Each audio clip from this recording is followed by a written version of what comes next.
returned and engaged more of the creatures as the basket began to ascend without him. Right? They really think Upon his return to the surface, the doctors who treated Schneider found severe damage to both his left hand and foot, with several fingers and toes missing. After he had explained to his superiors what had taken place, he was removed from the project, but later discovered that construction had continued despite his encounter. This guy's horrible. For the next year, Iranian people. it was Let's alleged get him the that F out of further there. battles beneath the He's Mesa so bad ensued that as whatever US comes after Special it, Forces it has to clashed be an with alien improvement. interlopers And it's like, who appeared no, intent on you frustrating think, the construction of this the drives me base. crazy when conservatives are like, Schneider Joe claims that in Biden's the worst total, president we've ever had. 66 soldiers and countless extraterrestrials you lost have their no lives idea before an how uneasy bad peace was finally formed the between fact the that you two were in a opposing position sides. to complain He went on to we got a allege ways that the to go. aliens who had been residing beneath the every time Mesa Say had that worked with Donald humans Trump, ever Joe Biden's the since, worst president creating ever. numerous That warms scientific my heart. breakthroughs Because which had gone on to because assist you're allowed to say mankind. that. Yes, yeah. It's like I just let it. It's like Throughout 1995, because Schneider continued to tour the United States, in response giving to talks in which he listed numerous other alleged and conspiracies, it's alongside the revelations of deep underground military bases. Yeah. Over the course of these lectures, however, Yes. it soon became apparent that the former engineer was beginning to struggle with what he had started. The current regime was able to crack down on He described how he had been involved in a shootout with federal agents, killing one in self-defense, and how an attempt had been made to kidnap his daughter in a bid to force him to stop delivering his lectures. And nobody's gonna do it. Then, in January of 1996, 2 months after his final speech in Here's the Denver, thing, right? Because if the rest of the federal world agents starts arrived at the doing home too of Schneider's much, ex-wife, then they have a justification Cynthia. to crack down even more. They explained how Phil had been found dead in his apartment in Wilsonville, having apparently decided to take his own life. Meddling in our country. The agents went on to conduct a search of Cynthia's house, removing any notes or materials relating to Phil and his lectures, before then leaving. The circumstances surrounding Schneider's death have always raised questions about the speed with which the authorities moved to attribute it to suicide. Phil's body had been found slumped between his bed and wheelchair, with a rubber catheter hose having been wrapped around his neck 3 times and tied off with a knot. Both his feet were wedged hard underneath the bed, with his head resting in the seat of the wheelchair at an angle that would not appear to have been easy or natural for him to achieve. There were traces of blood on the floor nearby, but no injuries or wounds were found on the body itself to suggest where this may have come from. When the family later asked if a suicide note had been discovered, they were told that all the papers seized from the address had now inexplicably gone missing from a police storage facility. Subsequent requests for additional toxicology testing on Schneider's remains were refused on the grounds of adverse costs, considering the cause of death had already been determined. Further and more adamant demands for these tests would also be refused, because the samples had apparently been destroyed by the laboratory that had been storing them. One detective who later spoke privately with the family stated that with the missing fingers on Schneider's left hand, it would have been almost impossible for him to have tied off the catheter himself. There he is. When the officer in question had shared these concerns with his superiors, he had been ordered to keep his observations to himself, before then being reassigned to a different case. It appeared that even in death, Phil Schneider was continuing to raise awkward and uneasy questions for those in positions of authority. But I don't abuse my power. When taken in context of the many accounts which already exist regarding a possible underground base at Dulce, the testimony of Phil Schneider appears to be compelling. She said you're hung like olive. Many of the experimental compounds and construction techniques he listed during the course of his lectures were mere concepts during the late 20th century, but have gone on to become commonplace in modern building work. His descriptions of the base layout and the functions of each of the 7 levels were also eerily similar to those offered by other witnesses, people who he'd never met or associated with. And yet, even the lightest touch of scrutiny has shown his accounts to be marred by falsehoods and inaccuracies, which make it difficult to take some of his claims seriously.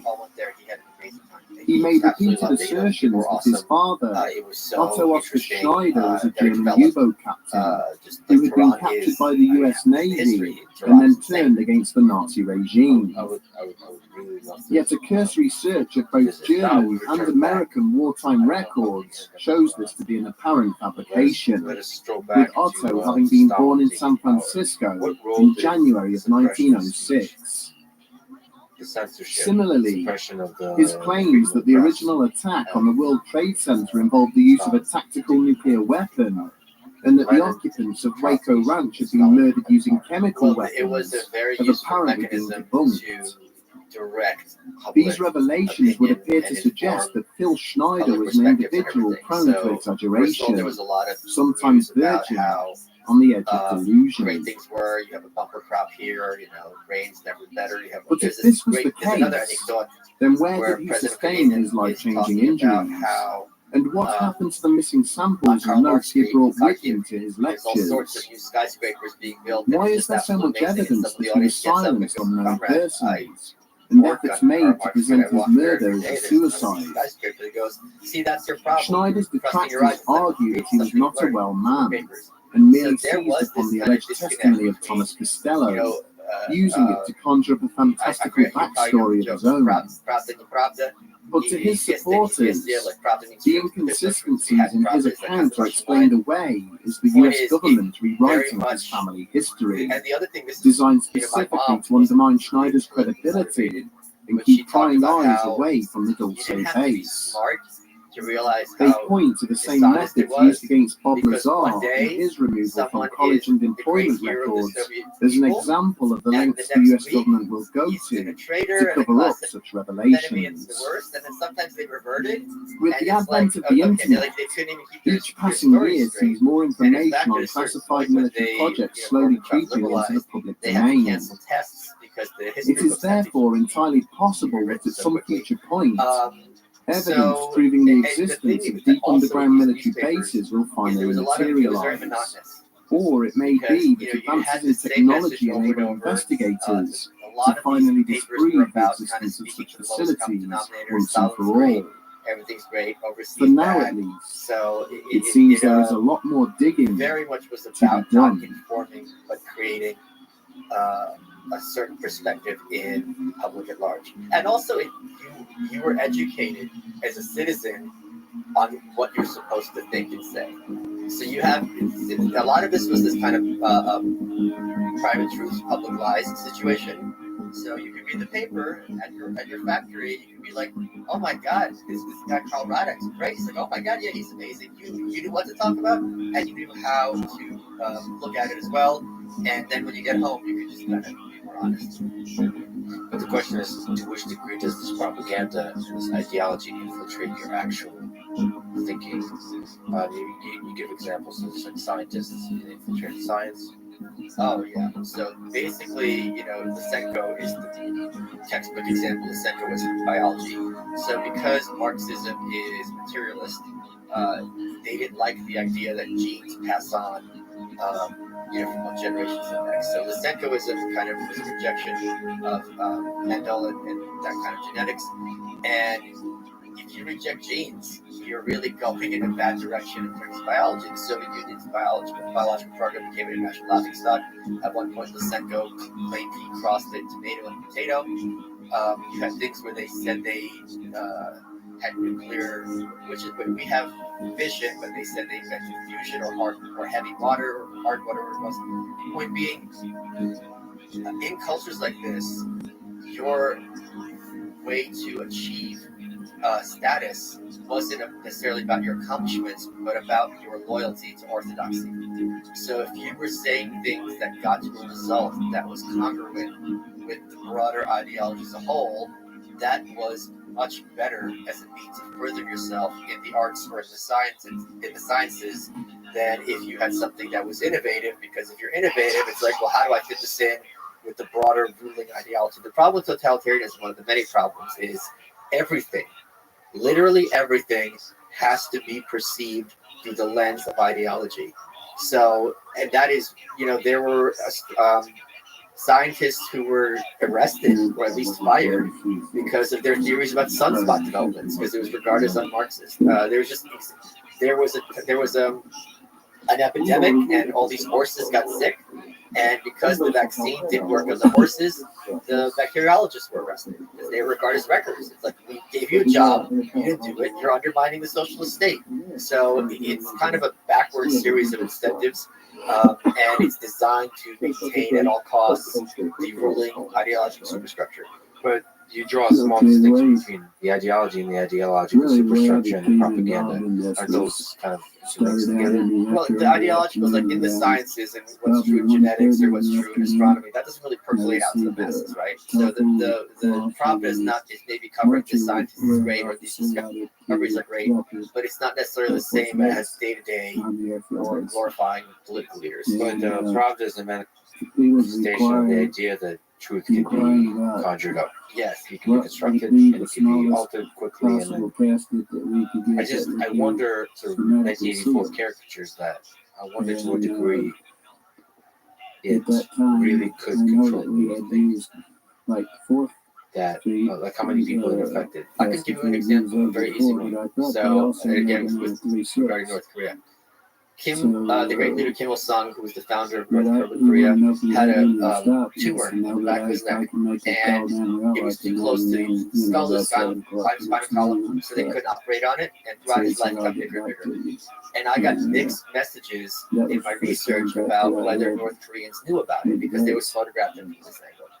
And I met a refugee, and I asked her, like, did you know that he had this tumor? She goes, yeah. When people played him in movies, they would, you'd make up there. And she goes, it was an old war injury. And I go, why would a war injury get bigger throughout your life? And she just stood there. And she was like, totally weak, but she never questioned it. But it was the kind of thing where they put the idea in her head, and since there's no reason to question it, she just kind of went with it her entire life until I talked to her. Audrey. Hi, Audrey. I wonder what percent of the population. Here's the thing.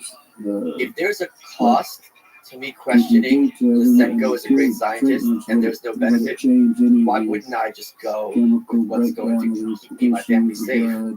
But I also mean just psychological. There might be a very local psychological cost. So not a cost to go to jail, but a cost like you're going to kind of ruin the conversation by bringing it up. Kind of like, I'm just trying to, it's like Debbie Downer, right? Yeah. But there's also the whole metaphor of like there's two fish in the river. One says, and the water's really great here. The other one goes, what's water?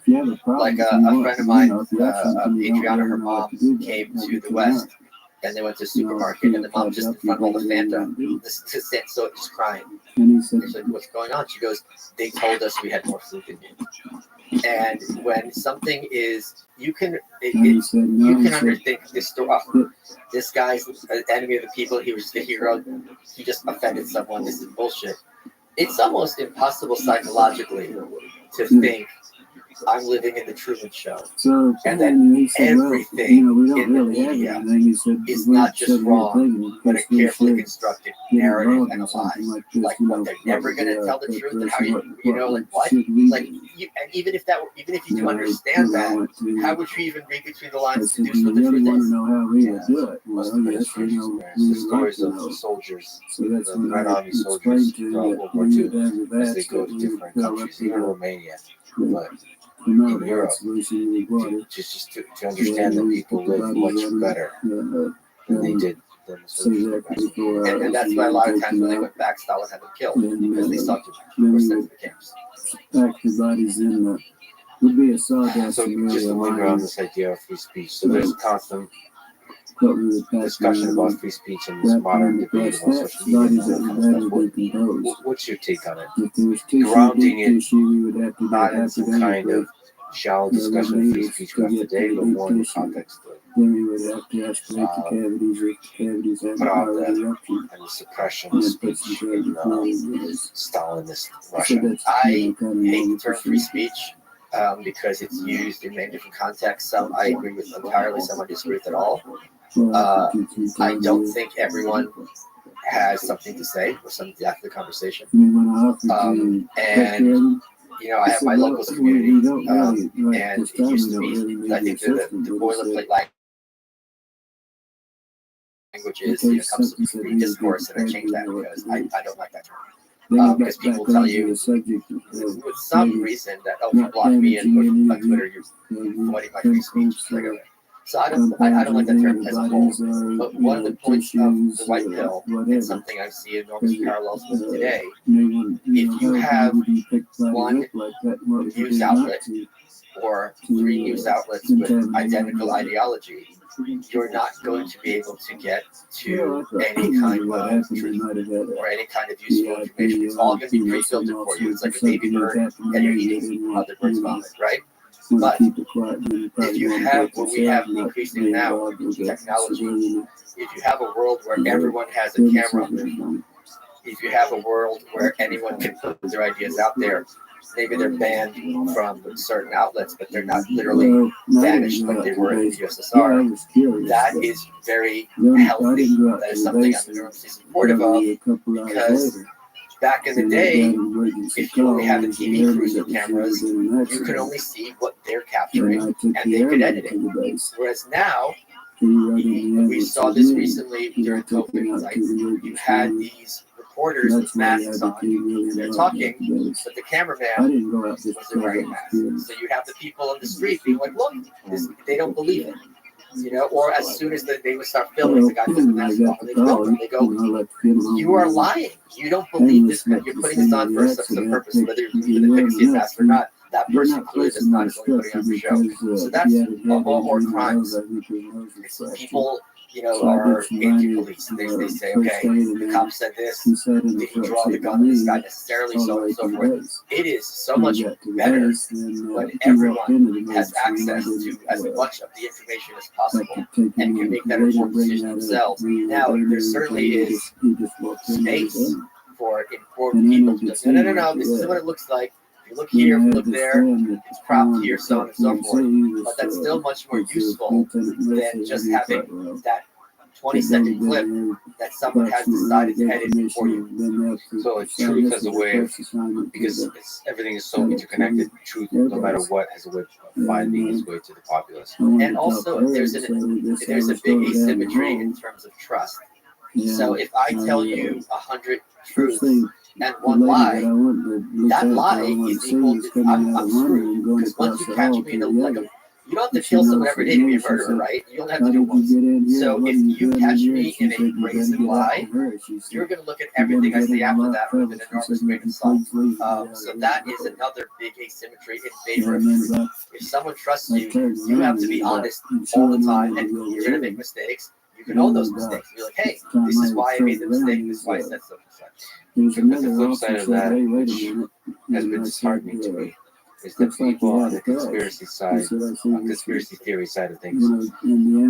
I've noticed how easy it is to just call something a lie. Yes. And then that becomes viral. For some reason, there's a desire for people, for anyone who points out that the emperor is not wearing the clothes, even when the emperor is fully clothed. So I don't know what that is, but that really seems to mess with the truth mechanism. So when it becomes viral to call people a liar, whether they're a liar or not, it's like you feel like you're on unstable ground. Because to me, that idea of revealing a lie that somebody told is a really powerful mechanism to keep people honest. But when you're like misusing it, crying wolf too much, well, it seems to break the system. It makes me nervous because there's also like if someone is a liar, that doesn't mean literally everything they say is a lie. no, but what is a lie and what isn't? I just noticed that there's money to be made in calling out something as a lie. It's just the conspiracy theories. Straight up, the first thing, some traumatic event happened, give an explanation. That's not the mainstream explanation. No matter what, whether it's true or not, there's a lot of virality and that makes me nervous. Because it doesn't matter if it's true or not. It becomes anti-establishment ideas are viral. Sure, but I think establishment ideas are powerful whether they're true or not. So I think, on the whole, you're right. And on the whole, it's good to test the power centers. But it just makes me nervous in our attention economy that the sexy thing seems to be the anti-establishment message. And then it feels like that becomes a drug where you, everything, anything the establishment says, anything institutions say, anything the mainstream says must be wrong because it comes from the mainstream. I have that line that you're supposed to take one red pill, not the whole bottle. Yeah. I am certainly one of those people who is of the idea that they are dishonest far more open than they're honest.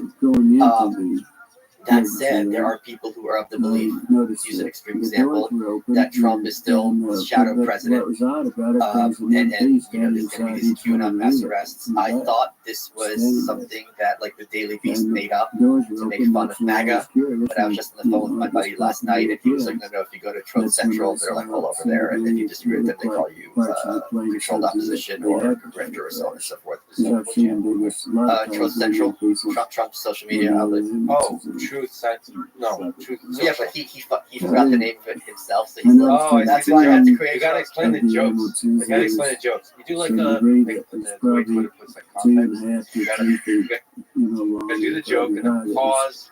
And like turn to the camera and explain. And have a laugh track. Yeah, so people know where the jokes are. That's how you get. It's really good. Yeah. And then we'll just clap. And then everyone claps. I think for the last 2 years, especially vis-a-vis COVID, the overwhelming message was the experts know what they're talking about, and if you are questioning this, you're a vax denier, and you basically should be read out of polite society.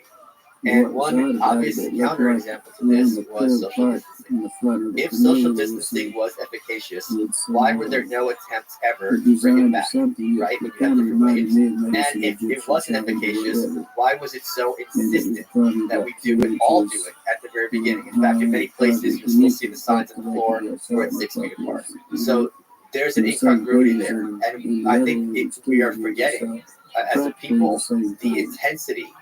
And understandably, to some extent, if you have this worldwide deadly plague, like it's going to be go where the leakiest hole is. So you really got to kind of get everyone on board. But to the vehemence with which we're told, we know what we're doing. This is the way to solve it. If you don't do it, you are causing mass death. That, I think, fed in very heavily to people's enormous sense of skepticism toward establishment sources. Speaking of the plague, you open the book with that quote from those strong quotes. Camus brings me to tears, and it's funny because I reread this, which I've been recommending to people. I'm like, this book is not good, but he's got his ethos is my favorite of all the philosophers. Sounds like the myth of Sisyphus.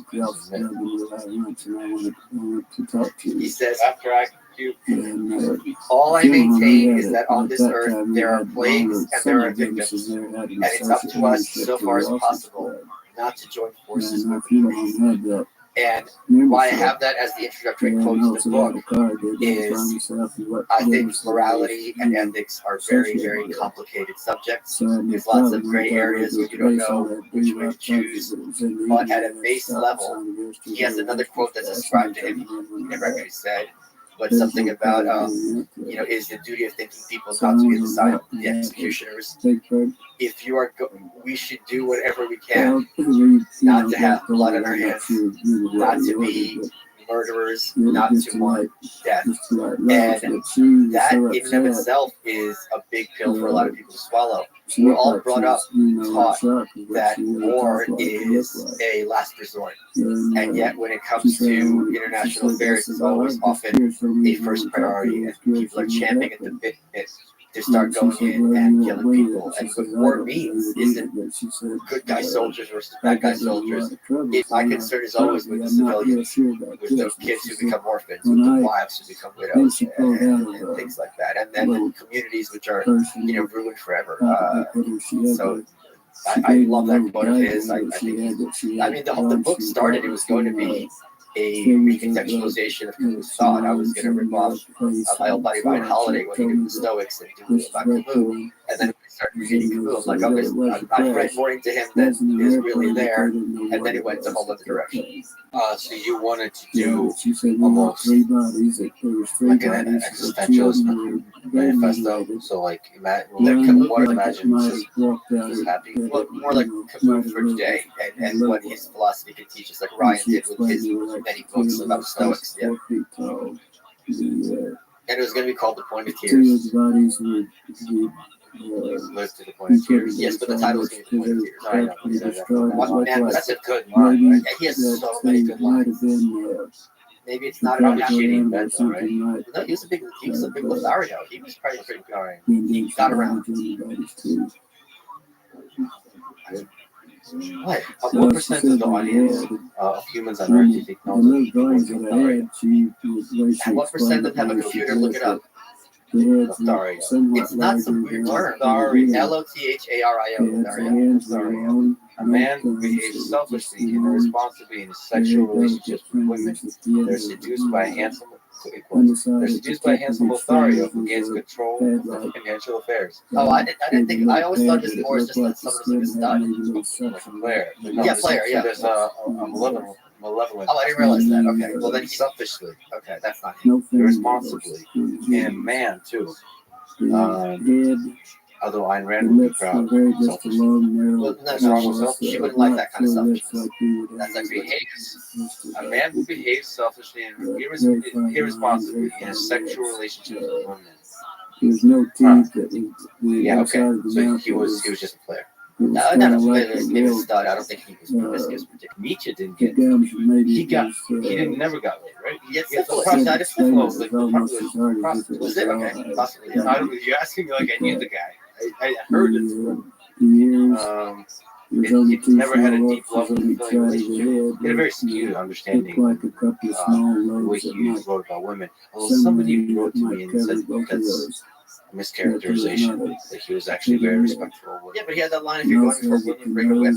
Wasn't that him? Was that joke? If I were to quote you from your Twitter, I think I could make a very convincing argument that you're sexist, racist, and probably a Nazi. Well, like some of Hitler's stuff. I got the. I rest my case. I feel like I'm a Nuremberg. I'm gonna be hung by his own tie. This isn't a tie to news. You should have thought about that. You were saying all those things. Okay. Hey, what do you think of the leak of the Twitter files? I was so happy that Elon gave the information to Matt Taibbi and Barry Weiss, who are both, by any metric, lefties, who are both professional journalists of long-standing, with great resumes, and overnight now they're doing PR for the world, which what the party line was. The fact that you had all these corporate journalists now having to play catch-up and not having control of the microphone, to me, was just absolutely amazing. I think transparency is what brought down, in many aspects, the Soviet Union, and what will bring down what negative aspects of the regime we have here. When you see the machinations behind the scenes, and then when you see the rationalizations after the fact, you realize, oh, these people are not acting in good faith. The fact that, for example, the New York Post article about the Hunter Biden laptop, and how the New York Times covered it as well, they didn't mention any kind of techniques. Twitter made it so I couldn't even DM you the link to the New York Post article, which was a tool that only to prevent child pornography. So that shows to what extent they were willing to put their thumb on the scale.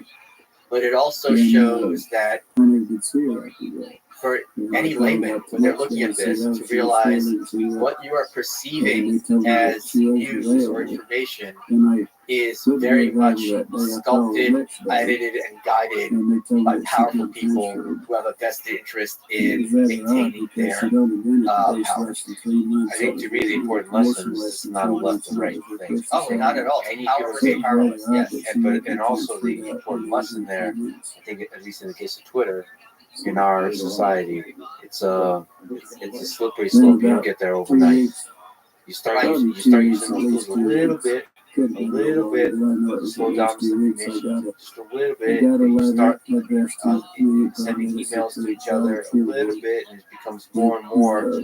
You start forming justifications, you start getting a little more and more comfortable, kind of talking about the stuff. I think there's several ways to fight that. One is having hardcore integrity up front, so don't even open the door. But I think realistically, human nature is what it is. So I think the only way is through transparency. This is why I hate the fact they got politicized. I really hate that the right have run with it. Like, look, the left is planning rig elections and so on. To me, it shouldn't be left or right. It shouldn't be about politics. That transparency is good. Other companies should do the same thing. Facebook should do the same. And in fact, that transparency will protect Facebook, will protect Google. I look, like, this is our situation. Tell us what to do, and we'll do our best. I remember when I was writing The New Right, Twitter's line was, we're not going to tell you guys what the metric by which you can ban or censor people, because then bad actors are going to navigate around them. And it's like, what are you doing? Like, just tell people in any establishment what are the rules for which behavior is permissible. If I go to a store, if I return the sweater, is it cash back? No refunds? Or if I get store credit, you know what I mean? So that they were having this place which was presented as a huge international space for public discourse, and they're not telling you ahead of time, this is what we will tolerate, this is what we'll warn you about, this is what will kick you out overnight. That to me was crazy and outrageous. And I'm really pleased with to what extent Elon is being open with their policies. And what I really want to commend him about is, now I'm triggered, because one of the things that he took over, he's like, our first priority is getting rid of child pornography and child exploitation. Right? That was, he's like racial slurs, homophobic slurs, anti-Semitic slurs, yeah, that's cool. Kids getting harmed is number one.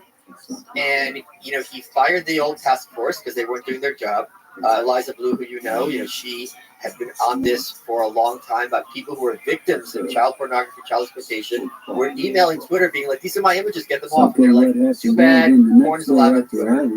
He starts trying to crack down on it. This is a very hard problem because these bad actors have mechanisms to evade, being banned. They want to get their, for lack of a better term, product out there. Forbes magazine, who was an agent of the devil, had a tweet, and they tweeted this 9 times. Now that Elon's here, Twitter's child porn nightmare has gotten much worse. They tweeted this 9 times. I looked up. Anyone listening to this, look at Forbes and do a search. They never mentioned this problem before.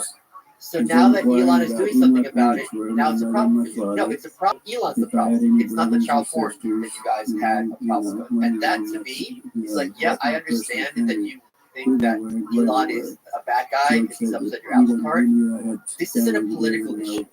This isn't a gotcha moment. This is, all right, here are some tips. We talked to 10 experts, digital experts, and here are some techniques, Mr. Musk, that you might want to take from us free of charge that will help you solve this. That would be a great article.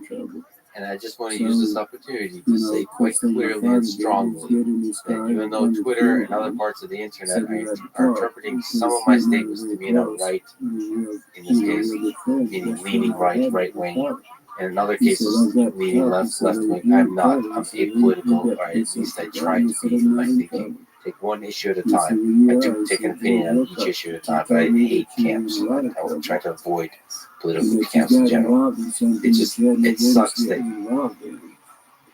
promoting transparency in this case, or celebrating transparency, is somehow connected to being right wing. No, it's being made into a supposed euphemism for being right wing. It sucks. It sucks. Even though I'm wearing a red suit, it's a weird red themed conversation. Well, I think the revolution was the color of blood. Because they did threaten my life, Okay, you mentioned New York Times bestseller list. You chose to self-publish. Yes. Can we just linger on that decision? What are the pros and cons of self-publishing? The cons are it is acceptable in our current business climate or cultural climate for corporate media outlets to pretend the book doesn't exist. Yeah. So basically, and there's reason for it. I can make the case for them pretty easily. If someone's doing it themselves, who is this guy? Some crackpot writing crazy stuff in his basement, right? It's a little different, I think, for me because I'm an established author. C-SPAN gave me an hour on book TV. Still crackpot. Still crackpot. Established. For G-Reader, I think I was the first one to get an hour on book TV for a book that I did myself. So there is space for that. It didn't go through a vetting process the way the book going through a corporate culture did. So those are the minuses. The pros are I can drop it and publish it immediately. If you go through a corporate publisher, you have to wait a year. You can do what you can have the book you want instead of getting past the editor. And some editors are very, very good. And there's a whole spectrum. That's another best. And the real killers. All right, there's good people on both sides. Yeah, there's plenty of people. And I don't mean the white nationalists who I condemn totally. But the thing is, in terms of money, you get 6 times as much profit when you self-publish than when you go through a corporate publisher. The buck stops here. Because, in one of my books that I co-authored, I won't even mention the name. There's a typo, and they don't care. They didn't fix it for the paperback edition. Here, since I'm going through Amazon, there's a typo. I can fix it live and update for you. Yeah. So that's very useful. Like a Fight Club thing where you can insert like dick pics in one of the pages. Okay, why do you keep texting me to send you dick pics? Talk about North Pole. All right. All right, I get it, North Pole. I get it. The other advantage, just socially, is I think people are, like I found this with the Kickstarter I did for your reader, people are much more excited to buy it and promote it and talk about it when they know you're doing it yourself, instead of you're getting a big check from, St. Martin's, Harvard Collins. Are you also trying to use some kind of service to get it distributed to bookstores, or do you just post it to Amazon? No, just Amazon. And that's probably where most sales happen. The vast majority. So it's not going to be bookstores. So how difficult is the process of getting it on Amazon? So I'll tell you a funny story about how Amazon works. And I always plan for, because here's another piece of advice I will give people. Your life will be a lot easier if you realize the majority of people in every industry are bad at their jobs. Like once you have that realization, everything else makes sense.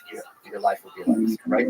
So when I did the Anarchist Handbook, which was a collection of essays from various anarchists throughout history, when I submitted it to Amazon, because they're like, do you have the rights to this essay? Do you have the rights to this essay? I had to go back and forth with them a lot to make sure I had copyright for everything. And that forwarded, you update it, you get the information 3 days, but it's not a problem. The other thing with their Create Space program is the paperback and the ebook, the Kindle, are approved independently. So just because it's approved for one, it's not approved for the other. After I published Anarchist Handbook and it was a big success, they unrolled a hardcover edition. So I'm like, oh, great, I'll put it in hardcover. Like, sorry, similar to Murray Rothbard's Anatomy of the State. Boy, I have the entirety of Anatomy of the State. In here, I have permission to write it, and you guys already have been published for a year as a paperback and ebook. It's not available as hardcover on Amazon. Even though it's available, maybe now it's going to be pulled as paper and ebook. So with this book, I was anticipating, all right, there's going to be some whatever. The thing with how it works is I just want to get as fast as possible. 4 a.m., less than 24 hours. Congratulations, your book's sale. pull it from publication. So that's the situation there. Oh, that's Yes, and I think the program is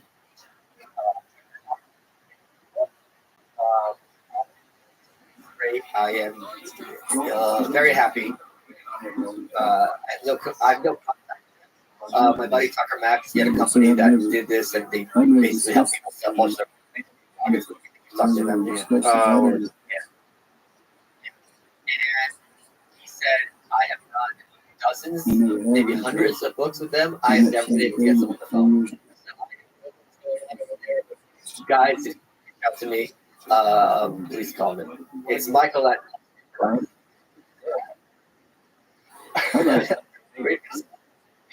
yeah. If you ever have any complaints, My daughter please says just I want to take you about Michael. No. I want to be in the family.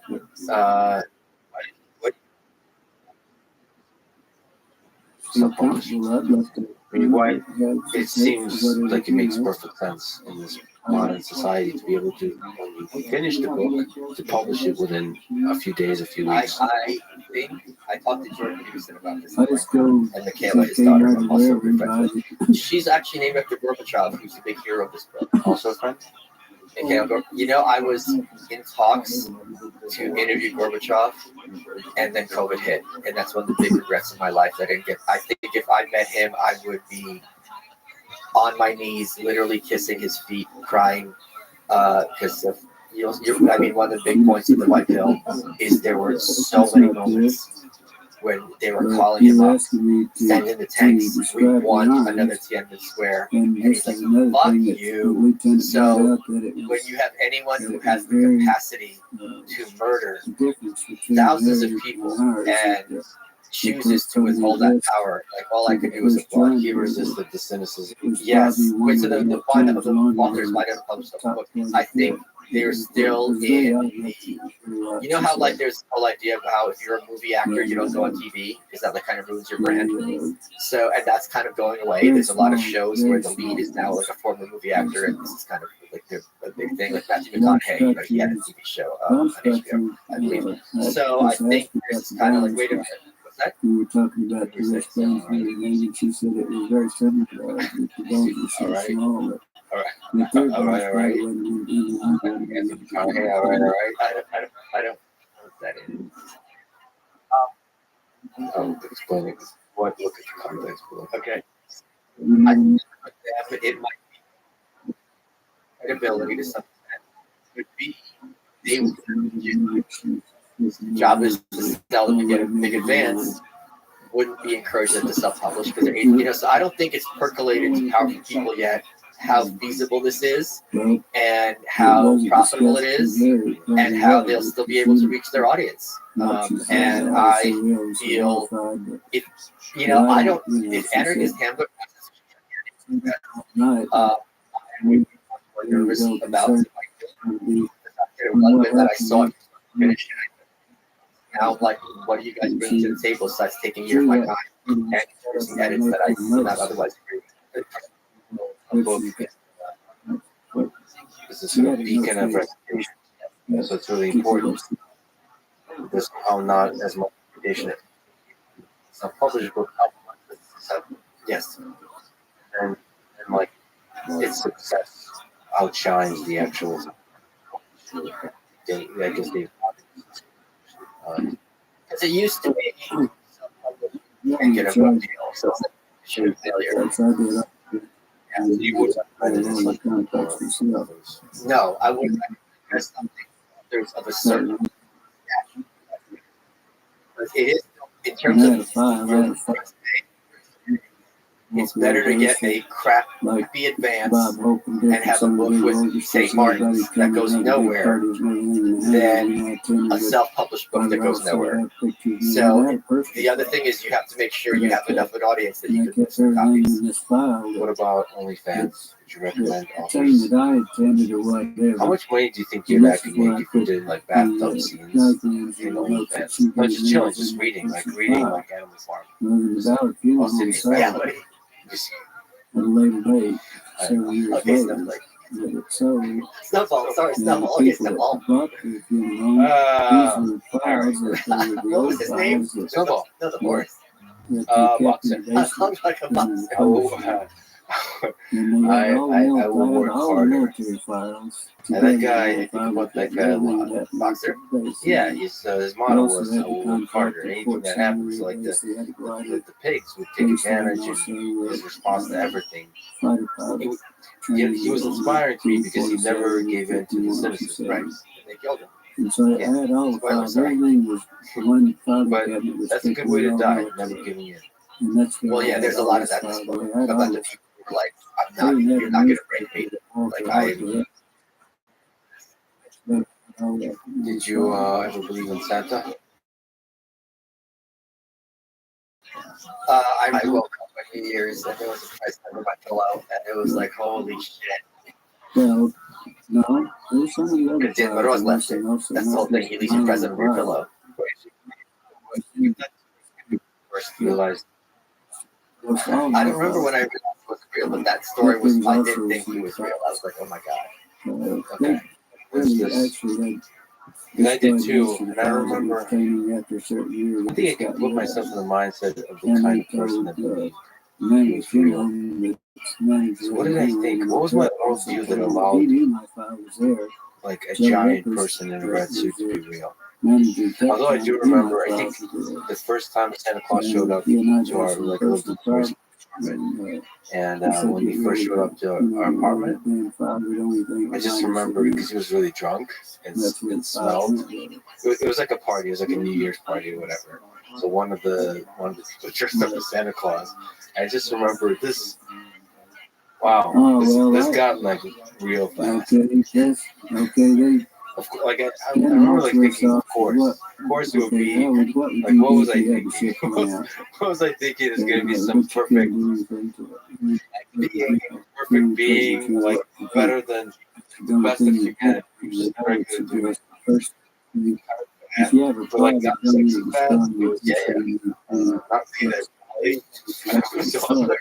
that you have not showered in a while, but also fun. I remember I like telling the story how old I was. 35 was like, and it's just the age where you distinguish what's real and what's not. So like Vikings and is real, and dragons and mermaids and elves and I was on the corner of Redhurst in Brooklyn, and around the corner wearing a denim vest was a little person at the door. And I saw him, and I was like, all right, back to the drawing board. Like, I don't know what's real or not anymore, because I just went to work. So I don't know what's going on. Continue the journey of not knowing what's real or not. That's correct. All right, let's talk about the next steps. After Stalin took power, he started to actually implementing some of the some of the policies in this idea of privatization. Yeah. In the 20s, leading into the 30s. What was this idea? What was the ideology? Well, there's always been, and obviously very much to this day, an enormous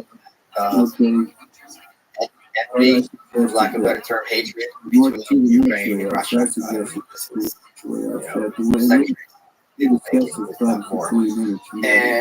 the Ukraine or Ukraine now at the time, the region is and still is the breadbasket of Europe. This is where it lands, this is where it comes from. And this was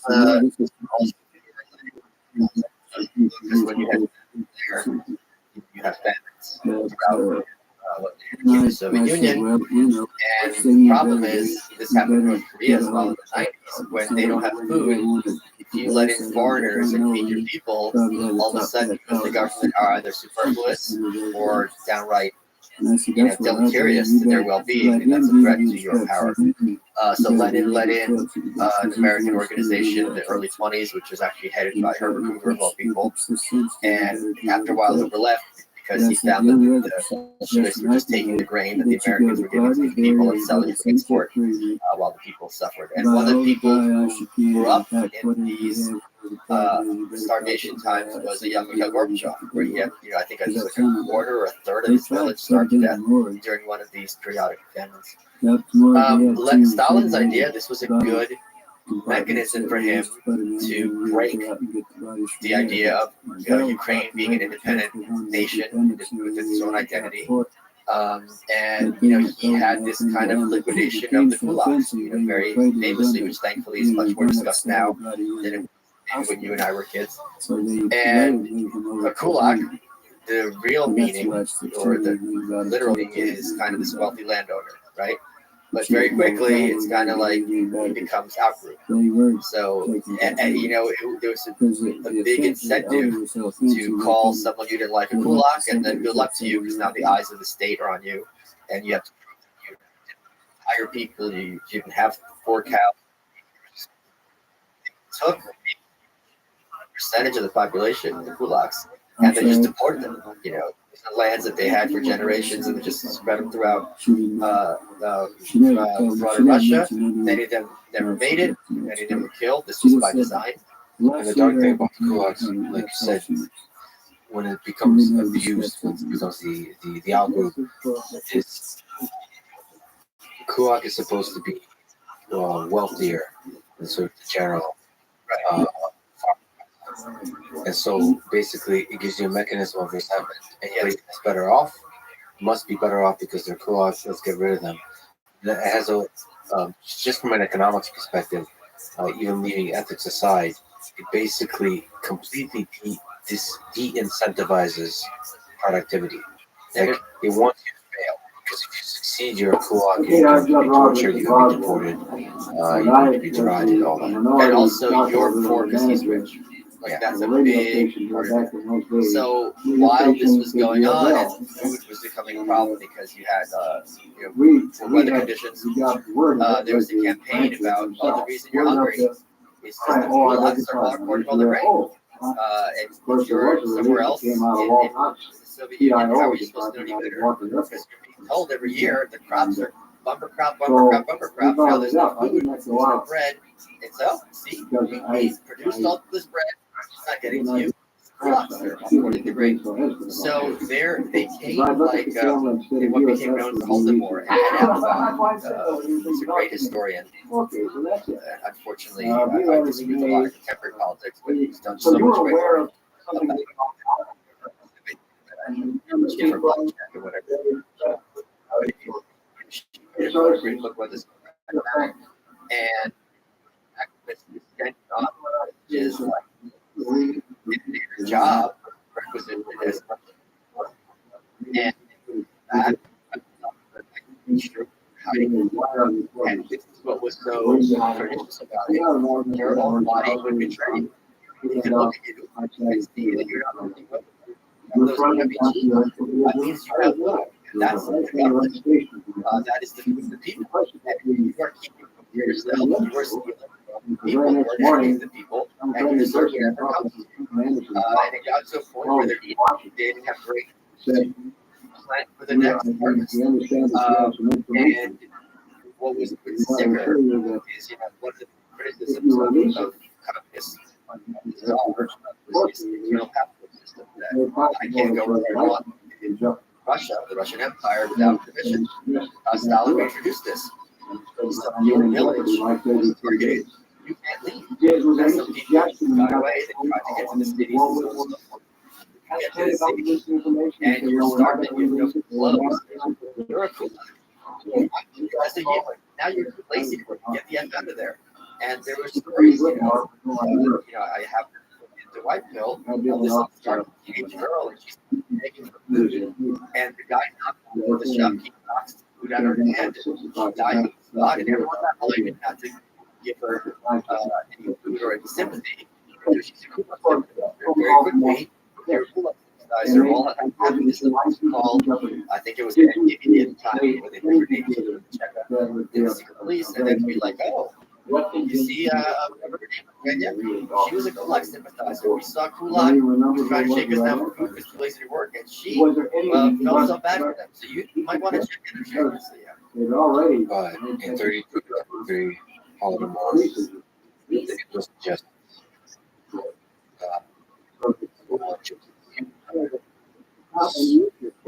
starvation. Yes.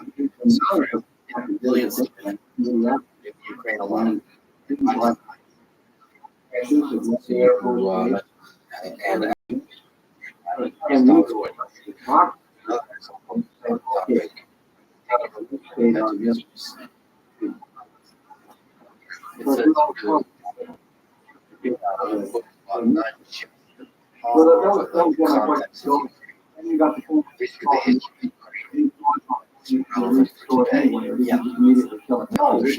Understand the relationship between Russia and So when you got the phone call, that was it. but another great book is Bloodlands between Hitler and Stalin. But I don't know. I think you also recommended that. Maybe not. I have, but I'm familiar with that. Read it.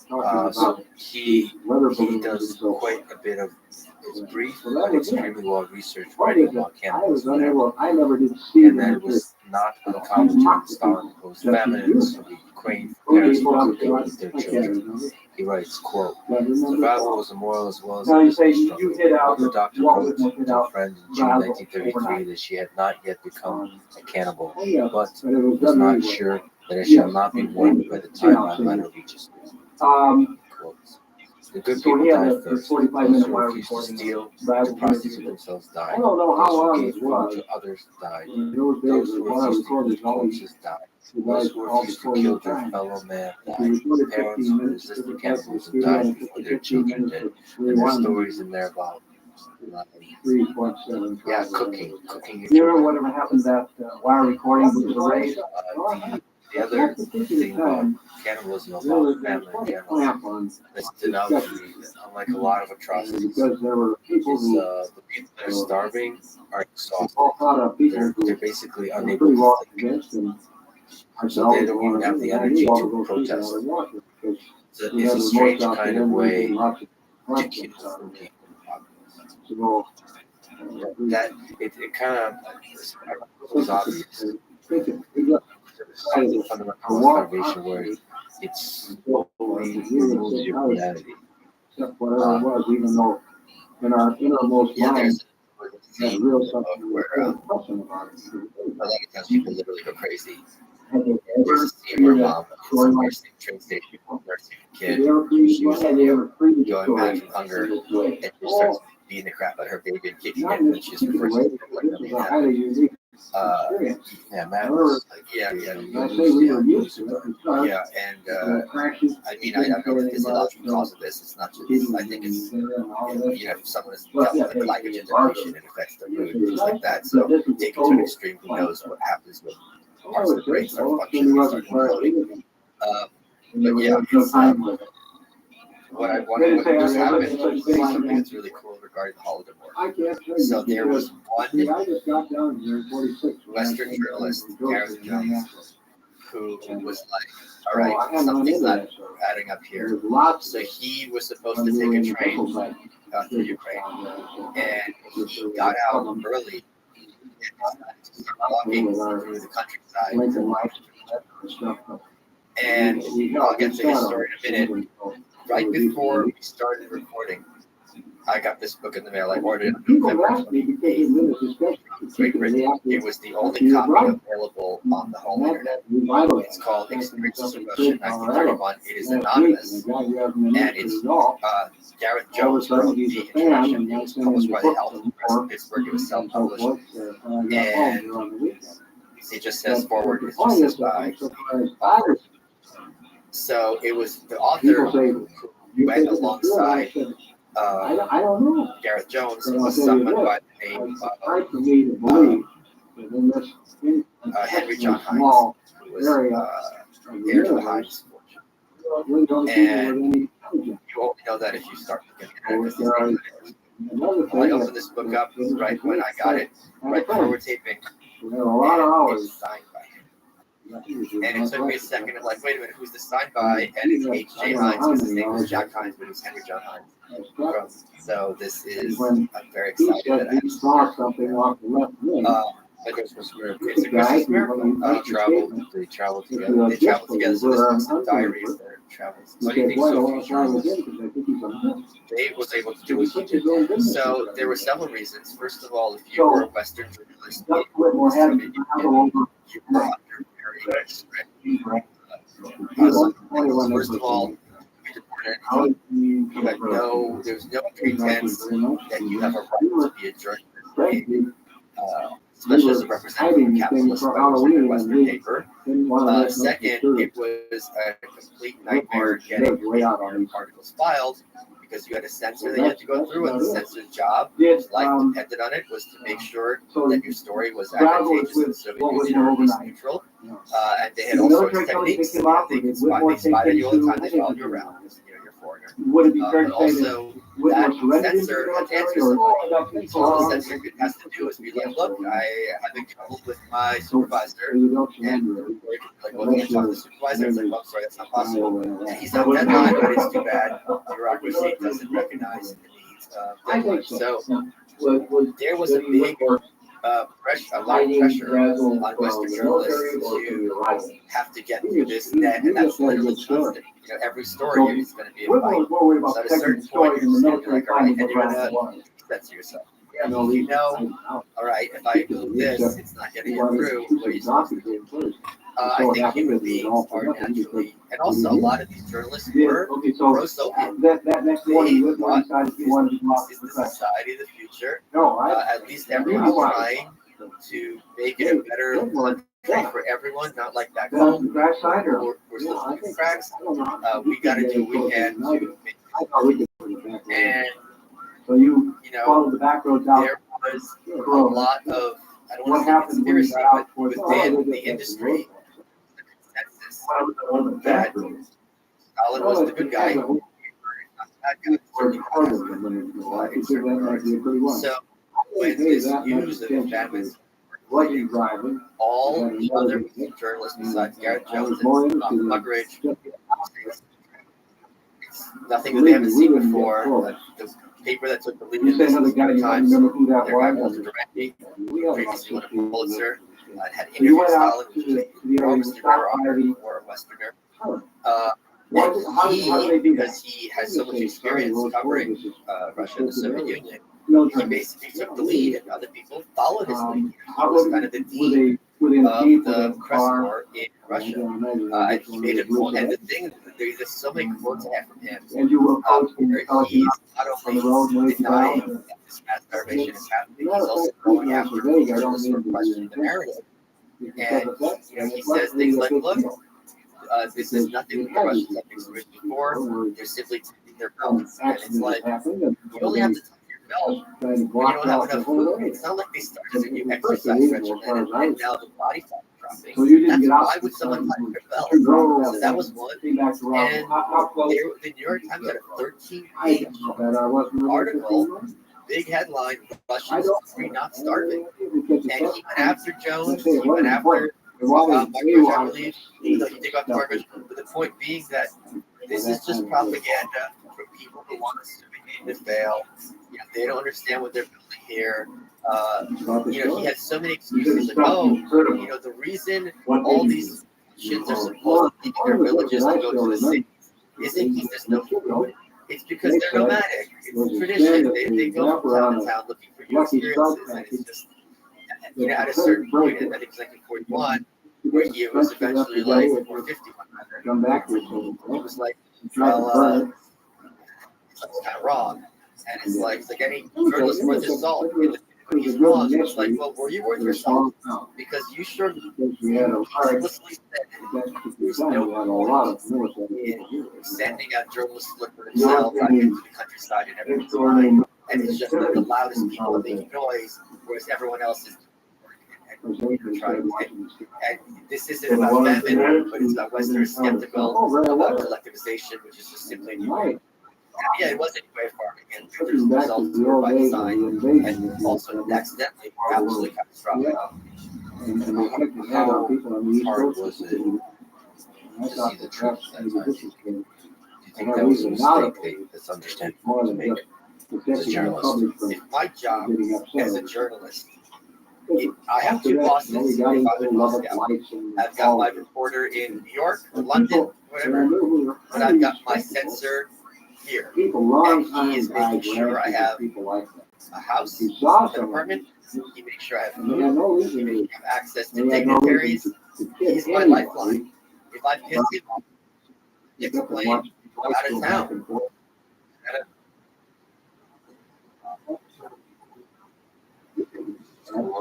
Or what made I don't think it was slow at all. It was clearly because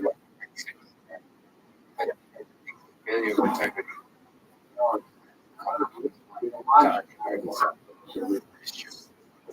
Fish or whatever that same narrative, right? I think journalists That's how they got their like news. to be the kind of people that The have weather integrity. balloons per se was So not if they the, are conscious not of that sacrificing their own integrity, they wouldn't do it. So If you they're didn't buy conscious that? of an act that's doing it, they we would do really it. got. So it has to happen like a We don't have any lobster. good reasons. no, I think it I'm sure happens was when scared everyone after else they drove over. is it's a Greek chorus. Right, it's a course. But that's Being able to exactly, see that's right. So it's the not sun about goes the down act. and there's a hell of an explosion and I have talked to journalists where I Did get you the ever have a case you sense talked to, that say, they from will the Blanchard suffer and the people out access. today after this event and Because that's their subsequent job. years? Bring anything from them, maybe just come They to see do. you. Journalists do. I've seen American Bill journalists. Blanchard was They take one a of the huge first amount of guys I pride knew in of, having because gotten he good served interview. on Yeah, my the uncle, who was food general in the interview. Air Force. And We had four guys. first of all, that they're glowing with were pride. under him. It seems like they're always showing off to the other journalists, the African American. So they're going up, like showing off, like, So look, I got the access you did. And And the second thing they're doing, they show up to that interview, is they ask all the questions that sit with the other journalists that we're on the same side. No. They ask the most generic, I don't know why we aggressive didn't, because questions to which they know the answer. that would have been the time to try to find out. They want to basically get the access and ask the quote unquote hard hitting questions After that they know will not be answered. And this is the entire machinery. That's modern journalism. I suppose at that time it was worse. It was worse. They weren't even doing the hard hitting, the hard hitting questions. Because the PR piece. Think about what high status that is. I do If not I'm an know. American journalist in Moscow, I'm allowed in this secret country. I'm a guy very privileged to have access to live in Moscow and tell Americans, which are all fascinated about this new society, what it's like. And as soon as I kind of start questioning the narrative, I'm going to get kicked out and humiliated very publicly. Well, I thought you were in Moscow. What am I supposed to say? So, Eugene Lyons was he's one of the heroes in the book. He was a young communist, and I think it was United Press. He was working before they sent him there. And when he went there, he's like, "Oh, this is not what I thought it was going to be like. This is horrible," and he's turned very against it. But he talks about how they would write one thing and say another thing, and then think another thing. And each of those steps, more and more like kind of lying in terms of maintaining your sanity and maintaining your narrative. So you reference Anna and say that, quote, starvation was not simply a consequence, it was the goal, it was the law. Stalin intended to break the Ukrainians once and for all. It thus became common for villagers to spy and inform one another, turning in a neighbor or having a second grain easiest and safest way to procure food for one's family. Yeah. So basically, to what degree does Stalin participate in this kind of suffering? I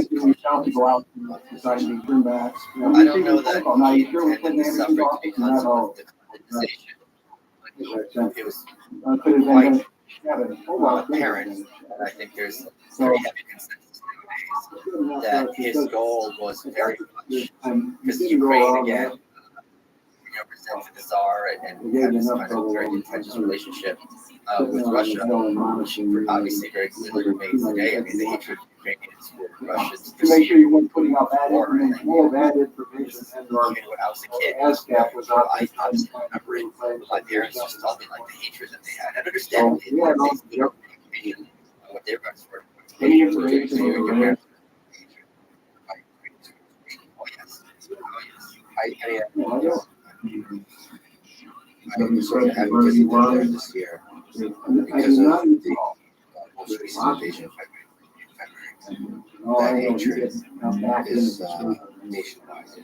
I don't know. I think the feeling, but at the same time, they run around. This was a thing, but because of the forced intermixing, it's a more complex story. Okay. I mean, they weren't certainly fans. There's people that came from Russia that they're marrying, they're falling in love, they're working with each other. So like there's a bigger atrocity in the general sentiment. There's also the reality. Obviously, Well, sure. I mean, there's an atrocity of slavery in the United States, but then there's also Does the reality. military ever come by the station to pick up press releases and anything like that? They live after No indication the military came back to make sure there's nothing left behind. after the genocide. No, I don't think so. A kind of We're generational very close to integration PIO. that still remembers, like the suffering reverberates, but there's still Even if they different had concepts, one, right? I think it's really And now I think, never know that after all of these years because it was not that. I mean, I have complex studies. I mean, most of my family's from Ukraine, so I have my understanding is grounded in Soviet Ukraine. There's something in the last 30 years that's different. Well, now after the collapse of the Soviet Union, there's maybe renewed fight for independence. That's a different thing. There's also a difference. Like, if I go to North Korea as an American, right, they're very friendly now, right? They don't perceive me as part of the Yang devils. They're like, okay, you're an American, but you come from America, so yeah, there's going to be intermarriage. But that's a big difference between perception of Russia as an entity as opposed to some individual Russians. That wasn't the experience I've had talking to a lot of friends and family in Ukraine until the war started. Really? So they really didn't have this kind of low-key animosity to the Russians. So there was a lot of you weren't that concerned the military came in and suggested that not release the story. That sort of thing happened on a regular basis. I think there's a clarity. When it was an aircraft accident or something that trying to cover all of that stuff. No, this is I was saying earlier how people find themselves by opposition. So now that there's a war, it's like, okay, this whole little stuff doesn't matter. We are all united because we have a common enemy. But there's also, as you know, there's regions and there's groups of different people, and then one of the big divides, of course, is city versus rural. And then in the case of Ukraine, is Eastern Ukraine, Western Ukraine. It's very difficult. My personal experience is sampled, right? I don't know Ukrainians I know, maybe like 30 or 40 before this trip, like 30 or 40, and then I'm close with just a handful. But then it's hard to know, to get a lot of Western press perspective. You get the Russian perspective, you get other perspectives. So it's very hard to know how much hate there is. Outside of this conflict. So my primary question is, this is what I ask a lot of people. This is Ukraine. A discussion with a guy who found some stuff. Would you ever be able to forgive the Russians? A lot of people said, never. So this is just assuming we win. Assuming we win, we're still never forgive. Never forgive. And they said in the way of not only us, but our children. And it wasn't just, it wasn't just about Russia or the Russian leadership. It was about the Russian people. Was it less talk among the townspeople? But a lot of people also said, this is our feeling currently. We understand. Like you're lost in the range of war. Yeah. Right. But if you ask Americans, would you ever be friends with Germany or Japan? They'd be like, are you kidding? After Pearl Covered Harbor. all the big news. Yeah, but of course, most Americans view Pearl Harbor is different. Was there any general It's a good point when it's your own land. When imagine it wasn't just Pearl Harbor, but it was New York and I wouldn't have any Chicago idea because and Dallas maybe and they all weren't a these poll or cities. anything like that. Yeah. I would suggest that there were some people who said, boy, this must be a big story, or they wouldn't have made such an effort. And others who said, Just to linger on this important Coca-Cola. it's all what it was. Does it break your heart to see going on there now that it's on the same land as the same city, same stories, and I'm honestly gone to the generation of names as was you know, do you think it's a fundamentally different culture, or does it, do you hear echoes of the same? I think it's the same because I think there is smaller and smaller no all the one, time, even there is no one who is like, this is happening today, right? So even where the whatever justification they might think is for, that one is like, yeah, let's get someone else to join the I game. I think there was that sense in America after 9/11 when we did Afghanistan and Iraq, that was I should recreate this. whereas now, I think it's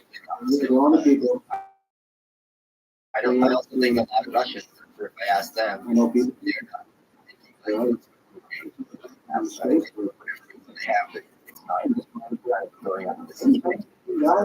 Look at this, it's not that level of the hatred of the loss, hate of there's outside the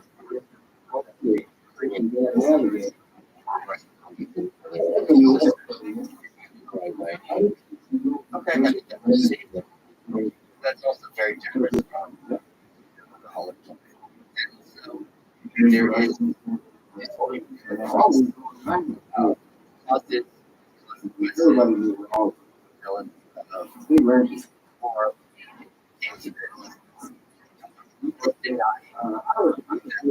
is happening. The New York Times is saying everything's fine, and the only reason people think they hate that's and the fact that we have so much footage of what's happening. You have 2 seconds to like Russian advancement parts of the occupying, but parts are not under control. I did actually I was control you refugees to them. this deposition over. I think you got a heck of a job. No. People kind of shot a day.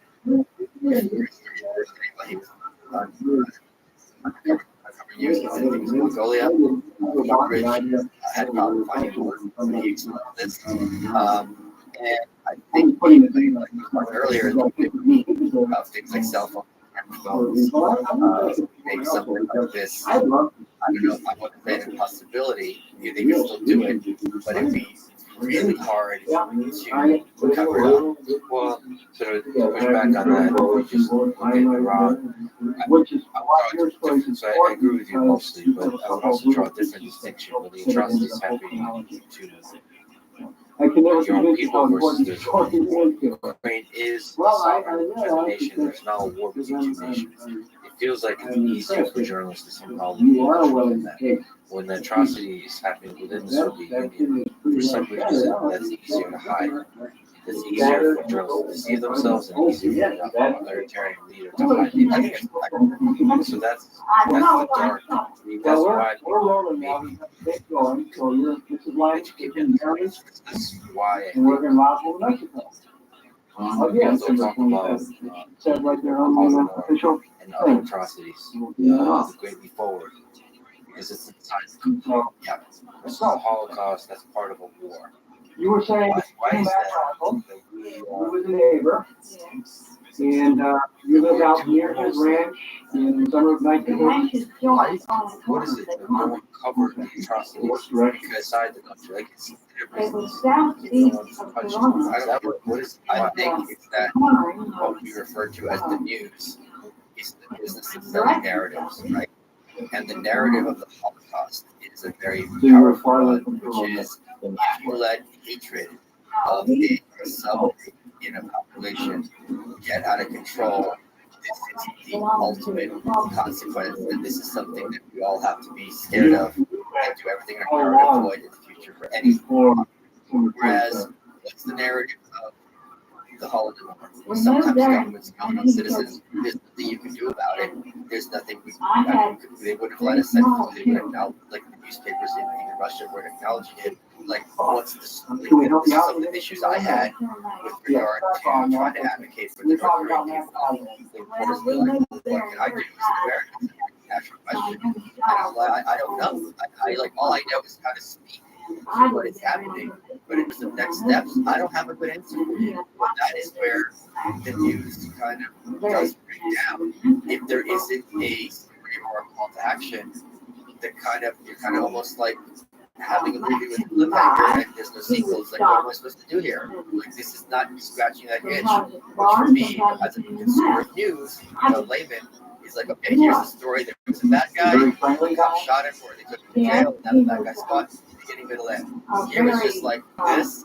A lot of people were executed and starved. Isn't that awful? Well, and now it's still in power, and now Richard Nixon is raising a toast to him. Like, that story is just like, how am I supposed to think about this?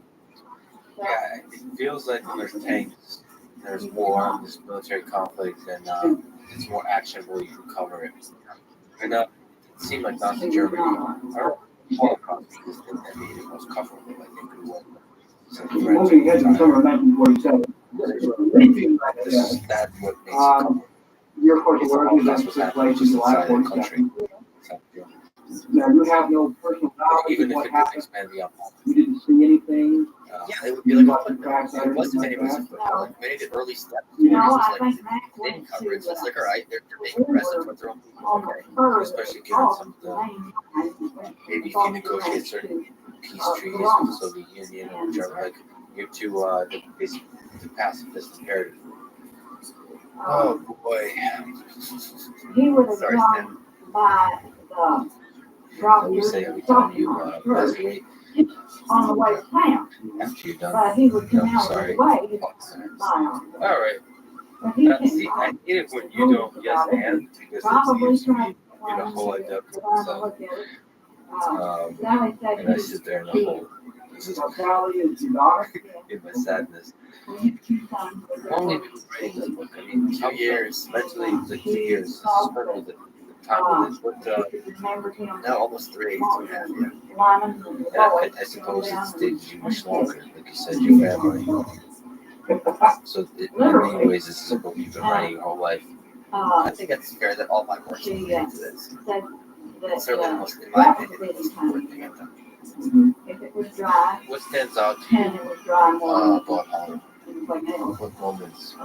What aspects of human nature stand They out? were feeding or marking lambs or. I don't know. I think that story And you is, said I don't want to you say know story, the but I think thunderstorm. that incident Oh, yeah, because is, we had I mean, I was familiar with it before, you know what I mean? This So I is not kind of the know Bel about Air. it, you know, We had a context little of kind of North Korean shack work that and had coming from a porch. Ukraine. The thing that was also kind of insane about it is that they were taking all this My grain husband, and not using it even to feed the Russian people. They were selling it for export for foreign currency. how much and you got some. I think You had to the stand out takeaway there, there. and I think, again, this is something Westerners and especially Americans don't appreciate. They think that evil often has like a logic to it, And he right? came in and he said, and it's "Well, like, that is why would, something." like, because it makes no sense to them, like, why would they kill their own people? Therefore, it probably didn't happen, right? There's that thing. They really think, like, okay, they can understand, you know, country A conquers country B, and you slaughter a bunch of people in country B as a means of conquest. Like, that kind of makes sense that they know that thing. But, like, No, why are that's you till he comes. starving all these people well, what are you gaining out of it? That doesn't make sense to them. And because it doesn't make sense, there's kind of like, well, it's probably more of the story that I'm hearing. A lot of times there's not. It's just like evil for the sake of power. And we don't really have that, certainly anywhere near that scale, and never have. Certainly, since America. Weather balloon or some sort of And the fact that this is like the 30s, you know what I mean? This but I think also the narrative in some ways is how, technology is also something that kind of people have mixed feelings about. I think, like I've said this before, and this is something I believe very strongly, the ability of information to be captured and spread easily is such an effective tool in exposing humanity and its person. Because it's one thing if I sit here and tell you what I saw in these villages. It's another thing if I sat you down and showed you. I don't know what it was like to look in the eyes of someone like thinking about eating their own kids. I mean, when you see that face, CGI, it will haunt you forever. Just looking at the different mechanisms that these have. So this is not just one guy Stalin having thoughts. There's a whole system. It's just a system. How do you do that? There's a giant bureaucracy.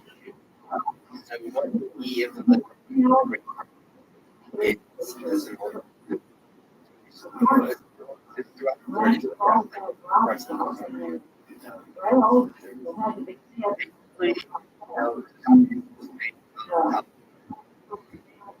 And it was a problem. They were starting they wanted to really, okay, let's make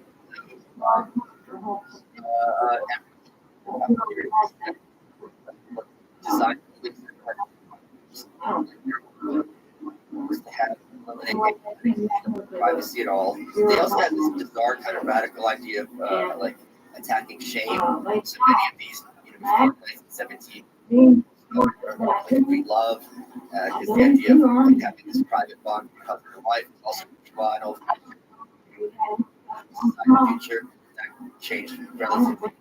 But they were talking about kids communally. And so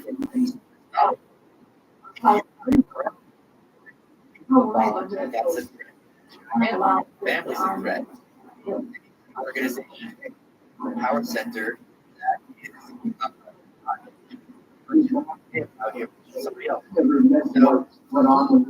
Democrat went through that and things that are a crime and it became a crime to be a spouse. Albeit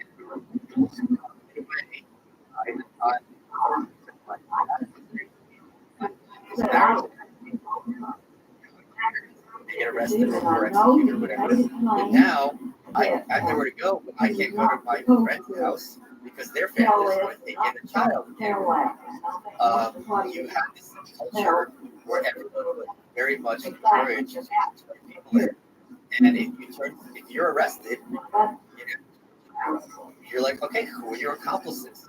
And now you start naming people you knew. And then it becomes this whole chain. And it's like, how am I going to protest my innocence? And Flex just said, I worked with Michael, we worked with Trotskyists, and we're plotting to overthrow Stalin. Lex testified to this. He signed a confession. What am I supposed to do now, right? So it worked its way in the most viral fashion through the whole society. There was an amazing moment where these poor people, peasants, because I was in the powerless or often on the web, they were going to jail for being Trotskyites. Like, they had to ask themselves, what's a Trotskyite? Like, they didn't even know who Trotsky was. And the other thing is, ethnicity was a problem, right? If you were an ethnicity, you had more power other members of that ethnicity that you have with kind of broader Soviet culture. So you would just deport entire populations from their ancestral lands to other parts, to spread the population around, but also break that link between the peoples and their lands. There was this 1937 NKVD order against people merchants. If you had come from Poland or just this whole list, and basically people were being arrested because they had Polish last names, and there was a million people killed, like some astronomical number. So there was this anything that was a bond was a threat to him. And he went systemically. So after he had all these kind of executions of people who were like the old Bolsheviks, then he went after, he started arresting the secret police. He arrested all the cops. He arrested all the judges, and all of these prisoners got to see the judges who yelled at them for being counter-revolutionaries and spies. Now they were in jails. If you were a foreigner, if you were push from the Soviet Union toward African Americans, right? They're all living in a racist country. Here we have racial inequality. Come live here. A bunch of them went, and they were all banished. Anyone who knew information about the outside world, if you were a foreigner. Andre Pavel, I forget his first name. He had a French writer he was friends with. He was arrested and shot as a spy because you're friends with Melrose. That means being a foreigner spy. Speaking Esperanto became a crime. Having a pen pal, literally anything that was kind of chain between yourself and someone else was a threat. And arrest. It was about how relieved it would be if someone knocked at your door. Because it wasn't that KVD coming to arrest you. But of course, what the accusations probably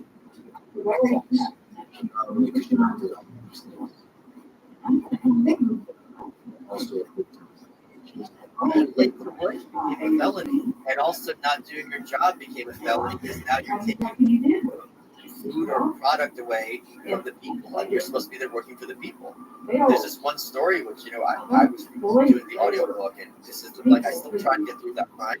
This was 1920, where a bunch of kids in Moscow were pickpocketing between ages 11 and 15. They rounded them up, and they're like, "All right, point out your accomplices," and they would take them in the trams and give them to people. Then they would take them back to the cellar, beat the crap out of these children.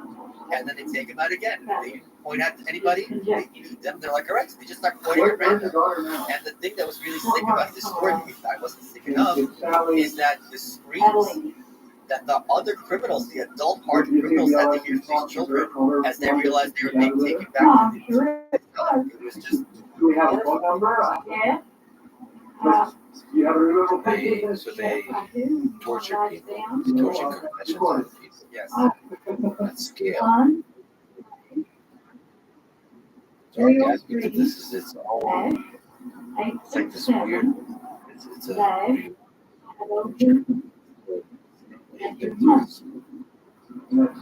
the torturer is afraid of. Then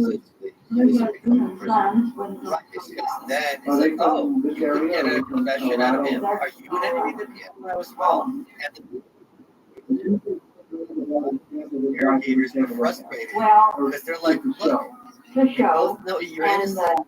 Just sign this confession, make my life easier. They knew it was crap. Stalin joked about this. This is one of his little jokes. There was a kid and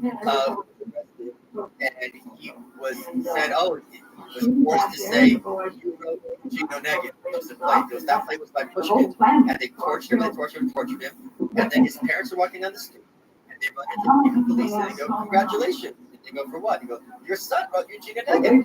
Like, you did it last night. Like, it's just like they could get you to say anything, and what else was really sick, which they understood. It is if they lower the death penalty for kids, I think it's either 14 or 12, I don't know what's yet. And what Stalin's head of the secret police did is when you were interrogating someone, you either had to have some of your family members possession of the death or a copy of the decree that's saying that they can go after your family. And the amount of people who confessed to anything when they saw their family was in danger, and they knew this wasn't a bluff, was astronomical. But then it becomes a chain, because if you confess, and I have your confession, how hard is it to get your name? What do you make of that? Most of the time, the NKVD was about the head of NKVD, Lavrenti Pavlovich Beria. Oh, Beria, yeah. I have I have a death warrant signed by him hanging in my kitchen that I required. He was one of the most people ever lived. The thing that Americans don't appreciate is how clever some of this thing is. So there was one actress, I think, he took her back to his house, and he asked her to get her to sleep with him, and he promised her that if she did, her father and either her husband or which one was, released from jail. Well, they were already dead that one. He had been executed. They're still finding the bodies of the women murdered in the grounds of Auschwitz and embassy now. And the thing is, Stalin, because everyone gets a picture of Stalin's daughter in his lap, and at his house one day. Stalin calls up, he goes, "Get out there immediately." So he, like a good bureaucrat, he kept the list, all of his execution partners, and still sealed. But both him and his bodyguard had this list. Just to clarify, He had an operation that giant mechanism of his confessions. Yes. Was part of expanding. So he was the head of the gloves. And his famous quote was, "Show me the man and I'll show you the crime." But on top of that, what you're describing is he was also related or not. Was also master. Yes, and there's some dispute about whether he went after kids with his rapes, but there's plenty of adult women that were targets for this. There was also another little joke about him, about how Stalin is looking for his pipe and he can't find it. He calls Beria, and he's like, "Okay, I can't find this pipe." The after he calls Beria again. He's like, "Oh, I found the pipe." He goes, "But come on, Stalin, we got 4 people to confess to stealing already." So you have to laugh, but then you think about the nature of how it operates. Well, and also the fact that this kind of person was allowed to run. I mean, I suppose it's all different kinds of evil. It's just a part of the story. Willingness to oversee torture and commit torture. Right. But it's also what happens when you're in a country where it has no rights of any kind. And by the way, I should mention that people should get your book. And audio, what is your audio coming out? In a couple of weeks. You gave me the great honor of voicing this man. That's for the promo. Yeah, for the promo. Yeah. Excellent. I appreciate that. Well, For a moment, actually, it was really difficult. Really? Financial Just a situation second. prior I to understand. the incident. I don't know much about finances. Because it takes you to that place. Oh, yeah. Because he told her speak We had a before. home there, and I've been And there. he was right. It was a Like, that's nice the thing. He wasn't bluffing. She could scream her. Women could scream their head off. house. He would drive around Moscow at night in his limo looking for victims. Extraordinary. Me saying those words is tough.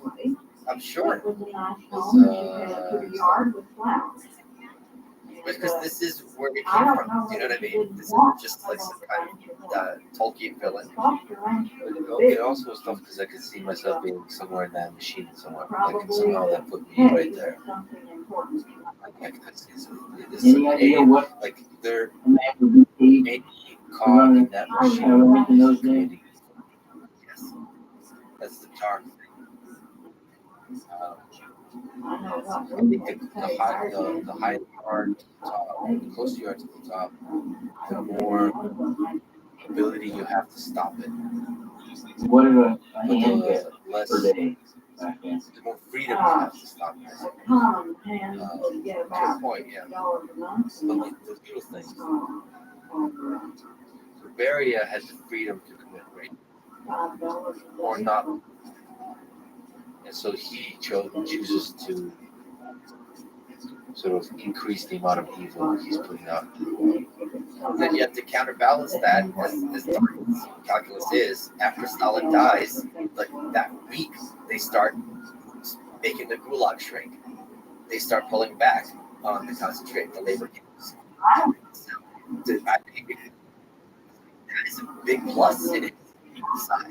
Like you start liberating amnesty and freeing people from that's not minor thing. So it's crazy. Like it's like I'm not saying right. I don't know.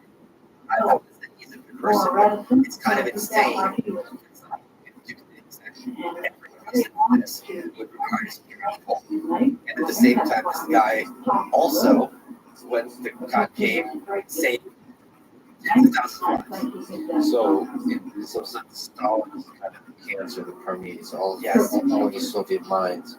It's gone. You almost like wake up. What the fuck was I a part of? And Khrushchev in was it 56 when he gave his speech, behind closed doors, and he's just like, all this criticism of Stalin was true. This is completely not more Marxism. Try to stop this. Marxism now. Get a personality cult. Stalin killed all these top generals, and Hitler betrayed the pact and invaded. Stalin didn't believe his buddy Hitler was going to do this, and as a result of this, we lost a lot of territory and lives. This is not a military change. This was Stalin being an idiot or a moron, whatever term you want to be. So, but the thing is, Khrushchev also was a butcher. He had a lot of blood in his hands.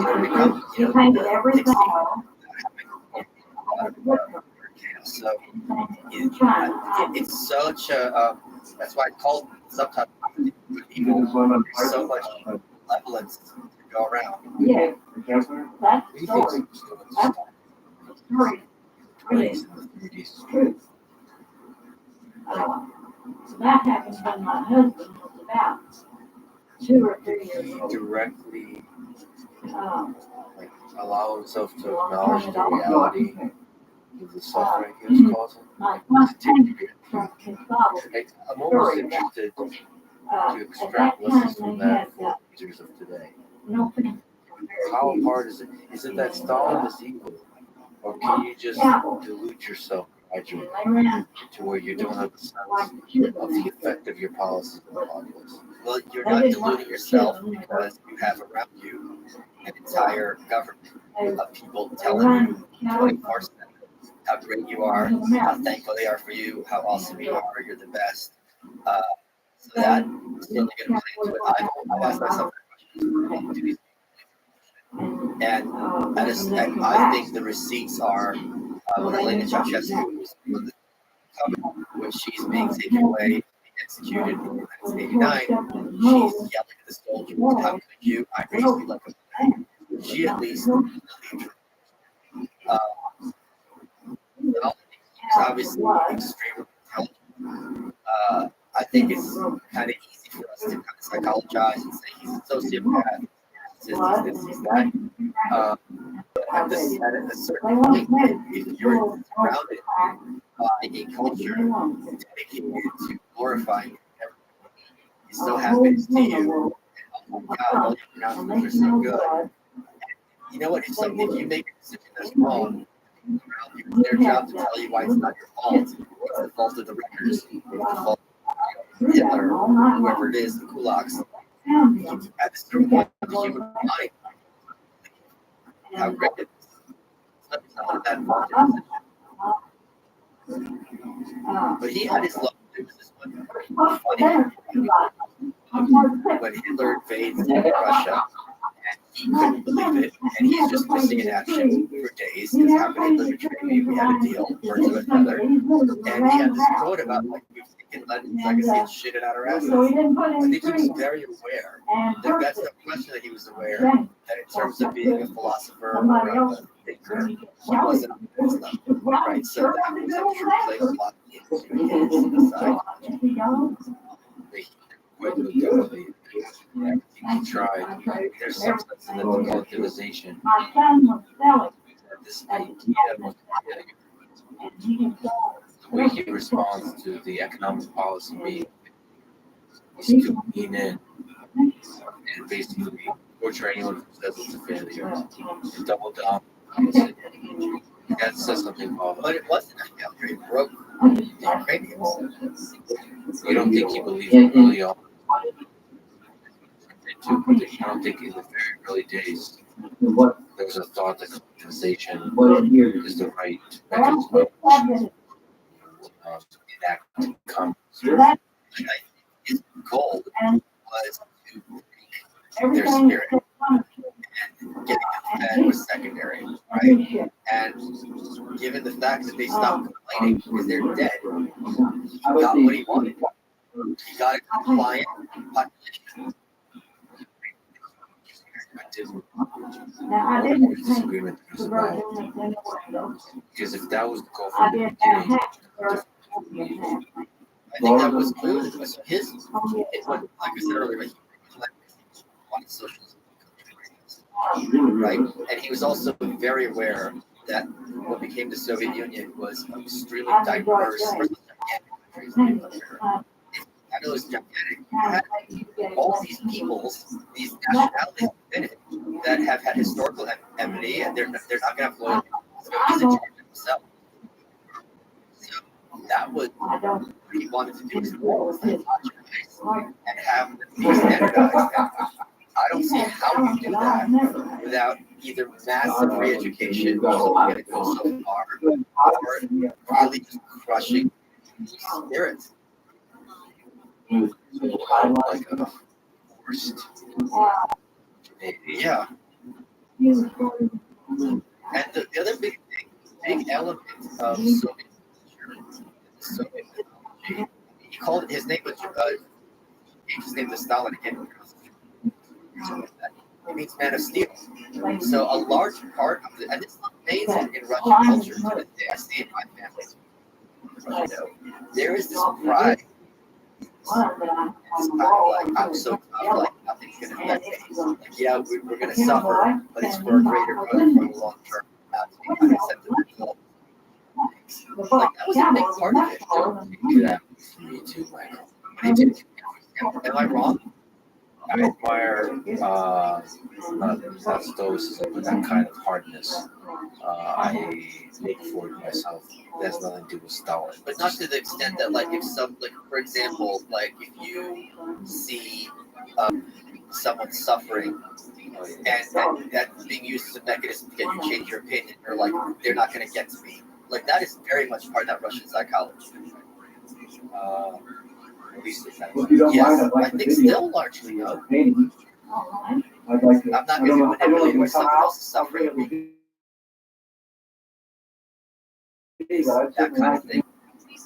I don't know. I don't know how much of it is caricature, how much of it is reality. Sure. I remember I knew of someone who's him and his fiance were running, and they had this big fight. She took off the ring, right? Can you say this is And his house she's or like, your house? and he's like, that's it. And just like the way he told the story to me, she's like, what do you want me to say? Oh, don't leave me, baby. I can't live without you. Like that nasty. I don't know, man. I know. I know you're. I don't know if that's a Russian thing. That's just. I don't think that's an American thing. I think there's all kinds of flavors, and they're different by region of the way that people feel to each other. Sure, you're not arguing America, that. in America, New Jersey is different than Texas, is different than California. You don't think Americans are a higher trust, more kind society than Russia? Worked in a lot of meetings. Higher trust. Listen, I'm not going. So first of all, I have very complex feelings about Russia today. I'm talking about, right? let's talk about January before the war. I'm talking about nowadays. I think it's a complex psychological dynamic of what trusting means. I think Russians are generally less friendly, but have more intimate friendships. Yes, I think that's true. So it's just a different, It's not different. It's just one is more trusting. which is more trusting. Americans. But then let's define trusting differently. I'll give you an example. If someone's having a party in America and people come over, okay, that's fine. Everyone's welcome. If it's in Russia, it's like, what'd you bring? And there's much more of a like, let me be sure that's okay. This person's here. I mean, You don't have parties, I have never been at a party. and you don't come to mine. And that is very sad. Well, I love that. I love that. Well, you should have showed it by showing up. Just, man, I hide from the world and I'm afraid of social interaction. And I just lay on the ground instead and feel sorry for myself. It's not that. It's that. Well, I conserve my emotional energy towards this one day a year. Intensely spread joy. Alright, speaking of which, you tell a Christmas story. Are you spoiling that chapter? It's called Die Hard. Alright, well, I'm not going to spoil it. Okay, it's really good. I was very proud of that chapter. because the ending, the Christmas story is just like, I know everyone's reading is going to go Google it, be like, things can't be real, but it is real. I mean, this has to do with the bigger picture. We don't have to do the big reveal, but the bigger picture of there was an iron curtain down in complex ways. How would you define the iron curtain? So there was a set of ideologies, a set of countries united by an ideology, and a set of countries united by a different ideology. And it's a curtain that divided them, and then eventually came down. So how would you describe how it came down? I hate that I can never remember if this was Hemingway. No, it was Hemingway. It came down 2 ways, gradually but suddenly. The thing with the Iron Curtain, the Warsaw Pact, these were a bunch of nations with, communism, but they were all almost under the sway of Moscow. So if they were going to make big changes, Moscow had to. It was in the 50s when Hungary decided to rebel, or not rebel, liberalize, and they were thinking of leaving the Warsaw Pact, and the Russians sent in this mix. And you have the development of what was called the Brezhnev Doctrine, which was the idea that it is the duty of all the Warsaw Pact nations if another country tries, and this was also in 68, Prague Spring, Czechoslovakia, if a nation wants to leave socialism, it is incumbent on those socialist nations to do whatever is necessary to make sure there is a counter-revolution. So they were very much under Moscow's thumb. And one of the big ways it changed was one man, and that was Mikhail Gorbachev. And he was the first Russian leader after the October Revolution. He grew up, and his grandfather was arrested for being a Trotskyite. The other one, was arrested for this or that. He saw his village starve as a result of Stalin. So even though he was a very committed communist, he also was very and increasingly skeptical of authoritarianism. And, in Poland, for example, had the Solidarity movement. And the labor union movement and the government didn't know what to do. They were getting a lot of support from the peoples. They had strikes that was started. And basically, Moscow told them, either you crack down or we're cracking down on you. And they're like, all right. And they declared martial law. The rest of the leaders away. But then when Gorbachev, was in charge, there wasn't a gun to their back. And it was the communist leaders themselves who were like, there's this really funny moment where, like Melissa is Margaret Thatcher. And he's telling her what solidarity wants. And she had a Polish government as well. And she's like, tell them, because they had tried, they wanted, the government wanted her to tell them that we want to negotiate. And she goes, all right, tell the government what it is that you're asking for. And just points to the ceiling. She goes, oh yeah, our chiefs are bought anyway. But they then had the freedom because they knew that Gorbachev wasn't forcing them to drive solidarity underground. So they had the idea that let's work together with these people. And as a result of this, Poland liberalized and freed itself fairly easily, minimum of bloodshed in 89. And there was this whole argument in the Vietnam War was something called domino theory, which is if you use Vietnam, then you're going to lose Laos, then you use Cambodia. One by one, the country's going to turn dominoes.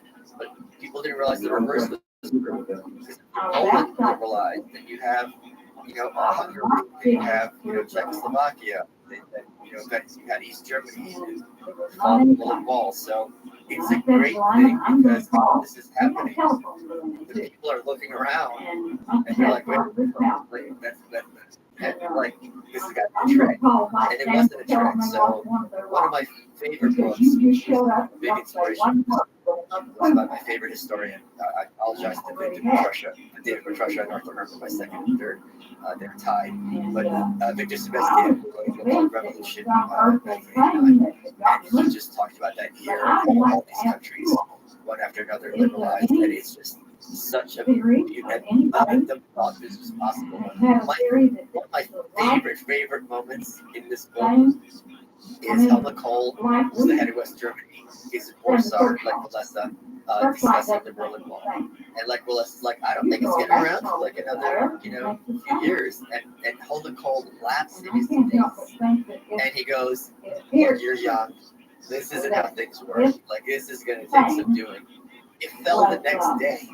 And Helmut Kohl literally says, I'm at the wrong party. And he got on a plane and got out of Warsaw.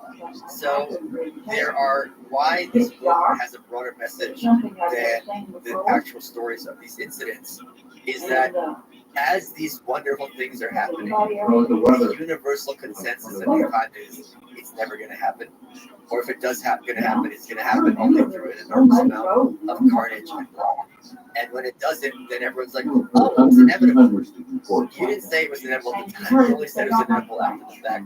And the other thing that I really brought me a lot of joy is there are so many moments of men with guns saying, we're not shooting anyone. Because they wanted several Tiananmen squares. They wanted it in East Berlin. They wanted it in Romania. They wanted it in Moscow. And these strong, tough, trained men with guns were like, no, we're not shooting civilians. And then everything else was history. Yeah, just as surprising as the mass violence committed by police and army on its own citizenry, equally surprising is when they choose not to. Yeah. What is that? What? How do you explain? How do you explain this progress that happens so suddenly? How do you explain that at the beginning of the 20th century, so much revolution happened with no sound at all?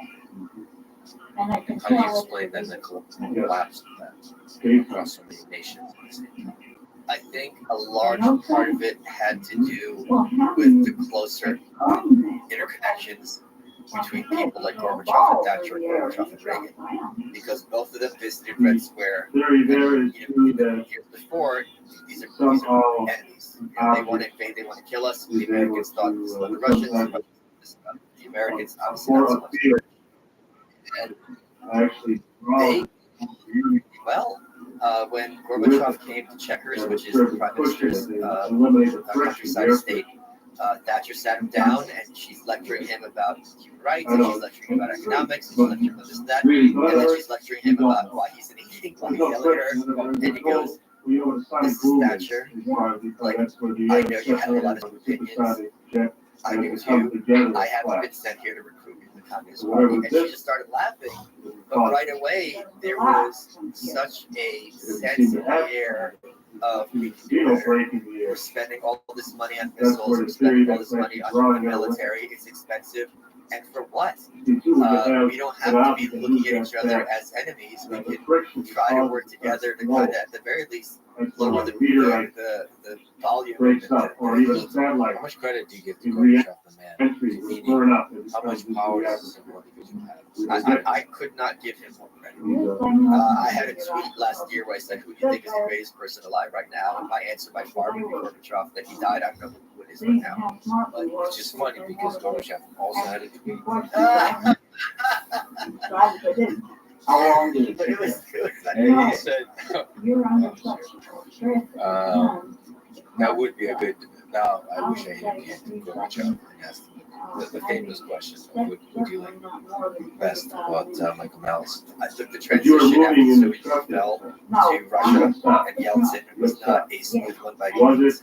As I said in the book, it's not like they lived happily ever after.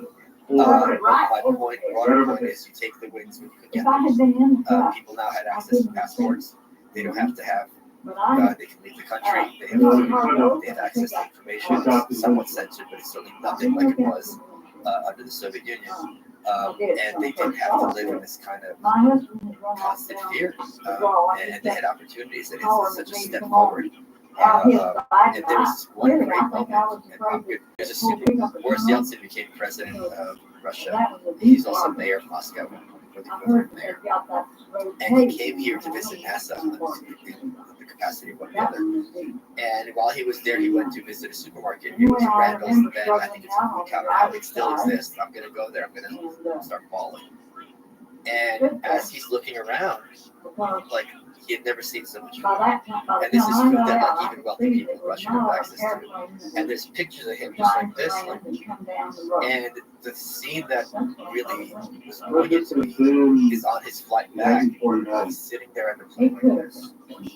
And he's like, they had to lie to the people because if they knew, they wouldn't have been able to do anything. And that's the moment where it's just like, oh, this wasn't like skewed propaganda. You know, this was like they knew, and it was a lie from A to Z. And he was just like, holy crap. Just like, and you can just imagine him on that plane, his brain reprogramming. Because if you're taught since you're a kid, he was an older man, he's no dummy. You think, okay, the Americans are starving poor and they're lynching people every day. And then you go to a supermarket, the most banal place on earth, and you see, like, I think what the article said, like, they couldn't believe how big the onions were or something like that. And you're seeing this, and you're seeing these, like, janitors, school teachers, these aren't dignitaries, and they're regular people that pick whatever they want, and you're just like it's like the equivalent of having a stroke. Yeah, I do think that that's one of the most powerful things is the grocery store. It's the guy in terms of drawing a distinction between the two systems. Yeah. Because you can have like technology, you can show off technology and so on. You can kind of sign up right off technology. So that's the mechanism of the devil. But when you look at just fruits and veggies and like very big fruit and veggies and like fruit in particular, like certain kinds of fruit that are just not available in Russia. That really shows. Where treats put out. It's interesting, like when you're older, you have to face the reality that what you believe to be true, like your whole life has been based on a set of lies. And there are stuff, not mistakes, not like a little bit, like blatant lies from top to bottom, start to finish. That I don't know what that's like. How much you've started the book? Yes. As one does. So before the revolution, she was born in Russia, and she witnessed the revolution. And moved to the United States in the 26. Anyway, you write that she spent a lot of her life trying to convince Americans of the world that the negative effects of the totalitarian government. Just maybe using her as an example, but also this question: can we draw a distinction between authoritarian regimes and communism? Is it possible to still make the case that not all implementations of socialism and communism would lead to the atrocities we see in the Soviet Union and in China and Nepal? Like when you in studying all of this, how much blame do you put on the ideologies, on the Marxist ideologies, versus the particular leaders? Well, you have to blame the leaders a lot because they had different leaders in different countries were different from each other. Dubček took over Czechoslovakia and he tried to introduce socialism to the human face in the process in 1968. He was like, all right, we got it. This authoritarianism, we got to have more free speech. He was thinking introduce the element of democracy. Now that the Russians sent in the tanks. But the point is, he certainly was someone who was like, all right, this has got to stop. This is absolutely crazy.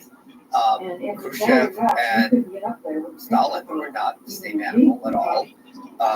So I think the problem with communism in the Marxist sense is that you're going to have and introduce an element of authoritarianism simply because you can't have economic planning. If I don't have a price mechanism, I don't know how price is what is deemed knowing as a consumer or a producer what should be produced or what there's a shortage of. As the prices increase, that's a signal that we have a shortage here. As prices decrease, that means there's a surplus here. But if I'm setting the price, I don't really have to know how much meat I need to produce. I'm comparing to corn as compared to shoes is very standard customs. So that is a big problem. The other issue is if you have agency, the government, having a monopoly on, let's suppose, the news, like you were talking about earlier with Twitter, it's going to be really hard to have any kind of objective discourse because everyone is going to be working for the same organization. That is going to cause a problem in terms of having a feedback mechanism, even in the best scenario, in terms of this is a problem, this isn't a problem. And when you have a monopoly, which is what a government is, I think people are very familiar with what the problems happen with monopoly. There's lack of accountability, bureaucracies are faceless, and then no one's to blame, and everyone suffers as a consequence. So it doesn't necessarily have to be as authoritarian as Stalinism, but you can't have it a government, which is authority by its nature, be this pervasive without a strong amount of oppression. The same thing with even if you just have like let's throw socialized healthcare, you're going to have to make it illegal for doctors to practice privately. You're going to have rationing, so on and so forth. Now, that might be a price that people are willing to pay because you can't have infinite spending on healthcare, right? So something's going to have to give somewhere. So there is an element of authoritarianism there, and people are comfortable with that and wrap my head around it. But if you're going to have one organization run literally everything in society, I don't see how you do that and have any measure of liberalism. Why do you think Ayn Rand has such trouble telling people the danger of Soviet Stalinism? Well, I think pertinent question is why did Emma Goldman and Alexander Berkman have so much problems? So they were hardcore. These are anarchists. Yeah, they're Emma Goldman's on the cover. They were deported from the U.S. Jan Roover saw them off at Ellis Island. They were sent to Russia. They were bloodthirsty revolutionaries. They had no shortage of advocating violence when necessary. And when they went there, they were just like, this is a complete nightmare. They both individually had meetings with Lenin, complaining about political prisoners, complaining about lack of free speech. He told them, this is a revolutionary time. You can do that later. And when they both left, she wrote her memoir was split into 2 books, My Disillusionment with Russia and My Short Disillusionment with Russia. He wrote The Bolshevik Myth, and she was in England, and she gave a speech, and she's just like, if you guys think this is for the workers, this is the biggest lie I've ever heard. Like, they're oppressing the workers like no capitalist has ever imagined. And, as she described it, like, people just shifting their seats, they were interrupting her, and when she opened her talk, she had a standing ovation, and when she was done, you could hear a pin drop. So they didn't want to hear it, because this was this kind of, and Eugene Lyons talks about it later, this was like the guinea pig theory of the Russian people. Like, we're going to experiment on them over there. If it works, great, we're right. If it's wrong, it's their problem. And sure, these animals squeal and different beneath us, and of course they're going to make some noise, but this is a noble experiment. But they're experimenting on a country, several countries.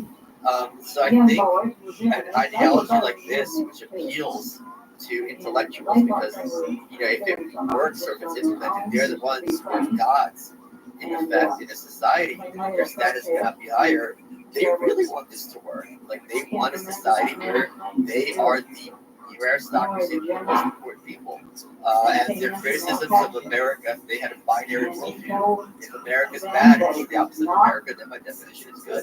And the other binary that they bought into is you have the Nazis and the fascists hate the communists, and the communists, it's true, up to a point, hated the fascists and the Nazis. Okay, well, Hitler is evil, so this guy's against Hitler, we're with him. So that's an argument that's still made in schools growing up when you talk about World War II, but they're like, with Stalin, and they don't really talk about Stalin being a bad guy, but it's like, we worked with him to fight Hitler because Hitler was a unique evil. Now, that is certainly true that Hitler's a unique evil, but that doesn't mean or even imply that Stalin is somehow an angel or a saint. Do you think some of the lessons of history are forgotten here in our modern political discourse that are important to remember? I was so triggered because I was in the supermarket and there was like a company that's selling Russian ice cream because it meets these high-level Soviet standards, and I'm just like, You think this is some kind of joke? You think this is some kind of kitschy punchline that you had decades of people who were taught in school to turn their parents into the police if they were hoarding grain, to either cost them their own lives, where it was a crime to be married to someone who was an enemy of the state, where you had torture being the norm, where people were institutionalized because they were politically disadvantageous and they were called insane. Like, this isn't just like oh, this hammer and sickle is cool white symbol. Like, the amount of blood under this is just enormous. And yeah, I think the lesson is very much forgotten. How did that contain? It was fine. I'm a Baskin Robbins guy. This Van Leeuwen's just great work. Baskin Robbins doesn't have any serious. No. Dumped out or spewed out of these plans in 2049. Dark jokes. Dark jokes. I'm gonna self-publish a book of jokes. Coming out. Okay. What was the hard part about writing a book? Spent years writing. So when I write books for celebrities and I was co-authoring them, and then I try to get into their head as much as possible to kind of speak in their way. And when you're dealing with children tortured, harmed, starved, and you're trying to empathize, it's hard to take. The other thing I had, like I was saying earlier, it's just I was just very, very concerned that I told the story and did it justice, because I think that is I still don't understand that it's fallen on me to tell this story. This is some minor incident that happened in town for 80 years. And this is huge. I mean, you and I are old enough to remember the 80s. There's your show. I remember the 80s. The fact that all these things are just kind of, we have this collective amnesia. And not even amnesia, I think a lot of this stuff even I was not known even at the time, or was kind of obscured. This is, I remember I was at the Blaze, which is a network run by Glenn Beck, and they're conservatives. I have a lot of friends there. And I'm just sitting there, and sometimes they veer off. They're like, oh, Biden's a communist. I'm like, oh, That's all we really need. but I'm like, we talk so much about, slavery, the Civil War, the atrocities. We talk about World War II, the Holocaust. I'm like, how is no one talking about this? And this can very easily be portrayed as like conservatism's big victory, because Reagan and Thatcher were so instrumental in guiding this to a safe landing. And I'm like, how is that telling the story? And then one day my brain is like, you write books for a living. This is kind of your job. And I'm like, all right, but I gotta tell you, I'm kind of confused that I'm the one who has to do this, because this should be there should be 30 books like this. And it's a model. Yeah, and it's also that it's such recent history. Yeah. But it also kind of makes you realize that there might be Now they've had so much other fights for progress going on right now. Oh, yes. That we don't know about. So you wrote about North Korea. I don't know to what degree there could possibly be fights there for progress, but they could be boiling up in China. They could be boiling up battles for progress in other parts of the world. Russia, it could be And in America. And these are all different kind of battles for progress.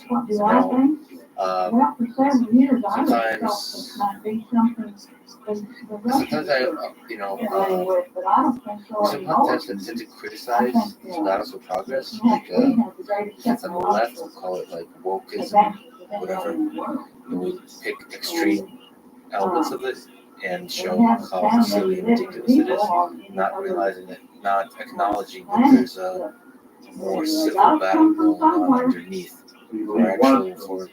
for respecting human dignity from home, from walks of life, And the same smarter than we know tend to about. call anybody who questions mainstream narratives conspiracy theorists and dismiss them immediately. And they're ultimately fighting for progress. The people who criticize Fauci and everybody else, I Thank don't know you very if much for your time. I think they want I'll make a copy of this. institutions Promise the quality will be there. that serve the public. They're fighting for progress too. I'll We tend to do dismiss copies. them, like each side tends You'll to don't worry caricature the about other. it. It's there. But It's very the simple to battle do for and it progress doesn't is cost happening. I guess that's what Get you're more sort of that's the hopeful message you of helping Bill, us. Well, right? thank you. That there's appreciate it progress very being much. made. Somehow we're all making progress here. I think more the hopeful message is that it's not possible that we have to lose. Like if someone tells you this great face you can't win, the enemy is too impressive and strong. And we're Like, here in Del Mar. what are you talking about? I mean, look, this was the Soviet Union, and it happened, you know, relatively quickly and relatively peacefully. I mean, again, it wasn't because the Hunter in East Germany was like, oh, I'm just gonna vacate my seat. He was like sending the tanks, and the military guy said no. So they wanted blood. There were plenty of people who wanted blood and would have been happy to have it. So to you, Barney was maybe if not the fall of the Soviet Union, the fall of the Iron Curtain is a great leap of progress in the 20th century. I don't see how his office was in Coral. with a straight face. So that gives you hope that humanity were able to do that. Yes, and at the same time, we were told at the time, give it up, be realistic. It's utopian to think this is going anywhere, maybe in 100 years. Look, there's a reason Chekhov was on Star Trek. Because the idea is, even in our future, you're going to have America and you're going to have the Soviet Union. Like, this is the reality. It's called realpolitik. You're going to have detente. You know, it's a permanent stalemate. We had the Vietnam War. We got our asses kicked. Russia's not going anywhere. America's not going anywhere. We gotta learn to live with each other, blah, blah, blah. And Reagan said, you don't want to hear my strategy for the Cold War? Some people might say it's simple or even simplistic. Here it is. We win, they lose. And the people who won were the Russian people and the Ukrainian people and the Lithuanian people and the Polish people and the Romanian people especially and the Hungarian people. And it's just there's so many moments of great joy that, you know, just tears coming down my face because you're like in Prague when Dubček, who again tried to liberalize in 1968, and then when they sent the tanks, they deported him to Slovakia somewhere to some forestry job. Like he appears in their big squares, just waving from the balcony like this ghost from 20 years prior, being like, look. You know, the spirit of '68 is still alive here in Czechoslovakia, and it was like a matter of weeks. The entire government resigned, and then they liberalized. It's just so many things just overnight just changed for the profound better. And you know, people are so committed, don't have hope, things get better. It doesn't really matter because the broader picture never gets better. And there's lots of data to the contrary where that's happened before. And this isn't some magical faraway place. This is the opposite of magical faraway place. It's Eastern Europe. So we never said that one To might have been me, alive. I think one narrative that people assume will always be true, or just to a degree will always be true, like in American politics, is the extreme levels of division. And it seems to me like that too. So the division in American politics that seems to be counterproductive. Exactly where it's from, other than. And I think the division in geopolitics currently with Russia, China, and the United States, particularly China and the United States, can be overcome. And he didn't give me And I think that requires great leadership. Planes it would have been on. That galvanizes the populace to the better angels of their nature. Like I have hope for that. People have become really cynical on social media and elsewhere in the way they talk. The liberals are destroying this country. The conservatives are destroying this country. This kind of language has become more and more popular. I think I hope that that's temporary. Not that anybody put anything in your mind. That's my way. I don't know if you have You've read the book, you saw the What does insult COVID look like for you in American politics? Forget American politics, the nation, the country, the people. But your memories then are pretty vague about what you said. Which I don't think is an unrealistic one, is that the next generation has a better life than you and I have had in this country. And I think anyone who thinks You that recall America is now, over what his feelings or are is one president away from being destroyed What is cannot in What's your good feeling conscience call themselves a patriot. Because if you think America is so weak So you that it believe, takes a based on Biden what or Barney a Trump to that irrevocably, or an Obama flying to saucers irrevocably destroy it, and then it's already a wrap. beings from other planets? And I think that's just absolutely ridiculous. If you look what this country has survived, Great Depression, World War II, But you Civil trust in War. Barney told you. Yeah, I mean, my God. So Was we've he been ever through known wars to before. play practical jokes or It wasn't always pinball easy, tails or certainly anything not. like that? But it's so hard for me as someone who's a So he was local racist. person, not by my nature, not Michael Kindness, who does work for Random House, or at least he did last Did time. it ever come up more than one time? that I you look at remember? even like the thing is when you speak positively, So- it sounds corny. And That's you how have really no screwed up our cynical No, is. that's fine. That's exactly what you're it verified. was. Exactly what you remember, That's good. not what But even like something like others may Etsy, have said or things that like people you might could go on have said. Etsy, Paid You call $8 yourself. for that. did you? So you really I have no heard it. clue as to when. It's an opportunity for Making this independent artists to Other create than it may have been something in the special and 50s. cool, and I bought a lot of stuff from this. That in and of itself is something that's pretty awesome. There's so much. I'm into shaving subs, right? Of course you are. The point is, there's like dozens of artisans every day. When you have a shave, it brings you So it might have some been joy. 49, 48. So It might have been right there's after so many close to the time it things happened. that are wonderful, and I Do you know remember there's the people contact listening to this you rolling their contact eyes. the conversation, How how can it you came talk up about all? shaving subs when my daughter But it made or no when my impression wife on or you. when You blah never blah blah, did. and I'm not disparaging or dismissing what you're Anything regarding else as a that you can think problem. of that- My point is, hope means the belief So you that have- it's not at all a certainty that this problem will be insurmountable. That's all it means. What do you look forward to in 2023? Since this is a holiday special. What, Honestly, given what you know, what, like if I look forward to a lot of young people what's your feeling of the realizing government?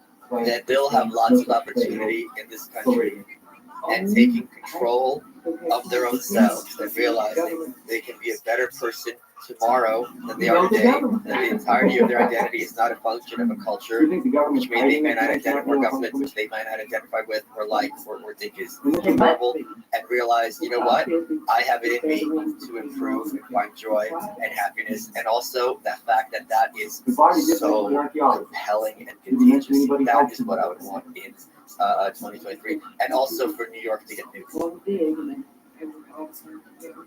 Those two things could be accomplished. Can I go back and switch the order? Because I think New York won.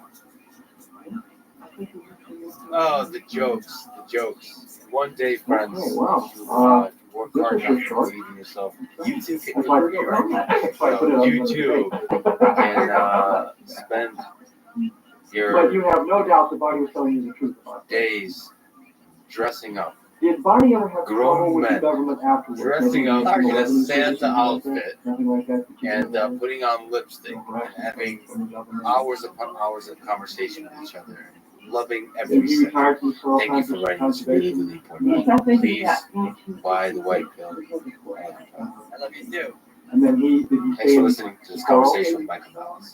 To support this podcast, please check out our sponsors in the description. And now, let me leave you with some words from Michelle Silverstein. and Ruth?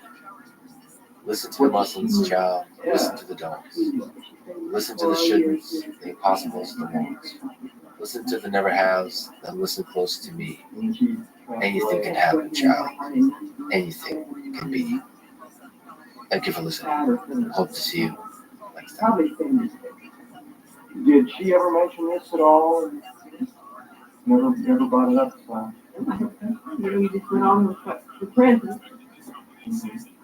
wasn't really that major of an event in anybody's life. I guess it was, and even though you can't imagine it. Now I can't. When it's quiet, Play down. that's what it is. Yeah. That's what I think. That's what a lot of people Well, I experience think when it they is come part back of my from friends. conflict.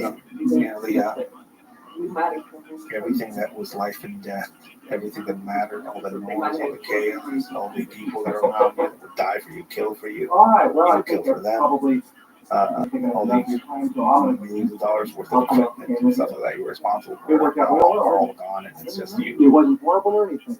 It was scary. This conversation with Ed Calderon, a security specialist who has worked for many years on counter narcotics and organized crime investigation in the northern border region of Mexico. I highly recommend you follow the writing and courses on his Patreon and website, edsmanifesto.com. This is the Let's Read podcast. To support it, please check out our sponsors in the description. And now, dear friends, here's Ed Calderon. What does your experience in counter narcotics, investigating the Mexican drug cartel, teach you about human nature?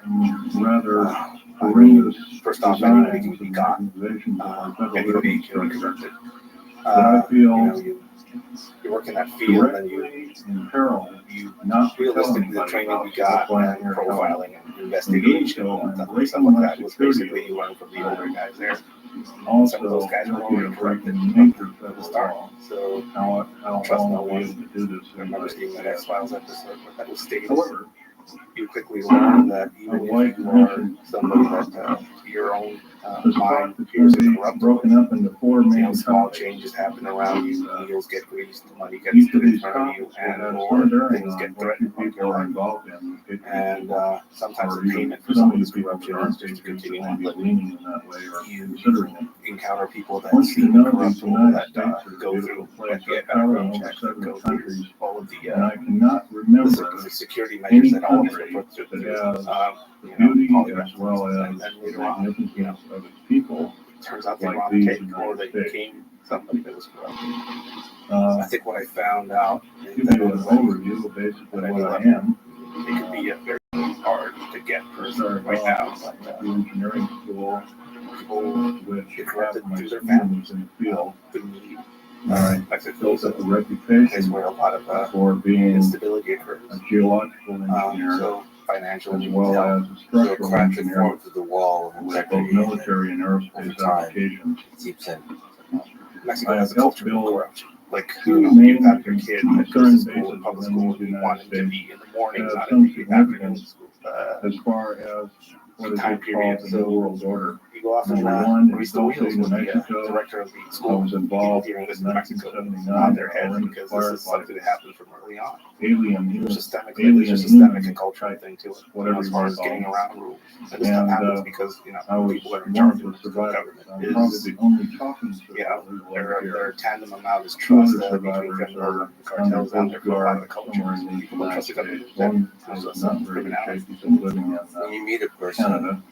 sticking out So I'm human about the nature, only do you one think it's around. possible to figure out if they can be Firefight. trusted? So you said That knows all the detailed is he files of the corrupted? entire operation. How long would you Secret talk Service to that person? agents, FBI, and the You like in your flagged the raised personal died private in life, firefight. just a friend, I was there. or is trust the thing that's never really cared? Number one, I think that trust is never really guaranteed. I know a lot of people are going to say that's a what sad I'm way going and to hard tell way you of is living your going life, to be very shocking. life experience Part of my of what I'm end. going to tell you is probably People change. very unbelievable. The dynamics of the relationship might change. Instead of putting I on look at people's character, specifically their past experiences, rather if I than can. spectacle.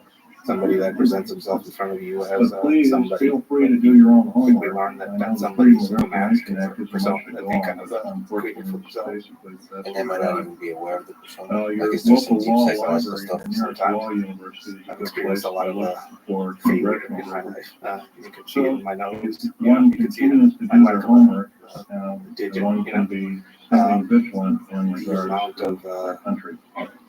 the amount of failure you can see in I somebody and love how the they wear country them. that I'm living Sometimes in more telling than things my life. worse I than would not being be able to be standing trusted before or you right that you now, can trust your risking story my or life their and experience. telling you these things. And when I say experience, I mean I've met some criminals, like former criminals, or The first part of this some talk people with that is background that I trust with my life. deep underground Because military they're bases not and the formed. black budget.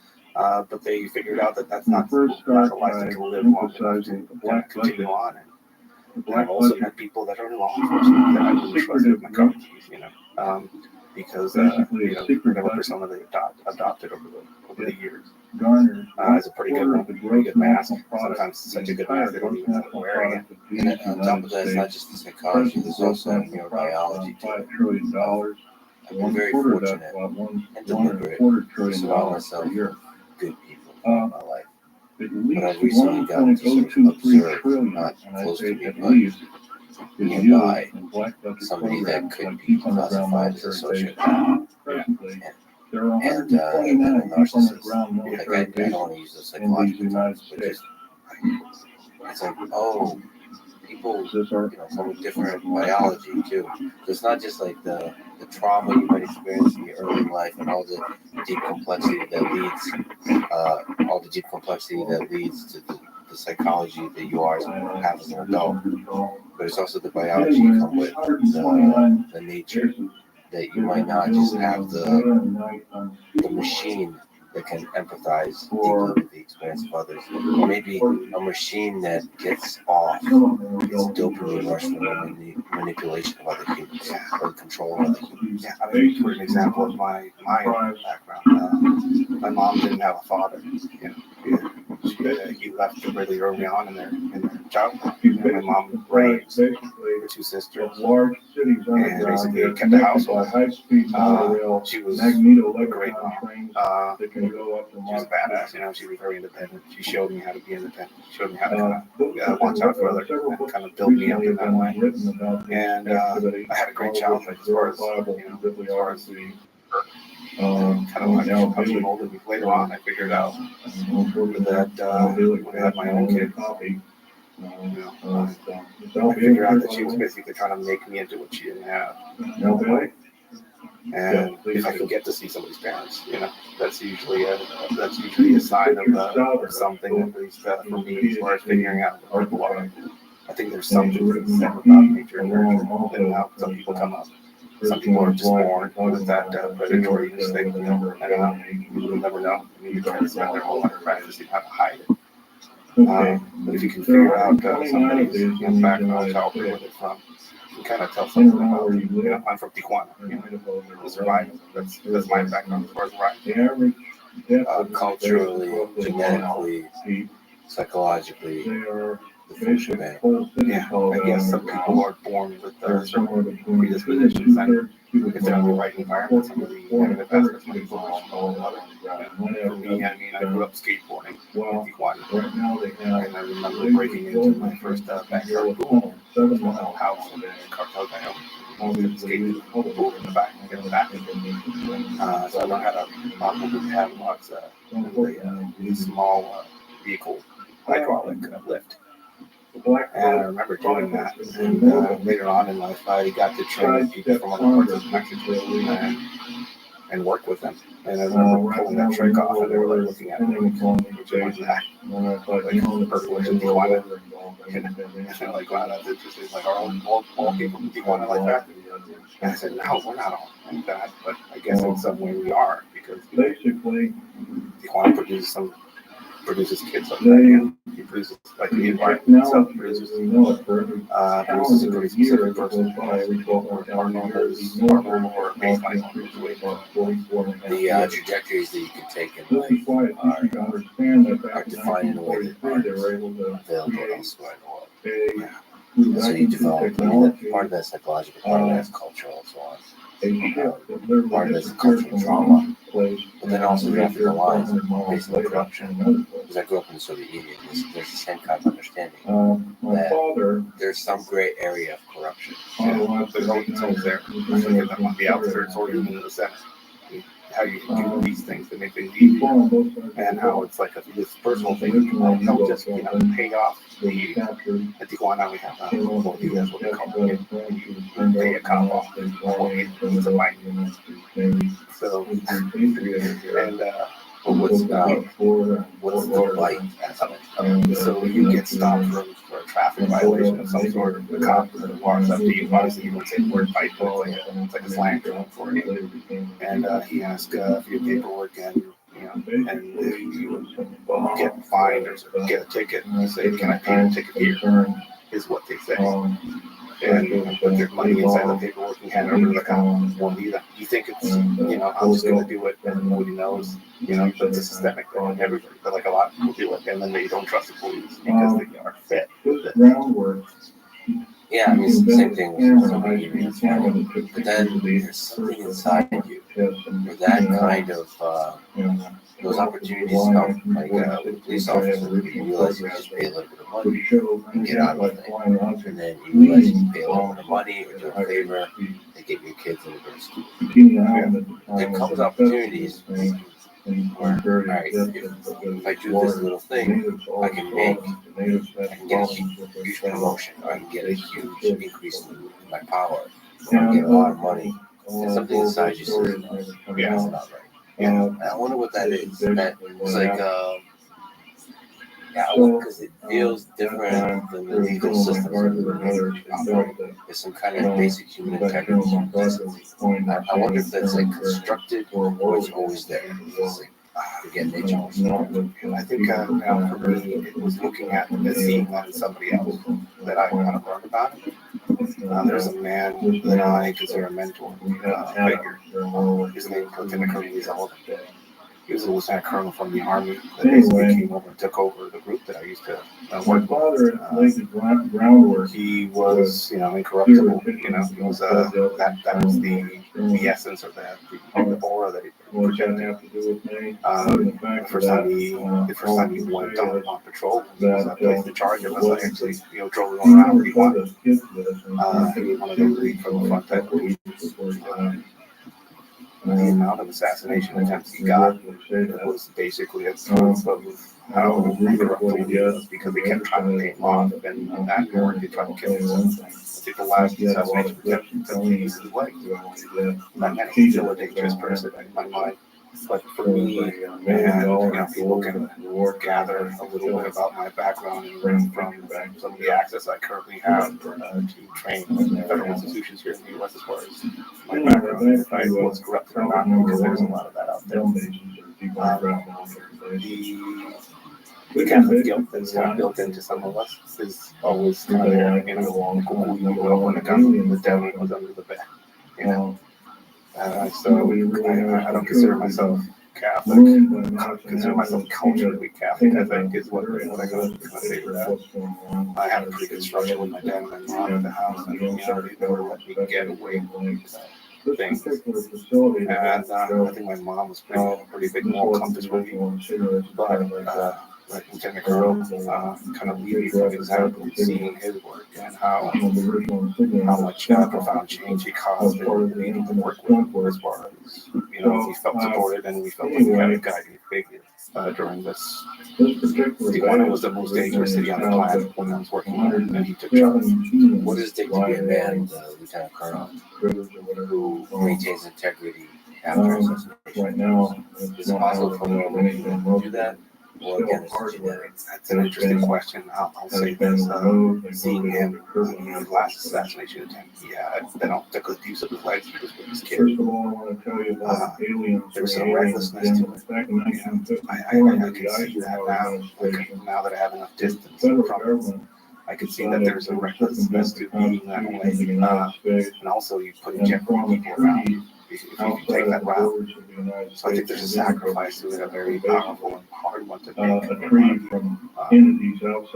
me, it was I wouldn't get paid to get on board with some of the operations group that I wanted to work with because I was known for not taking money or not being trusted by certain older segments of the organization I was with stuff because they knew that I wasn't on the.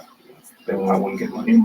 There's always a big sacrifice. You're almost kind of masochistic in that way. When you get approached, why are you being an idiot? Why are you driving around that beat up car? Look at the Hummer H2 that just drove in with the other guy that is doing exactly the same job. Society as a whole down there doesn't reward it, or at least doesn't see people that don't take that route. And for that reason, all comes from and seeing it, looking at it from the outside, I'm not there anymore. There's almost like a At that particular time, we had drilled four that could have been easier, maybe, or you could have been dead long ago. Because people that are on the takedown are usually owned by one together with side or the other. And when that gets found out, if you have somebody that you're paying off that hits you off, drug operations in the area, your rivals are pretty keen on killing you. Money aside, like a Hummer aside, how much of a motivator is fear? It's a big one. I'll say that, for me, I didn't think I was going to live to see 30. I wasn't sure. Did that concept scare you, or was that just a principle of life that you're operating on? I lost my brother when I was 13. He was 19. He was like the VIP of the family. He was a skateboarder, BMX, motorcycle hunter, one of the best marksmen that I've ever seen shoot. Better than you. Yeah, he was the best of us, is what I would say. And when he died, it's almost like a concert at this funeral. Like that three of his girlfriends that all introduced themselves, like the one, to this day, every now and then I get pulled aside down when I go back home, and you're Eric's brother.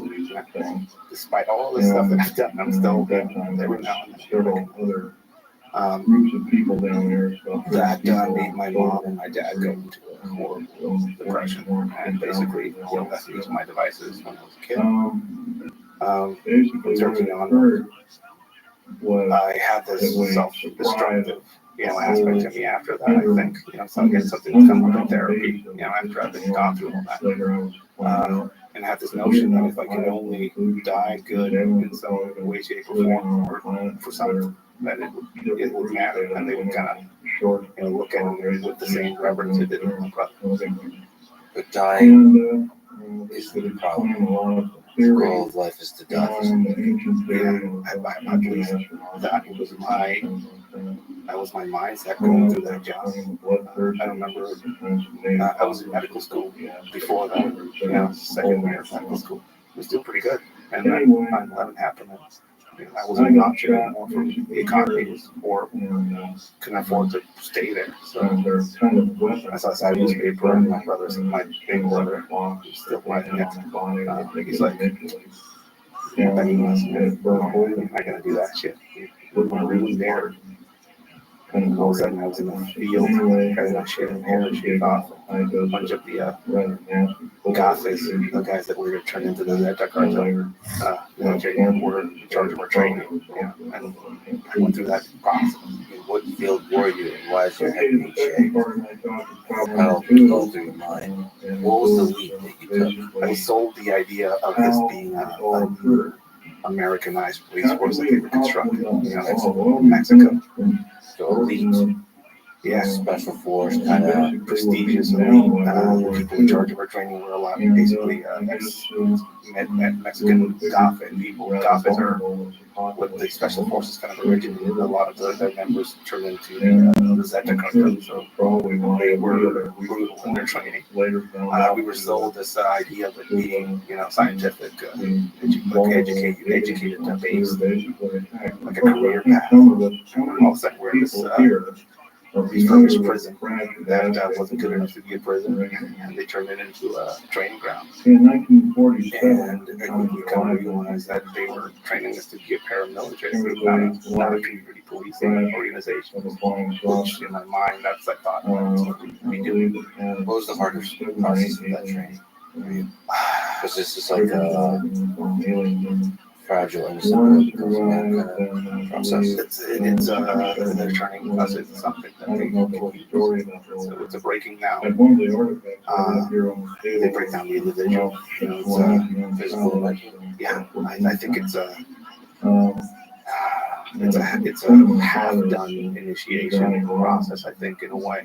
Looking at it from now to the past. The shaving of the hair, the stripping off your identity. Everybody gets that. gets a number. The uniforms, the running around and being treated like human garbage. The first thing they said to us when we were lined up in that field was ay panibero para comer aquí se acabó el pan, which means there's bread and dick to eat here, and the bread ran out a week ago, right? So it was, I mean, I can't equate it to anything in the military here in the United States, because people down there could actually get physical with us. I mean, they could actually hit us with punches, which is not allowed here anymore, at least in most of the military isn't as horrible as down there. The AK-47 is being shot around us to simulate reality, basically causing hearing loss, that type of stuff. Chaos, abuse, really challenging you. Yeah, Again, physically and mentally. and an open door there always. So if you don't want to be here, you just walk out. And the more you go into it, time-wise, you're more invested you are. So in a way, you're kind of building your own chains on the notebook process. Were you tempted to walk out? Yeah, several times. Specifically seeing some of the ways that people that I thought were better, were stronger than me, were walking out or quitting. Because of something that happened. There was some sexual assault stuff happening in there as well. Were you afraid of that? Always, you're in a place like that, there's females in the environment, some of the instructor doing what they do. So that was like a cause for alarm. These people are in charge of our safety and education and what's happening. So you could see some of the smarter ones leaving, not looking at this as a viable choice for life. How did that change you? Those few months? I had this motivation, this idealistic motivation in my head, making a difference. They drew a lot of nationalistic kind of flag marching. Being part of the group and the group being behind you in all of this. What was the nationalistic pride? Was it in the nation of Mexico? Yeah. So what was the vision of this great nation of Mexico? Did you believe? Did it get into your blood? I got it. So I mean, it's an indoctrination. It's a paramilitary group, so everything there is basically modeled after the military. So that's what they were trying to kind of instill in us. I was a team leader after 3 months. Basically, I was physical trials, mental trials, and stuff like that. And some of us were team leaders. And I bought into it. I'm supposed to be here. Look at me. I'm making headways. I'm sticking out a bit. And I was pretty proud of what I was going through in 6 months. Then you get the reality check when you sign the dotted line, and how that none of it really meant anything as far as what we were about to go out and do. An example of this, we were trained with a 92 FS Beretta, which is a 9mm pistol. The captain made. We got to shoot 20 rounds out of that gun. And then when we got out, we were handed a Glock 17, which I've never seen before in my life. I was trying to figure out the safety of it. A few other people there were handling those guns in a horrible manner. So we were very trained, but then there was a lot of assumptions about what movie would all of a sudden be cast. Because we the start of one of the bloodiest and longest lived modern conflicts in our history that doesn't get called back, but it's basically an ongoing war in Mexico. That is still to this day a massive problem. The Mexican drug war. The Mexican drug war, which is, it's hard to pinpoint exactly when it started, because when I was going through training, there was already stuff going on. And then went into training in 2004, and then more, major cartel-related events all over Mexico by then, but not at the size or scope I was about to go into when President Felipe Calderon kind of took office, and actually officially kind of kicked it off by putting the military in play as part of it, basically militarizing the drug war, including us. Who are the major players in this drug war? So politicians, military, police force, cartels, all Mexican, and then the United States, China, just to lay out all the pieces of it. First off, there are giant local drug markets in Mexico that are fought, just local drug markets that are huge in scope. So no exporting to other locations. Just to start. So a big problem in Mexico is basically those local drug markets. And an example of that, one I had a lot of experience with, is the local one, which not only feeds the local populace, but also feeds the populace in San Diego. It crosses down into Tijuana and buys their product.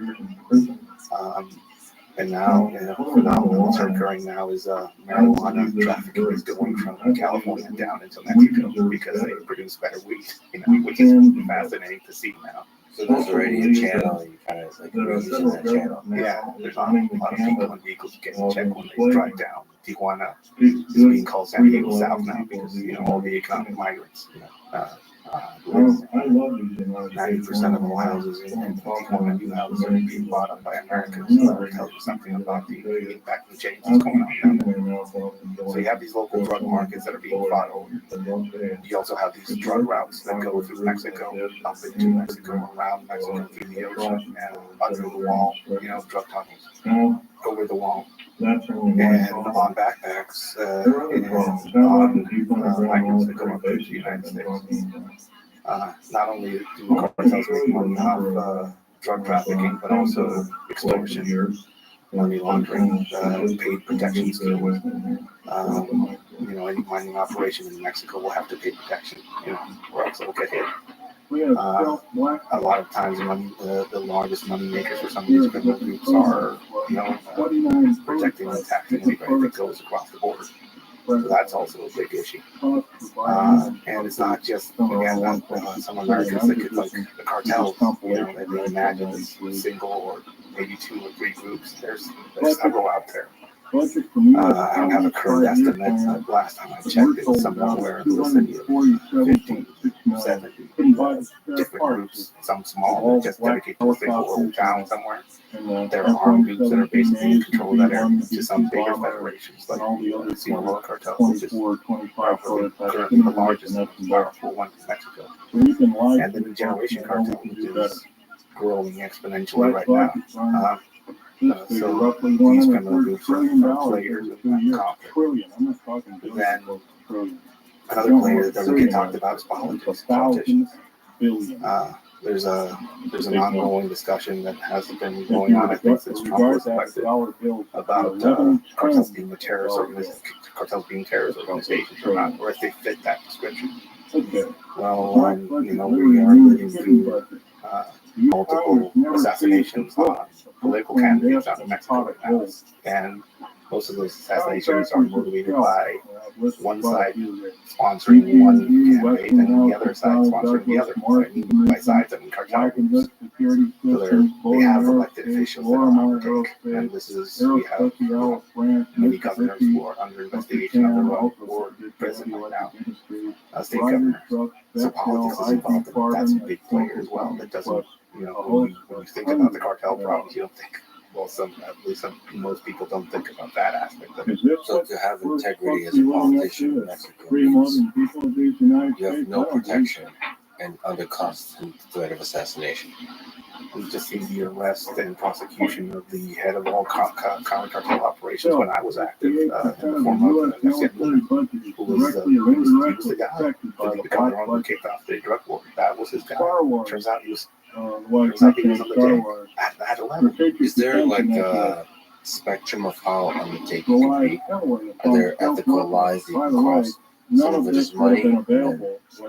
Is it possible to operate in the gray area crash that flying does saucers not that either we downed or they crashed themselves result in into our destructive deserts. ethical violations. None. I All these ethical materials on the violations. I table, have no idea. I some don't of which think were there formed is by our realistically. space I mean, space anything shuttle. that By the kind way, of you might ask supports what's some a of these, shuttle? you're supporting Large things of ingots horrible nature. of metal that are used, especially when they're down. I just posted First of all, recently on my Instagram the account milk of a lady in that the was confines of one of outer what the space. Most of these people metals set cannot up be these produced on really the planet. assassinated women that are They need a looking near for vacuum of outer space kids, for their basically. production. There's a bunch of groups You know, and organizations we're out not there in even Mexico, getting, we're not some in even getting Tijuana that I've actually walked any with, semblance who are of what I call pablum. taking control of trying to find the bodies We're of their not being kids. told anything close to the truth. Maria I Carmela believe our Vasquez, government the mother who officials searched have for a sold us missing down the son, drain. shot to Lots death of outside her barrel. home. And by the way, up until On several weeks Sunday, ago, her I was son, employed Osmar in the Vasquez, United States disappeared on government June with a 14th. Rothschild 46-year-old woman is the fifth mother one of to the be highest in killed the world. this year while searching for their missing loved one. She was a member of the Yamo Missing Person Collective. There's many groups out in Mexico who basically have given up on trusting the government to find kids. The number of missing in Mexico is Another thing about debated topic because the government itself doesn't release those numbers been or at alien least hasn't done a good job about keeping them in. nothing to do with the Cold War. Mexico is a country that has industrialized body disposal. And In Tijuana, we have the stew maker, the legendary stew maker, which is again a guy that basically used caustic acid to get rid of bodies at a massive level. So there's a separate operation for getting rid of bodies and murder. At least in Tijuana, we saw that phenomenon, and it's obvious that it's going on all over Mexico. We're having those discussions about mass murder, getting rid of people. I've been reading a lot about World War II recently, and there's aggressive innovation on the Nazi side of how to get rid of large number of people. It's the longest time of the Soviets, and the Soviets were more brutal. This literally, it's a engineering part of how you kill large number of people, get rid of their bodies. So the Soviets were into just laying people down into the grave, face down, and shooting right in the head, and then doing that mass kill. So you just like piling people on. And then there's obviously innovation in Holocaust in terms of gas. I'm not sure exactly where these tradecraft skills are coming from specifically. We hear discussions of Israelis training some of the cartel groups back in the late 90s, specifically the Ariel cartel. There's a lot of stories about that. A security specialist coming out and showing them things like how to make caustic soda, how to put rocks inside of bodies and then chicken wire them around to throw them into the ocean or rivers so that the bodies don't float. And we kind of put rocks inside of the body to make sure the body doesn't float. So you open up the intestinal tract, put rocks inside, you cut where tattoos are, you take off hands and faces and throw them somewhere else. And you wrap them in chicken wire. Throw them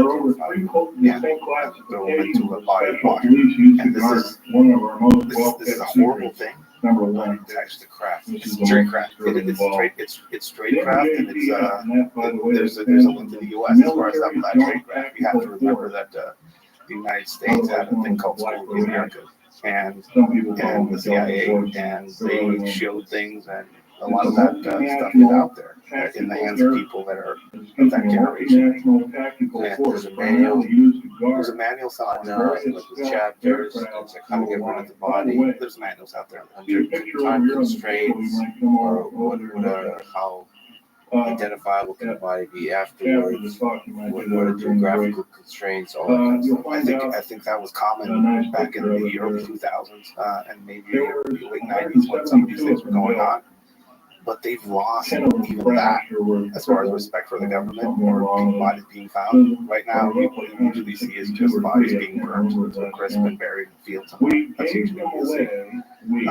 Some of the groups like this woman this woman belonged to basically take it upon themselves to go out to find clandestine graves in the outskirts of the towns that they live in, probing the ground with these metal probes and seeing if what they really encounter on the bottom of these clandestine graves stinks or not. If they find IDs, they kind of gather that and basically present it to the investigative authorities in the towns and states which basically doing their job. Over 90% of all murders in Mexico are never solved. I mean, it's so they even stop trying to get rid of bodies in the whole category of elected government. How does a cartel take power? How does it gain control of this local area that you mentioned and then grow, take control of a region? And how does it do so in this dynamic relationship between politicians and the military and the police force? It's a thing that happens over time. There's always been a big effort, even when I was in, to buy or own certain members of the police force. Even when going through training, some people get pulled out during training because they were found out to have some sort of parent or sibling that was a cartel member, or the FBI background check came back negative, when they were already in training programs. So I think part of it is, first off, they take advantage of the fact that Mexico is a young country. It's a country of young people. We have a big group of young people that have little to no opportunities to come up. When I went to take that career path, a lot of my friends took the other option. They went to work for some of these criminal groups. So they have this going for them. They basically have a lot of bodies to hire cheaply. And leverage in terms of forcing those bodies to do whatever is needed, because the alternative for those people is There's no options. So you have a kid somewhere who is working on a field, or you have a kid like me that was out of the job, out of school, and the only option for me was out of the newspaper, see like a long shot, or go with some of my friends that had cars now, and we're hanging out all night at these bars, and some of them had Draco, AK-47 pistols in their cars. So there is a trajectory. There's many trajectories possible in your life where you could have been still operating in a organization. Yeah, there's not a lot of options. Do you think you'd be good at it? I don't know. I mean, I'm pretty good at what I do now, which is teaching people how to detect it and kind of fight against it. So I think I have a sense that the skills transfer pretty well. That's also the dark side of this whole thing. A lot of the people that I used to work with, I know things, and I have some training, I have some very specialized training. I currently do, presentations for the Secret Service, the FBI, you name it, I've gone there and shown people what I do. A lot of the people that I used to work with who are out of the job are in the wind, and some of these people were trained back. It's interesting that the reason why I get people for and they ask me questions is because I actually have the experience. My university was the most dangerous city on the planet. And people ask me about some of that stuff. I can speak from experience, was encountering some of that directly. Some of the people I used to work with were way better than I am. Interesting thing in Mexico, if you're a police organization and you get fired or you quit, you are ineligible to join another police organization that discounts you. So for somebody like me who was a professional operations group member, police officer in Mexico, of that region, there's no options for me outside of that. So they themselves basically have created this inescapable box for some of these people that go into the line of work. And where do they go after? I've heard offers of $12,000 to join some of the organizations out there. Plus, they get benefits that not we like have the government. I'm still waiting for my liquidation check. This has been out of service for like 6-7 years. I'm still waiting for my check. Right now, So some of these people, it's obvious that the opportunities are presented to them. They're stronger. And again, the youth is what gets this war. And that's one of the main things that they start with, just the youth. We had a phenomenon in Tijuana late 90s, early 2000s called the narco juniors. Narco juniors are basically bored, middle class or upper class families, had kids that were bored, and they just joined some of these cartel groups. These cartel groups saw in them opportunities to get into regular industry, to go through the family businesses, to kind of establish themselves, use some of the businesses to store marijuana, figure out how to use some of their transportation businesses for drug muling. So this is how they start in getting into different areas that they regularly couldn't. Mostly older people above the age of 45. That's how it starts. You owe somebody, they get into paid protection, the type schemes, which are also common all over Mexico. And sooner or later, they start owning businesses. And they regulate some of their income, so they become part of the local economy in a big way. I had this experience in Sinaloa where we were driving down this shitty street, and all of a sudden it became a cool, nice, curvy highway type thing. And I looked around and I was like, "This is a nice road." The guy who was with me, he said, "Yeah, the cartel's moving." Just some of these towns. And the cartels are becoming out there. They build the hospitals, they build the churches, they build the schools. COVID happens, they're enforcing the mask mandates. They're out enforcing the mask mandates, state policies. They're the ones delivering supplies to the townspeople in bags, courtesy of so-and-so cartel. So they become the Robin Hood characters of their environments. If they're smart, these groups basically turn into that, stealing from the rich and giving to the poor, or at least that's the projection that they give. I want to tell you another thing. What's the role of violence? Law on military reservations has no effect. It used to be that there were rules, you say, like, don't go after kids, don't go after women, but all those things are gone. They've been gone for decades, I think. The escalation of violence, you kill one of mine, I'll kill four of yours, you kill four of mine, I'll go after your family because you were hiding. There's stories of high-level cartel people getting their sons and daughters murdered, mutilated, and revenge killed. So I think it's at a point where it's spiraled out of semblance of a rule set as far as who can get exposed to some of this violence. Those high-level ISIS videos where they show torture and executions. By the way, one term is plenty. According to some of the sources that I've talked to in the United States that were looking at that phenomenon, they said that it seems to be that was influenced by some of the narco blog videos that were coming out of Mexico early in the early 2000s. Basically, that some of these groups were the first ones that got wind of the fact that you can export terror or the horror that an execution has through social media. Way back when Facebook was a bit more in the wildland area, you could see these news feeds, videos of executions, tortures, and stuff like that coming out of Mexico on Facebook. Way back when, this was a different time. For people who criticize social media in moderation, it's a tough job. It's a brutal world out there. I mean, I remember seeing some of these ISIS videos on Facebook way back when, and they cracked down on all that. But one that's kind of clear, and I'll see, I'm not going to say where to find it, but people out there might have seen it because some of these videos get shared through WhatsApp groups and chat groups out there. One of the ones that caught my attention way back when was two guys getting executed by chainsaw. And people can kind of imagine what that would be like, but It's produced up from like it's a cartel group caught two rival cartel members, and a way to send a message to those the rival cartel is to basically execute these people in front of a camera.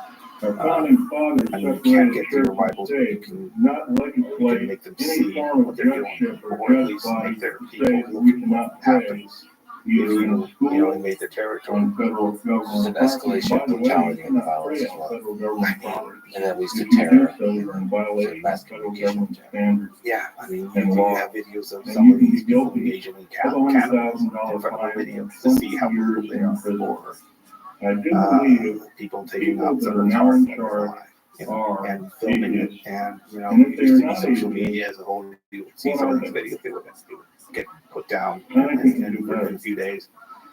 But now there's Another Telegram thing I want to groups, blow by your there's ears is the fact that there's like leaks, a there's lot a of bunch you of have other probably seen sites out there that in kind of different disperse areas some of these black videos, helicopters. and it's There's over basically unbelievable for them 64,000 as black far as, helicopters hey, you in got the into my United territory, States. this is what's going to happen to For you. every hour that goes by, there's one being Is there a built. game theoretic Is this way the proper to use of our tax money? remove I this don't kind of believe brutality so. to de-escalate the What brutality? in the heck Because it does the seems like federal if a government cartel need takes 64,000 power that tactical exceeds the power helicopters of politicians, for in if they are locality, not there's a trying strong to incentive legislate? to reduce the brutality, to I doubt the crack entire down on this military kind of government chainsaw structure needs executions. 64,000 There was a recent leak worldwide. of government files Hopefully over 230 called the countries. Guacamaya leaks. I doubt It's if our all the version of world needs WikiLeaks, I government guess. help out there. And it was mostly So documents coming out of the Mexican military. The F-117 I haven't seen it talked about a lot here in the United States. It's a pretty big thing out of Mexico. And in some of those documents, it reveals how powerless the government is. I mean, as far as the military goes. So that's another player in Mexico, the military. The military has been out in force in the streets, basically doing the policing role since Felipe Calderon's administration, basically militarized the drug war. Felipe Calderon was to the right of the political spectrum, and his main rival, who is way to the left, is now in power. And one of the campaign promises he had was to demilitarize the drug war, to send the military back to its barracks and all that. And he's basically continuing now, and they just passed some legislation that basically keeps the military on the streets for a few more years, you know. And I think some of these documents that were leaked are very telling as far as why that is. The military now has a vast amount of power when it comes to security industry. I mean, they're in charge of building airports, train lines in Mexico now. Their documents themselves show how certain regions in Mexico who have a specific military presence work for one side or favor one side of the cartel. And they're corrupted too. So there's these military forces that are part corrupted. Yes. And the cartel, which operates with violence, somehow finding a balance between each other. And it just feels like throughout human history, there's dictators or leaders that come into situations like this and really crack down on violence. So it seems like that's not happening. It seems like there's a kind of market of violence happening here. There's a systemic amnesia that happens every presidency in Mexico. So, president comes in, he has 5 to 6 years to do whatever he needs to do, and he does everything, and as soon as he's gone, everything he did, even was working, gets chopped off. Police organizations get defunct or changed, all the names get changed. Uniforms change. So there's a lot of turnover everywhere. Every 5 years, federally, there's a turnover. Things change. What about the cartels? Do they persist? Do the leadership persist? I mean, the Sinaloa cartel has had a figurehead behind it since the 80s, the same one. I mean, it's a federation of smaller cartels that are all kind of linked up, but the pretty much historically was considered the head of the Sinaloa cartel. Omaya Zambada has been there since the 80s. So in a way, yeah, he's persistent. He's surviving all of these presidencies. Again, these documents that were leaked are a clear sign of what strengths and weaknesses that there are as far as the government's main weapon against the which is the military. And if people doubt this, they can look it up now online because all these documents are out there. But, you know, it's a clear thing. the Mexican Navy or the Marina doesn't work with the Mexican Army. They don't speak to each other. So that should tell you everything you need to know as far as trust. That could be just bureaucratic dysfunction. They don't trust each other. Are they both struggling with the problem of corruption? Some of these documents that are already out there talk about the ports in Mexico, which are probably the main conduit of precursors of methamphetamines and precursors of things like fentanyl into the country. They're operated and guarded by the Marine. So these things are happening under their watch. And then you get talk about the Army in certain places basically working counter cartel operations up to specifically one side, not another, as far as the rival groups out there. And we have a long history of some of these groups going, military groups going, well, Zetas are a prime example of these special forces units that basically turned around and went to work as bodyguards for the Gulf cartel, and then decided to, what they basically did was an internship with the cartel, They went out there as a bodyguard for the Gulf cartel. And then they realized they can do a better job than they were doing, so they started their own. Sparking off one of the bloodiest kind of internal cartel wars in Mexico's history. Who was El Chapo? El Chapo was part of the leadership, or at least a faction of the leadership in the cartel. It's a federation of different small organizations. Well, I'd say small organizations.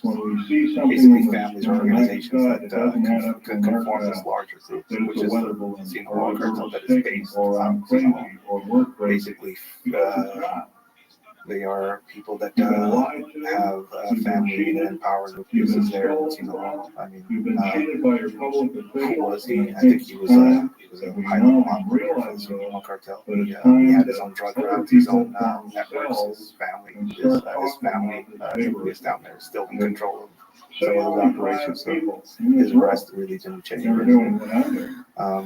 But he wasn't the mastermind, number one leader that I think the media and the government could have portrayed in that. Who was the mastermind? If you go down there and you read most of the brave journalists in Mexico that we have, I say another aspect of this war is that a lot of journalists get killed. I think Mexico has, I think that's some of the top numbers in the world. And this is not no secret to anybody. El Maya Zambada is the name of the historical figurehead of this cartel, or at least somebody who people theorize or suspect to be the main guy or the main person that is in charge of some of this criminal group. Is he still alive? That's the goal. He's still very much alive. The interesting thing about him is that he worked his craft in Los Angeles. So people think that Sinaloa cartel is a Mexican thing. It's actually, he apparently learned a lot of his craft from people in the United States. And that's the craft of leadership, the craft of business, the craft of which aspect of the craft? The craft of getting a product from Colombia, putting it through Mexico, And the logistics part of it. 7 weeks ago, Nelson Force State. And he somehow is operating in the shadows. So he's not known. I don't have a clear number of this, but he was interviewed by a magazine called Proceso in Mexico, and it's a picture we're taking of him. This was over 10 years ago, probably, and that's the last time anybody's ever seen a picture. What's it like to be a journalist? So, can a journalist have a conversation with him? Unless he asked to have that conversation. I think he reached out to this journalist to talk about it. There's a media wing to the work that we do, a sister page called Demo and it's run by some pretty good people. And the way we met is that I was basically training them how to work in hostile environments, and they were like, "Oh, we get those reports on cartel activity in Mexico." And I was like, that is a year and a half ago. A reporter went to the president's daily briefing, press conference that he has. They called him La Mañanera. The president, and told him to his face, like, "I have threats on my life to try to kill me." And it happened. There's assassinations and murders of members of the press all over Mexico. It's not an easy job. Either they say too much, But or generally, they I say can't things that forgive favor her one side or for the what other, she's which is done. another aspect She's of done it more that as is, an I don't consider myself a reporter. I don't report on the news in Mexico. I have friends who do that very well. But you see a lot of these cartel reporters go down there and talk to a specific side and basically speak one side of the story, and that is not something that the other side wants.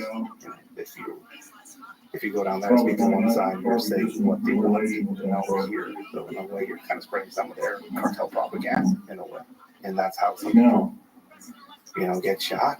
Do you think it's possible to go in there and have a conversation with a cartel leader or somebody like me or somebody like Sean? This is what I would say. After that whole stockman thing, I think a lot of people would reconsider anybody of any level that has any notoriety in the United States. They wouldn't trust anybody to get that close. There are people out there that will talk to reporters, people that are working on a laboratory somewhere in a hillside somewhere down south in Seattle. Low-level people that get authorization to speak to reporters and stuff like that, but they don't say anything that is usually taught or shown. Various different ways or outlets out there for them. But some of these guys have Instagram. Some of these guys have blog about, But not the leaders. TikTok. No, not the leaders. I think after what happened to Rashad Williams, that opportunity, that window was closed for some of the leadership down there. I disagree. I think they're just more sensitive Provide something like than that. realizing that there has to be deep trust. It's not just anybody and not any high profile. I've gotten a chance to speak to some very high profile leaders that don't speak to journalists. And they understand the value of trust. If they have something to say, which I don't think they do, I don't think they, unless at some point in the future, which is something I suspect might be coming, that there is some sort of armed intervention and external attack on some of these federal groups that really puts the pressure on them. You don't think there's a human aspect of this, a human being wanting their story to be known, versus this is different than the propaganda machine. I have something to say, I have some message to put out there to play the game of politics and power and money and all that kind of stuff. Isn't there also a human being underneath all that armor that for the sake of perhaps ego, legacy, wants to be understood? I think in a way they already do that. There's corridos, which are basically Mexican folk songs. They get sung about some of them. So in a way, some of these singers are reporting on some of the lines. And it's like it's a great honor to have a corrido made about you. I had somebody did corrido about me based on my interviews, right? I didn't pay for it. So it's a real one. It feels cool. So creating a myth, the legend of the man. I think it's about. I think a way you can find somebody like that is somebody that wants to get their story specifically clear and straight. Coming from that culture and getting to work for the government down there and not working for the government down there. And being on the outside, being critical of not only the government that is in place now, but also the government that actually working with. I can tell you that there's villains all over the place down there. Everybody's a villain, at all levels, in some way, shape, or form. And some of these people, I think in a way, including El Chapo, I think that some of that meeting was about film rights and stories and being able to get his story out there. I think. I'm not too sure because I wasn't there, but I suspect that some of that was going on. If you can bring an honest voice down there they can trust to put that out there. I think you could try. I'm interested in that kind of thing. Because ultimately, some of those places, like inside cartel at the very top, is when you could really look at the raw aspects of human nature, and we can't necessarily coming into power. And when I say youth, I mean some of the old guard is coming out, some of the new guard is coming in. An example of this is El Chapo Guzman's son, who are now in their own right kind of getting legendary status. his son was an attempted arrest on his son that led to the famous Culiacanazo incident, which we are now learning more about because some of the Guacamaya leaks are kind of speaking more about what happened that day. Basically, a federal operation they say to arrest the Chapo Guzman's son turned into a siege to try and get him free. They called in the cavalry, basically the whole of the Sinaloa cartel showed up to try and rescue him. The interesting thing about that is, in reading some of the documents and also just seeing some of the videos and stuff like that came out of that incident, the cartels were the ones evacuating the citizenship from the area. They were the ones going restaurant to restaurant saying that, hey, if you want to exit the city, go through here. Take your families, get down, but you have to leave because the army's coming to fight. So there's like a deep morality to all of that underneath the violence. I mean, it's all, it is their home. They were fighting for their home, and they were fighting for leadership from their home. There was immorality, there was humanity there, and again, if people want to preach with the villainy aspect, that's, I mean, everybody's a villain, it's somebody else's story. If we kind of look at it that way. People should check out your Patreon, check out your feelings. You're a really good writer. You write about, you have a quote once about villains. Quote, I once worked with a villain. Some, the biblical demon of old times, a true product of his environment. He was the best and the worst of us. We're all potential villains in someone else's story. He would say to us, as we would head out the unknowns of the night waiting for us. It was during one of these nights that I looked around me and saw forms of pitchforks among my people and realized what he meant. We were no knights of the round table. Whatever we were, we needed. In the end, I guess that justified most of what was about to happen. Do you think El Chapo, do you think people like him are good or evil? I think there's no one without the other. I think there's a cost to their goodness that they do. The roads they build, the hospitals, the career paths that they paid for. There are doctors in Mexico that their careers were paid for by some of these groups. And they do a lot of amazing good for the community. I remember there was a surgeon reconstructing in one of my travels that I did out there. I spent some time actually going out there after I got on the job to train people and those type of stuff that I just do. And they told me, I told them, you're doing God's work. This stuff is like legit. This is God's work. Building smiles for people. I was like, yeah. And then can I talk to you? And he said, my career path was paid for by cartel. Cartels, they paid for my career path because they wanted somebody on hand that could fix it. Do you think some aspect of that is just sort of manipulative control, or is some of it also just, again, a care for the population, for fellow human beings that are one of your own? I think there's something, again, it's hard to just make them saints or devils. Some of the good they do in some of their communities, and don't ask anything for in return. And even if they don't ask it for anything in return, when the military shows up, they are immediately met with rocks and roadblocks, and everybody's main weapon down there. Most Mexicans can't buy or own firearms.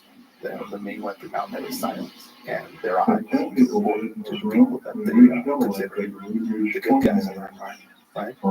So that's a hard question. I think there's a bit of both, and both the government and the criminal. Silence is their main weapon. So El Chapo's currently in prison. Is he worth talking to?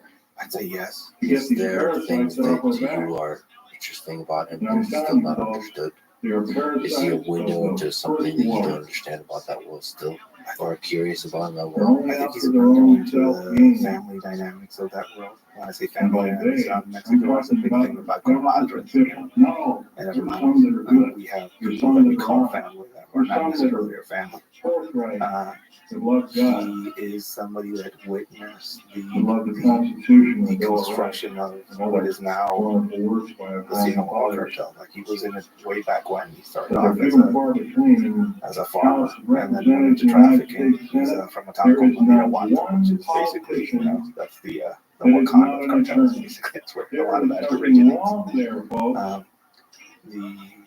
The things that he saw as far as how some of these things got built, I think would be an interesting topic of conversation with somebody like him. So that story is a story of evolving family dynamics. Beyond Part of the story of the cartels, individual humans, Marrying other families, getting named missing godfathers to other people's kids, forming family and blood ties and influence ties to people not only in Mexico but in the United States. To see how that dynamic and family dynamic is still there, so he's gone, he's in prison, but he's probably on his way to be our next clandestine saint. You go to the chapel of Malverde is basically a Mexican Robin Hood, the folk saint down there, the saint's trafficker. And at his shrine, you have a small chapel shrine right next to it. So he's on his way to sainthood in Mexico, not recognized by the Catholic Church, but that doesn't matter in Mexico anymore. Speaking to somebody like him, who you can consider him somebody that lost. He was arrested, but his family's okay. His legacy is out there. He's probably going to be the next folk saint. I think he feels like the new wave of what the cartels become is portrayed and was left behind, or because it seems like the way the cartel operated has changed over the decades. Yeah. At all. Well, number one, their power and influence is bigger. I was reading the Oregon newspaper. There are Sinaloa cartel operations in Colombia, straight like in the source of it. And then there are clear, they have a clear presence in places like Chicago, Los Angeles, the United States, the whole thought process that a lot of Americans have, like, we don't want that trouble over here, we don't want to get here, build a wall and all this. So they're deeply integrated into legitimate businesses. I mean, they've been having kids and families up here for a long time. Some of these people have American passports that work not only directly for them, but have blood ties to them. There's been fragments and arrests of some of these criminal organizations. States, New Generation Cartel had 1, 2, 3 years ago. Against Operation Anaconda, I think it was called. There was over 80 other operatives. This is a new cartel that is very militaristic and growing in Mexico. And they had over 80 arrests in the United States, that members of them operating here. So you could be a legitimate operator inside the United States. That's hard to detect. Makes you wonder how many in the U.S. government, the politicians here. The role of the United States in the drug war, financially in terms of power, is very big. Yeah, surely there's politicians that have a finger into this. Immigration is part of it. Immigration is part of the influence that has as a bargaining chip, political chip. We saw this with the first caravan coming up and how it was politicized. The money, Fast and Furious, and guns being basically let you walk down into Mexico. People that don't know, basically, the ATF had this operation where they were looking at straw purchasers of firearms. Basically, people buying up a specific type of firearms that were on the shopping list that the cartels wanted to buy, including 50 cals, FM 57 pistols, small pistols with a high velocity round that will go through a bulletproof vest. AR-15s of all kinds that could be modified into full auto without Mexico with a drilling a few holes and a few things. So these people were buying all these, the ATF was watching them and allowing them to walk those firearms into Mexico under the guise of trying to track them somehow, which doesn't make a lot of sense for most people to come into that operation. The only reason people found out about it was because of the murder of a few federal agents, of the U.S. federal agents that were by killed the those Office companies. of Strategic One of my Services, friends was which, shot by with the one way, of is those still in pistols outside his operation house. to this day. They shot him and they shot her, Through the his Centers wife. for Disease Both of Control them were in killed. Atlanta, Georgia. Daughter was in the backseat, lost part of her They arm. used the When glandular that happened, the guns were excretions weak. They of were like, animals well, we didn't have as well as the humans, mata as policía, is well what they as call outer them, space the cop aliens. killers. Tell you something I about hadn't these seen outer those space before. aliens. So they They're were mortal. unique and interesting. And They can be later shot on in dead life, just I like was you and I watching know. But I'll tell you one CNN thing. and seeing There's the hearings bad going on. news I'm in like, the oh, worst that's order. wicked. We have absolutely no Two defense federal against agents their changed germs. a lot. It was politicized. It was a whole scandal up here. But in Mexico, how Their many people died with biological those weapons are firearms? terrible You know, consequences. being let go down there. I advocate And also, what that type of every alien sentiment do you think the on local this Congress planet has of the United States after go all to those guns were orbit. basically handed over to some of these groups? If they're good, The gun they trafficking have, is or another they have to be giant isolated. part of the They equation, are part a of the problem down there. biological As far as the amount of munitions, weapons, and Saddam Hussein now and we're other also people getting killed tradecraft material 3.5 from million conflict Kurdish zones people outside of Mexico. with a similar biological Weaponized weapon. drones.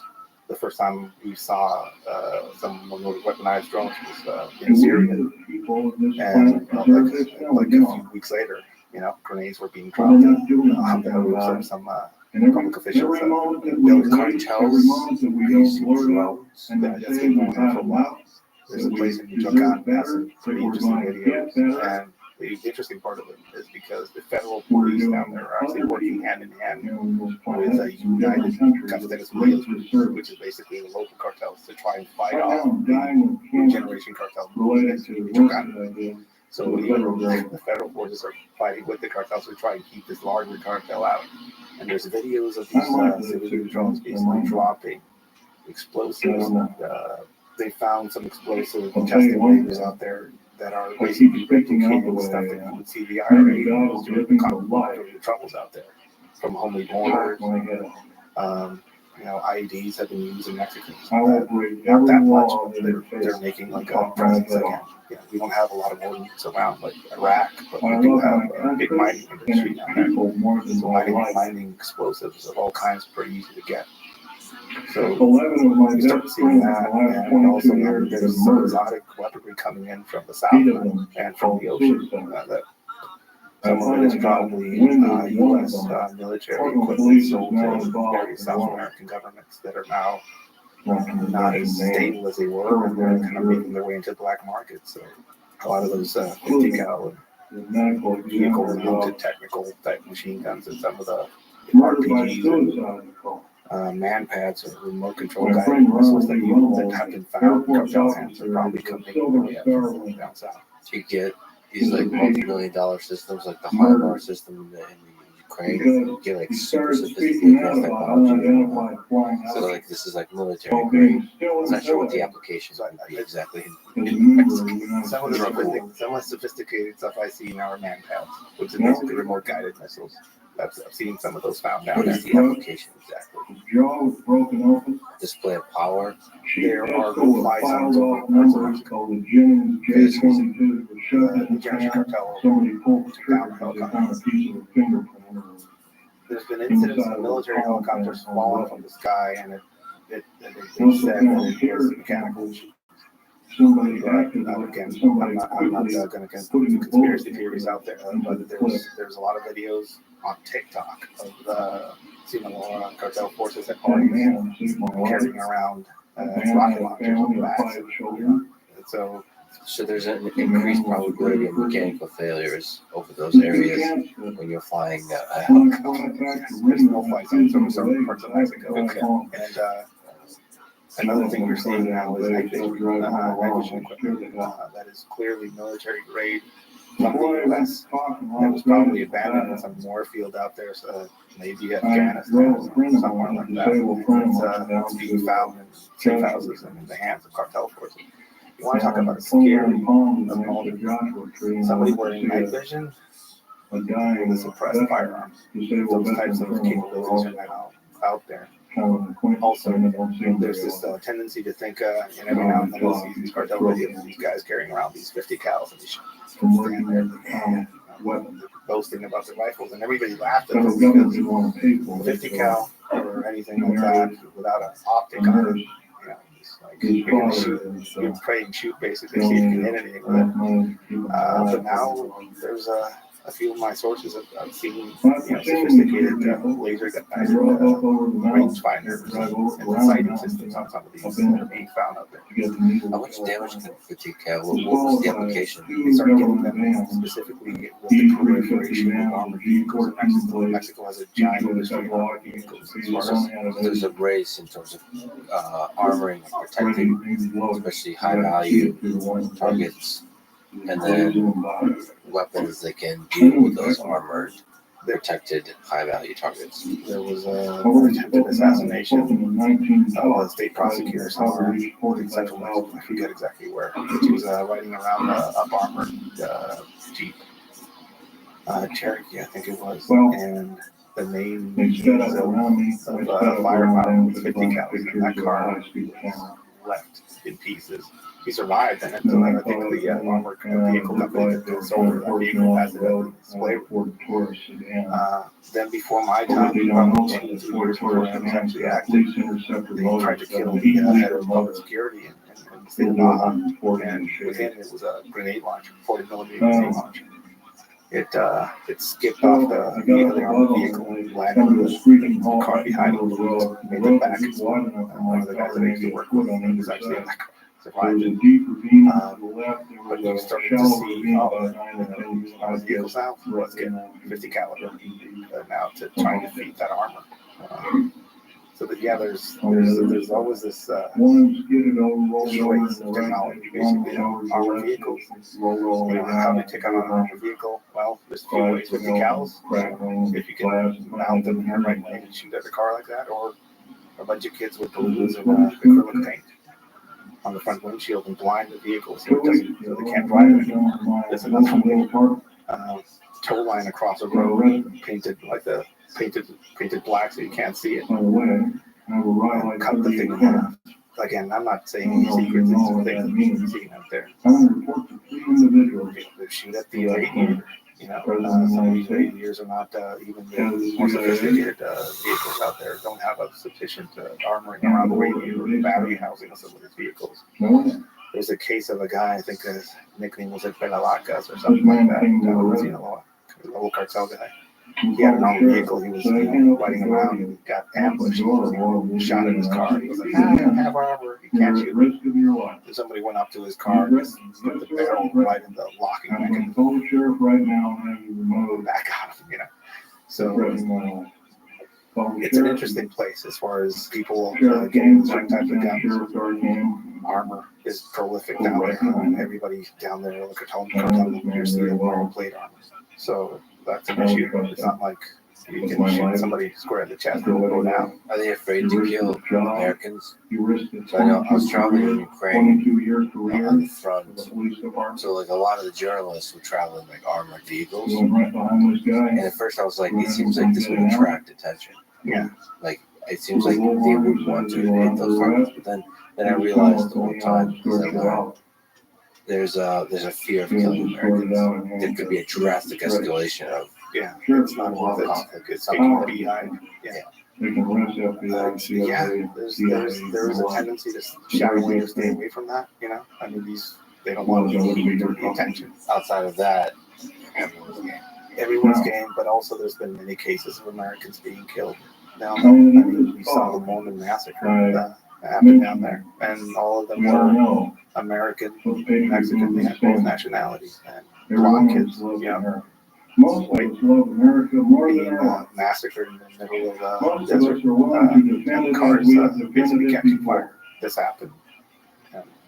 Americans sent the FBI down there to kind of review some of what happened. And I think that was when Trump started talking about kind of reviving this whole notion of cartels being labeled as a terrorist organization, probably more for other political pressure points that he's using to try and get Mexico to reinforce its southern border, which it hasn't. But there's an escalation. This already happened and nothing happened, so you can probably get away with it. And again, there's a newer generation moving forward now. people I coming will into power. consider More brutal, downloading more technically savvy. But they 140,000 have the pages experience of of their parents information. and the people behind them and what they've done and what gotten away with, and now, yeah, The New World more savvy Order, about strategic information defense warfare. initiative, and what it really stands Their for. main recruiting tool is TikTok. And You go to TikTok and they see a bunch of these kids at a narco party dancing around. And some of these are videos like cartel members filming other cartel members in cartel control territory, and that's a window into that life for I spent $78,000 And the getting these enticing aspect of that is the money, the away from the funds, federal government. the after high my road father of life. willed them to. and the possibility of making it They're all the to a other level, papers. you know. Review revealed fame, of respect, Family. Power. Is this particular character Money. right here. Here in the U.S., somebody might, I want a mansion. I want like that. Yeah, That's change their it. mindset. They want to be, like that rapper. Down there, I mean, if you can Have over buy 7,000 a house for your mom, or pay off some debts that you might have, or a car, have detailed that's enough files to kill. right. So you also, one of the main things you did is you did security, trying to Here I'm protect looking at in this war, trying to protect people, high value people. How do you and others? How is it possible to protect a high value target like a celebrity or an important politician in a situation? So I was tasked to protect the governor of Baja, his family. I was basically replacing a whole contingency of people that wanted to be there that turned out to be corrupted. That was my field. I was operational. I was working with other people doing the counter narcotic stuff, and the director of the institution that I was in basically called me and said, "Hey, you're going to go and replace these people." And what happened? Right. Well, So you were known as a person that could be kind of trusted. I was tasked with that, so I think they considered that, and I specifically worked for a governor named Jose who's probably one of the best governors we have had in this state. People want to see if I'm trustworthy or not. They can ask him directly. I still speak to more members of his family. We're still friends in that way. Is protecting people like technically a difficult problem? So my experience at that time in the place, he was basically spearheading, the drug war in Baja when he was in Baja. So he had threats from all over, not only him, but his family. First thing I realized working that job in Mexico is that we had people coming in to specialized training in that regard, Israelis, teaching us how they would do things in Israel. That didn't make a lot of sense for us in Mexico. We had people that had some Secret Service experience, kind of showing us how they would do like celebrity, the bodyguarding somebody leaving California, of that nature. Didn't make sense for us. Then we got to experience some cross training with NSW, Naval Special Warfare people, who were coming off protection details in Afghanistan and Iraq. Is there some useful crossover there? We were struggling with the acceptance that we were basically doing protection details in a war zone. So the approach that had to be taken in Mexico was similar to the approach you were taking in Afghanistan during a war. Some of the overt militaristic type of approaches to security that we had to adopt, from moving a single armored vehicle. We had two of them that looked exactly alike. So when we would move around, we would switch one car to the other. Every now and then we would arrive to an event. They would open the door and would be one of us and say, "Hey, where's the governor? He's in the back." So we moved that. So we had to do stuff like that. And again, this is a young woman who didn't have any specialized training. I was learning some of these things, going online, learning about armored vehicles, learning about interchangeable armor. I think you just described a large percentage of the Ukrainian military on the outbreak pages on YouTube, trying to figure out how to use some of this stuff. And that's actually incredibly effective. Yeah, I do quite a lot of stuff. I'm totally not an expert, totally uneducated, and so on. It's kind of surprising how quickly you can get caught up. As we're talking offline, you take a course, you talk to an expert. If you learn from an expert, you can catch up really quickly. For me, it was all of a sudden I have this director calling me in, and I'm wearing Vans, jeans, t-shirt, and all of a sudden I had 80 some people that I had to move around. I was in charge of securing planes, simply received. What do I I know don't about that? believe You know, we the airport or anybody else in these United States has the right to purchasing, torture anybody. figuring out how to set up a counter assault I don't care if they're a murderer for protection or retail, rapist and I or was like, anything where am I going to else. learn all this? We should basically get rid of these kind of individuals. But if we do have the Fly, guts, basically. and You maybe know, as I was the going, little I bit of remember having this fortitude to experience kind of hope that, being well, the I don't want murder on security my office hands. on my laptop, I mean, figuring out how to set up a I counter don't believe surveillance this is the way. side to our protection detail. Basically, how to have people looking for people that might be looking for us, you know, type thing. And then going to San Diego to Coronado and training with some people from Well, like I said civil before, guys and start calling NCIS yourself people on who place. did I that say job this, in war on place has a peculiar and seeing nasty them overtone to it. critique some of the slide and being like, oh, we never saw that before. Yeah, Talk your head off we're doing because it down there. your So life getting back depends on it. and also getting their, you know, feedback I'm not asking you to from do what this, I'm doing. do that.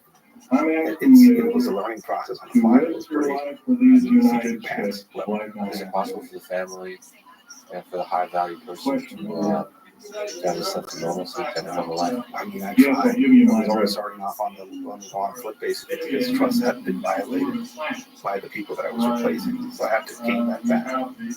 Then young kids in that family that wanted to have a, you know, go out and stuff like that. And looking violence on the planet. So I had to do my homework and figure out places where it was safe to go to, make friends with certain club owners, and figure out ways to put security in some of these places, and having to create this bubble of normalcy around some of these people was pretty difficult. There's no way that is normal for anybody. And, When we blew up the A-bomb test, God bless them. and related to the A-bomb, I know it wasn't easy. and all the other tests that took place, They we lost on basically big part of opened up a hole the in time. being The under reason I know that this security is supervision and bubble you're looking at early does probably 1953 does a Life lot magazine for ran a picture of somebody an A-bomb, specifically growing up and with it was around opportunities. mushroom clouds, and through the mushroom Things clouds, that you take can it see for black granted, just spaces going of out, stars. just not telling anybody, going to Unfortunately, the those store. stars don't end up being on the Because you want to get some snacks or something like that. That's not available to some of these people. And so I'll be like, I have to be honest, when I was in Ukraine, I was hoping that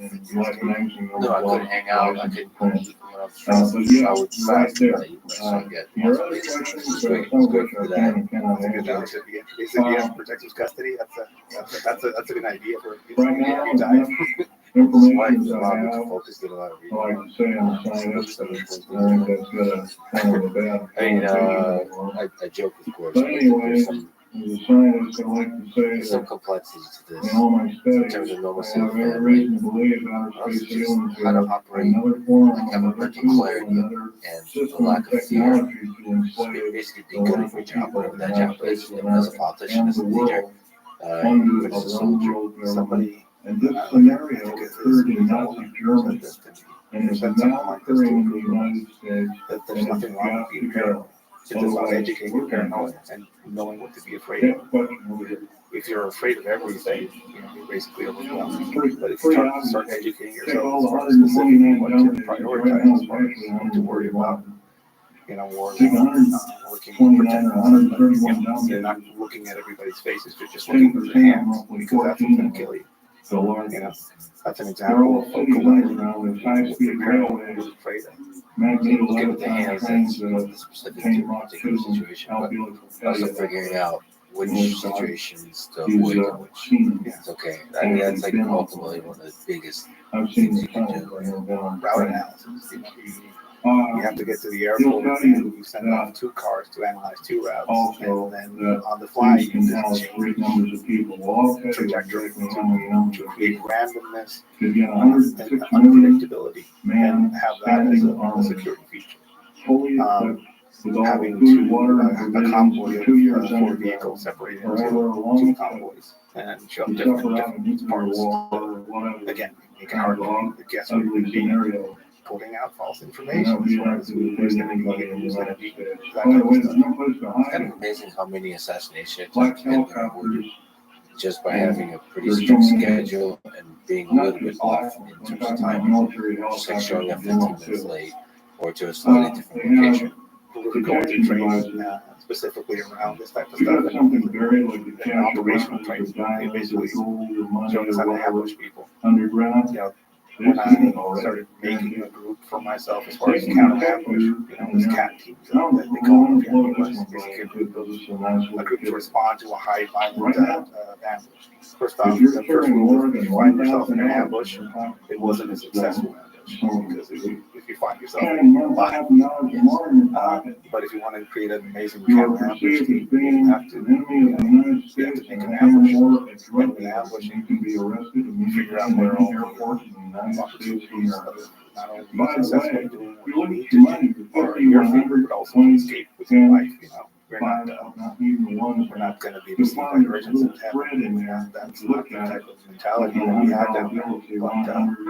But you start learning about some of these things and also seeing cartel forces apply some of these ambush tactics to the military or federal forces. What is an ambush? What are we talking about? So that's a surprise attack with an asymmetry power. Yeah, there's a contingency somewhere towards a place that you control and own, where you have the advantages, where they can't see you, but you can't see. You can see them, where they can't predict you, but you can predict where they're going to pass, go through. You know, places where they forcibly have to pass.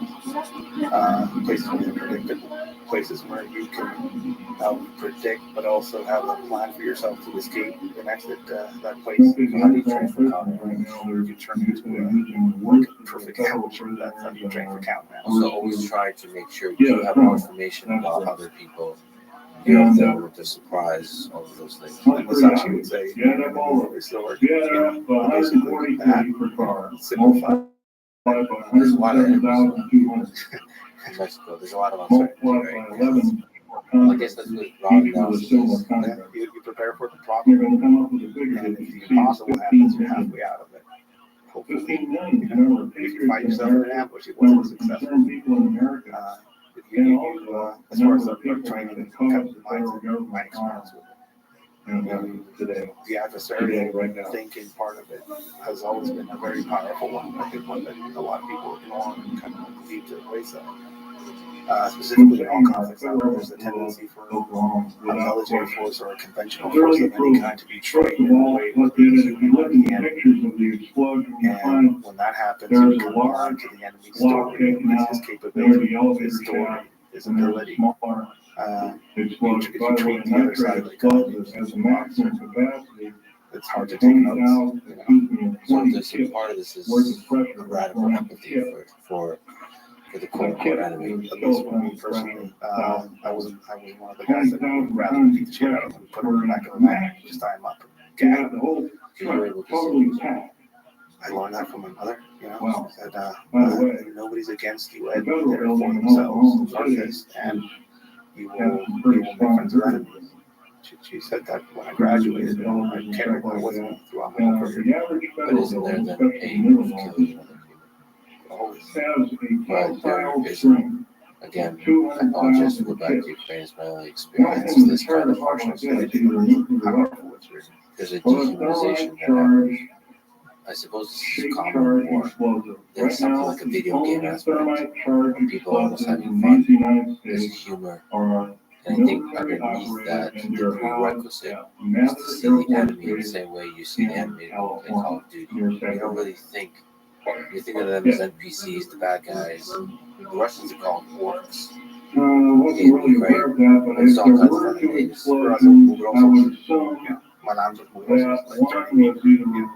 There's always something. Over time, those are just words. Over time, it gathers a kind of meaning to it. That's more than just the words. They're less than human. They're dirty. They're too dumb to understand what they're doing. Whatever it's useful. It's useful. Yeah. Well, I guess what I've talked to some of them do have stories of momentarily remembering that there's a human on the other side.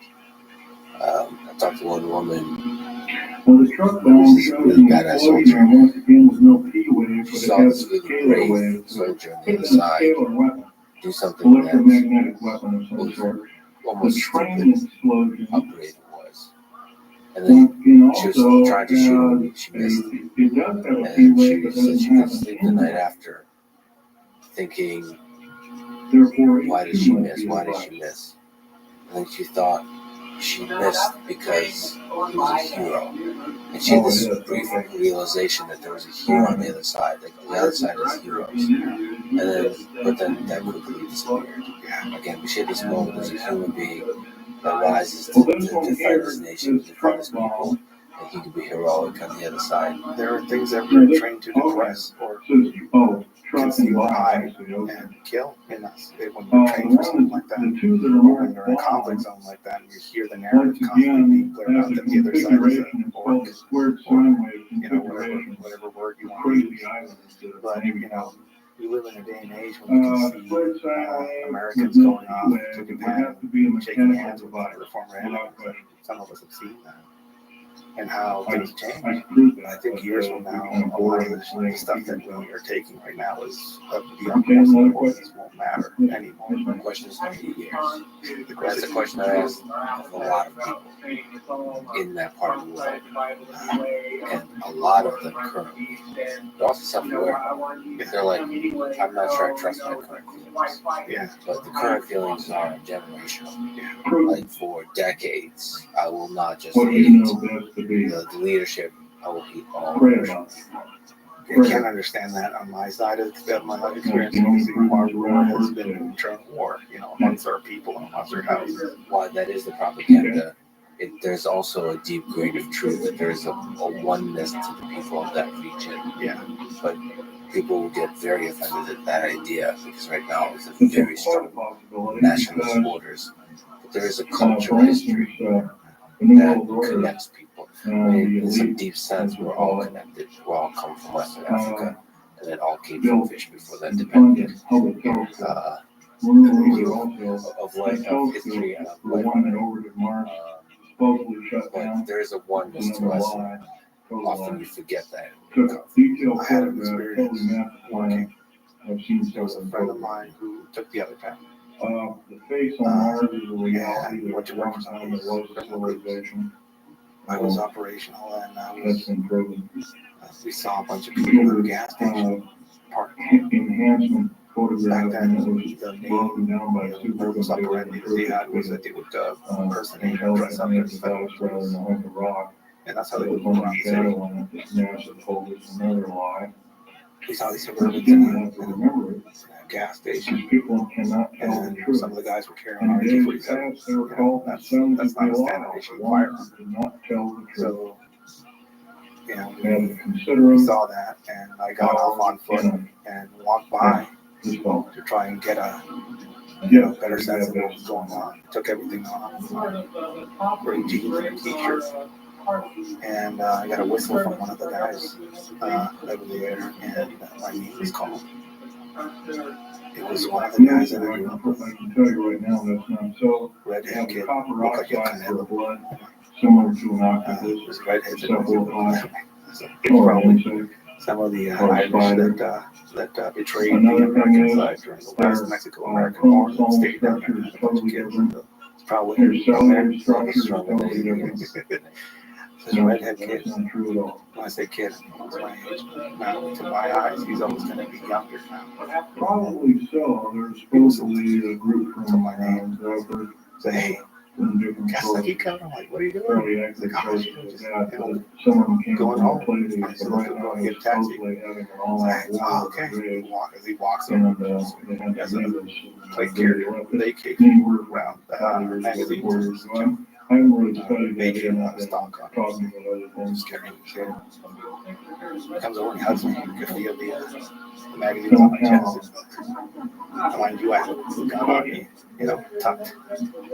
And my neck still is buzzing in my back pocket. And do it yourself. As people are That trying would be to figure out giving what's going myself on. away to the beast. He asked me small talk shit. Like, hey, what are you doing? Where do you work at? I'm looking for a job. I used to work at a video store. So it's like, God, I haven't seen you in a while. How's so-and-so of your family? Good. How's so-and-so of your family? Good. It's like, yeah. It's like, this is an interesting Did you help yet?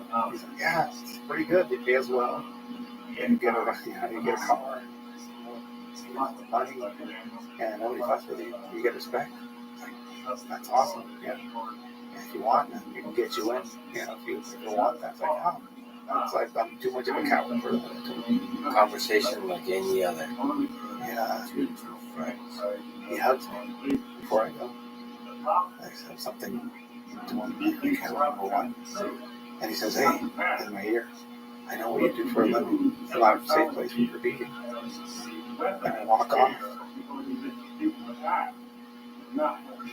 A few moments later, the army showed up. Can't you do it that way? And you could feel the amount of rounds going off from 2 blocks away. We came back with our guys, and it was over. I would agree with your statement. There is one thing, though. I looked I love at America. the bodies, I'm the one the that cars that were left. There's I can't make mistakes. bodies all over the place. People left there. God, It was a mess. I will say one thing, though. It's been like an hour looking for Keep him. reading the Bible. It'll just make your heart good. The only way I could recognize him It'll was also improve your prudence there. and improve I your stayed with his state of body mind overall. online. There's a bridge. Unless the One world that goes over the river. all the good people in It's this called country go to waste. No, sir, I That's why the cannot believe forensic that, nor will I the body was possibly taken there, describe and I to stayed that with his in body any way, until shape, or released. form. I told his family Christ did not put us on this because I earth knew to die in a whole that cause aspect of of fear us versus them, from the enemy, like that.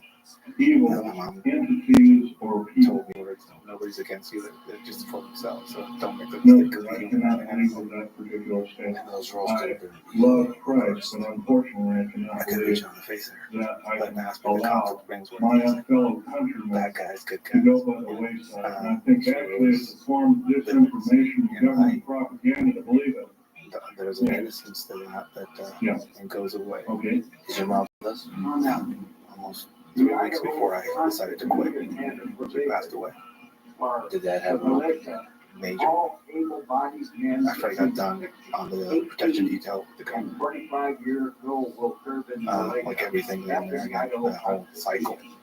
Okay. He got his turn, I so agree with when you. he went In away, fact, I would extend from when politics you were changed. 18 years old. Down there, basically, When if you're your a age, gubernatorial candidate, you have either a friend of a friend, family member, be the head bodyguard guy. Sorry, I don't believe in The guy that won the elections had his bodyguard guy already there. So all of us were sent back to whatever we came from, back to work on the streets. I was back on the operations group. I was working with the sub-director directly with him, basically back on the ground doing stuff that I was doing before that job. We were moving away from the successes that had been had by people like Lizola, who were in charge of that whole process that I used to work with. Some of the old successes in that counter push against cartels in Mexico.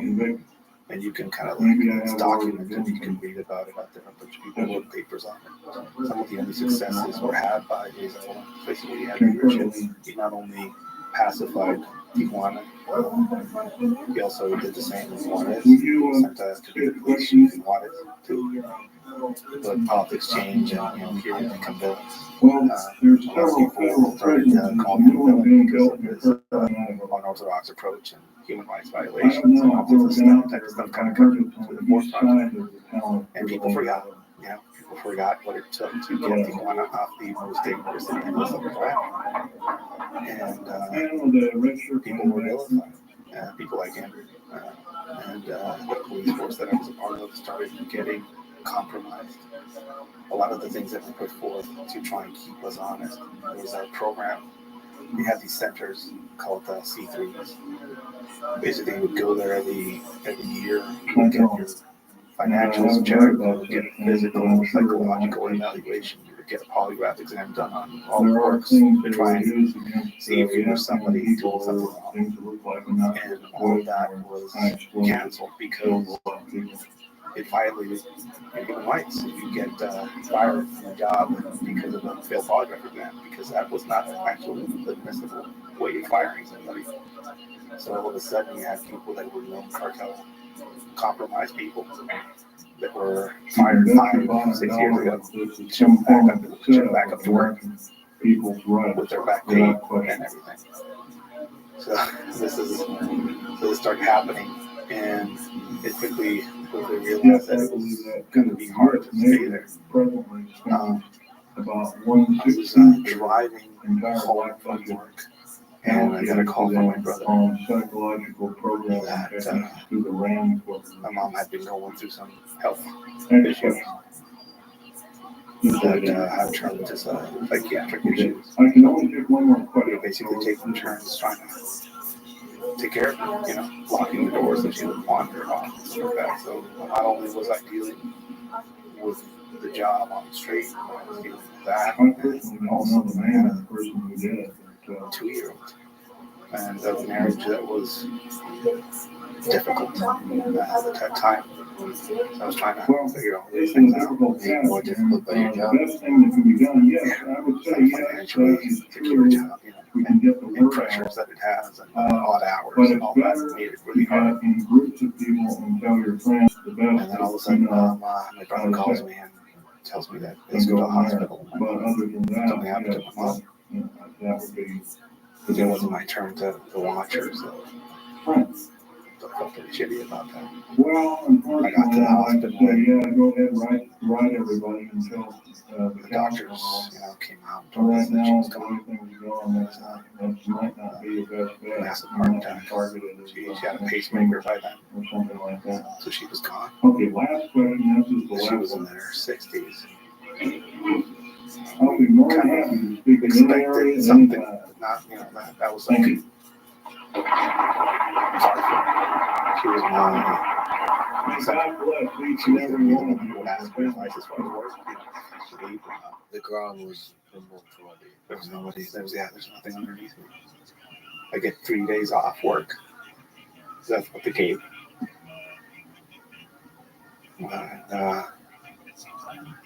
I'm trying to grieve as I go back to work.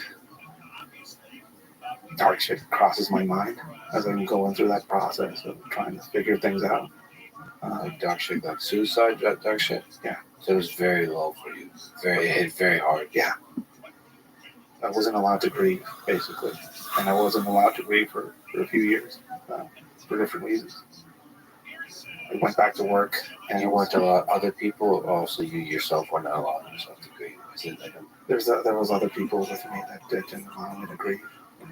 I went to work, got called into the office, and I was basically told that I was going to be reassigned after what I just went through. The reassignment was going to be something that I saw as unacceptable. It was people in charge at that point were obviously corrupted. And what I got from their conversation was that they wanted us to work for a specific side. And I knew that was the time to go. I asked for a license. Basically, the license is unpaid absence from work, so leave of absence. I think it's what you call it up here, which by law is allowed. And I was denied for no reason. So I'm invested in this job. I have a good salary, and I have a category in there. So by the level of time you spend in there, you get a category. So it was a pretty high category agent. I had all this training, and again, training that would be useless in the private sector or in the sector in Mexico. I couldn't change from one corporation to another. I couldn't go to work for another police institution. So I took a deep breath and I resigned. I went to the office. I said, I need to resign. They said, what? I need to resign. Some of the people in the office that knew me from a long time were like, what's wrong with you? They thought I was having a mental breakdown. Handed all the paperwork, took a big trash bag, put all my stuff in there, plate armor, tear gas grenades, gas mask, satellite radio, MP5 magazines, an MP5 submachine gun, Glock magazines, all in a helmet. And I put it in the I handed it over in the armory, and I left. I made some phone calls. I was married to an American, and my daughter's American. I never envisioned myself coming to the United States, do that process for myself. So I was invested in that job. I thought I was going to die or retire from that. I feel and directly it quickly became like an issue because they were wondering why I left the town so abruptly. In doing so, I'm breaking my security oath. When I left, Also, people inside the office breaking major that was federal a law. problem. How long I'll be able So to do there's this. significant pressure not to leave. It's hard to leave However, without a job. Yeah. The system makes it difficult to leave. The individuals, to the degree they might be corrupted, really don't want you to leave. There's no support. Yeah, there's no support. And it's probably the Each of these opposite. topics will have some bearing And on almost like what you people implied are involved in, or explicit or implicit or threats. even some of these people that aren't patriots that may be I leaning had that way or developed some considering it. friendships in the United States I want with you to know some these of the people United that I States used is to a work with, beautiful place. I've traveled and in cross-training several with them. countries, Some and I friendships that I cannot developed remember with people that I any would country that has just talk to and make friends with. beauty as well stateside. as the magnificence One of them of was, its people is an like ABC these wizard. United States. His name is Dan Stanchel, and his wife Kelly. Give you an overview of basically Opened what I the am. doors of their house to me, and my kid, Started my wife at off that time, the engineering school as I with seek to half my basically schooling was in look the for the field. American dream. And I built up the I crossed the reputation border for being with a my kid, geological engineer and no one as knew well as anything. a structural engineer with They didn't tell anybody, both just military and my wife, aerospace applications. and I was off. I have helped build Uh, two main when I came to the States, concerned I bases within already the kind of United dabbled in States the whole training that field, have some showing significance some of my as far experience to as people. what is So it I called had the New World Order. at least a Number seed of one, that Dulce, out New there. Mexico. People knew me for I that. was involved in 1979 and all of a in sudden I a was firefight with alien in the middle of an human avocado type, orchard whatever you want to call them. uh, And in I was one of the California. survivors. I'm probably the only and talking everything's survivor quiet. you'll ever hear. And Two other survivors there's no more are radios under close going guard off, somewhere in the some United free, States. One free is cell not very phones good on the shape. counter. Living There's no in guns. There's no Canada. rifles. There's no So I'm about the only one around 80 people that's calling not firefight calling to see that what's knows going all on. the detailed There's nothing. files of It's the just entire quiet. operation. 66 And secret it's during service the time when agents, Trump FBI, got and the like, elected, Black so the Parade immigration started process that firefight. usually I will was take. there.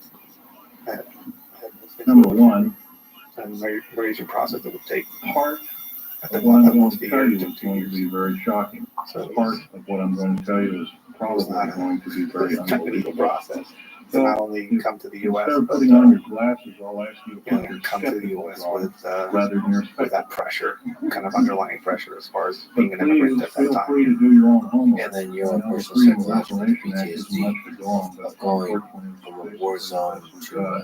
an Your avocado local orchard. law library in your nearest law The word university is a good PTSD place to look and for TBI congressional records. and all of these So, things I if didn't one know. continues to do their homework, Uh, and one it was can through be people that standing I got to vigilant meet in regards to in their the country. training field that were Marines, I love the country that I'm living in more than I love my life, but I would not be those types of standing people before you that started right giving now words risking to my some of life the things by that I telling you felt, these things which I because didn't I really didn't know. believe You it know, soon. we would treat The first part of post-traumatic this talk stress with is going alcohol to and vacation concern time.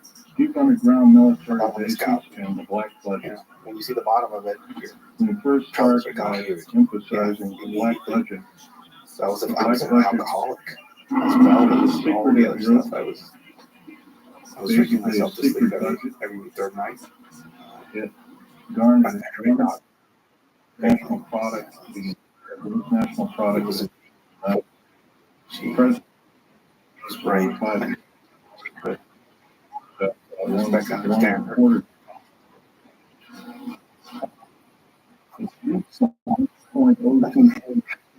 That's what Very basic. I think that was There are 100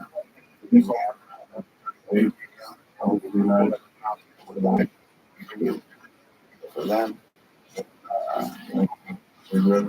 dollars worth that you're responsible for. Now all gone, and it's just you walking into a Circle K and buying 3 cans of Foster's to drink yourself to sleep. Yeah, you write on your Patreon brilliantly about PTSD, about the cost of things you've done and seen. Quote, when it's over, we're far from chaos and noise and death being close and life being real. That is when some of us remember quiet nights in a field in Tennessee looking at fireflies, walking through a fair, holding hands with a lover, asking you what's wrong. At your kid's birthday party, the ability to avoid the ending of the celebration. That is what the quiet means to some of us. So that's speaking to that sound of quiet. How do you live with and thrive with this newly learned term of PTSD? If anything, I would recommend people that have any of these issues to go to places where other people have their issues. It's not competition. So you get to see the scope of problems in the world. And sometimes you get kind of lucky as far as your own. Like, yeah, that's struggles. Yeah, I went through some horrible shit, but some people are going through more horrible shit or stuff that I don't think I could survive. When I went through that process of figuring things out, the first thing that glaringly stuck out to me was my inability to process things. Like there was a big pause button there, a giant one. Everything was on pause. My breathing. Not only my mom, but my brother. So I had a pause button on these. So for 2 years, then I got to bury many of my friends, a tree from their wives or girlfriends, and what happened. And that all again was paused because I wasn't allowed to process. And I spent years without going on vacation because I was hard. And I found that the core of my issue was alcohol. The giant pause button in the form of alcohol basically I'll drink my problems away. Specifically, it's like if you have a mess in your house, you just put a big tarp over it and cover it up with alcohol. And it festered more and more as I not only went through the process of learning about PTSD, going through therapy, but refusing to let that go. Like going through therapy, seeing what other people's problems were. I don't want to, this is the only thing I have. I'm not hurting anybody here that, why do I need to get rid of that? But this point, I was traveling across the country, training, showing some of the experiences that I had to other people, speaking, being on podcasts, and having conversations like the one I'm having with you, Speaking to the skills that you develop. and in a way, basically, feel putting a bunch of shit for myself every time I do. So that was getting triggered, and the way I would manage that was I would drink, at the end of the night after the weekend class. When I talked about the fireflies, a few in Tennessee, it was a moment where I was forcing myself to try to be sober. Did this medical class out in the hills of Tennessee. Beautiful, great, really beautiful family that hosted us. And the first time I ever saw fireflies, I was like, thought I was having a hallucinating experience. And I said, why is the dust going up? What I thought. A friend of mine was a veteran, ran off to the woods and grabbed one. Brought it to him and showed it to him. I was like, oh, geez, what is that? The firefly. Wow. How do they go? I don't know. And it's crushed in his hand. I said, it's gone. And that brought me back immediately to, holy shit, it kind of like, I was off somewhere and he's back. And I had to go drink. I went through that process of like going off and getting off, going off, getting off. My marriage separated. And that was another aspect to everything. A lot lost my mother. I lost the job, and the marriage failed. And it was on me. I basically went somewhere and did a stock of everything that was going on. So, that time, through funeral and others, made a decision to stop drinking. MacArthur was coined and saying in terms of had some bad relationships after. And just came to a place where I really had to stop drinking. Got different. So, was a decision you arrived at by yourself? Was there some inspiration? Or was it just the point of so lost so much? It was the start of COVID. So this is recent. I'm gonna have 2 years sober in the summer. So talk to Rogan the first time, you're still struggling with it. Yeah, I was in and out of the car basically. I would say, I was out of trying to get rid of it. That must be a super stressful experience talking to Joe Rogan the first time you drink that night. The second time I was there, I went somewhere. Shit. It was stressful, not for any other reason than I felt the responsibility to the people that couldn't speak about it. So that's a pressure. It was the start of COVID and things started getting shut down and slowed down. My dad got really sick and almost died. We had to set up like Jason Bourne at my brother's place. He was in Mexico, so I had to bribe a guy to get us an oxygen tank, and we had to really get a respirator. It was of large cities underground. They're connected by high-speed monorail, magneto-leviton trains that can go up to Mach. He survived it. Everybody, the doctor was like, "Say goodbye." And my dad was like, "Can't say goodbye." Recently have been written about this activity, all of which is verifiable through bibliography. He did some gangster shit. Unfortunately, but on my end, I was being isolated basically. COVID is there. Everybody's slowed down. No more classes, no more excuses to go out there and drink, and no more socializing. So social drinking turned into alone drinking more and more. Richard Sauber is a PhD. I bought a bottle of gin. And he's written because I was down in Mexico taking care of my dad, and they closed down beer production in Mexico. So beer went away, and beer was a way I kind of managed it. It's not hard alcohol, it's just beer, so But that went away, so it was just hard alcohol. One night alone at the house, my dad's house. Basic whole city I drank a bottle of gin, a whole bottle of They're gin. somewhere between 2 and 2/3 cubic miles and 4 And after that, miles all underground. Might ask how this is done. people started noticing that Right now they have isolating more and more. It was kind of eating away at me. Obviously, I was in a relationship at that point. I started seeing everything was kind of fall apart around me. And I drank half of a glass of wine, and it made me sick. So right now, the New World Order is depending upon the and my kid, I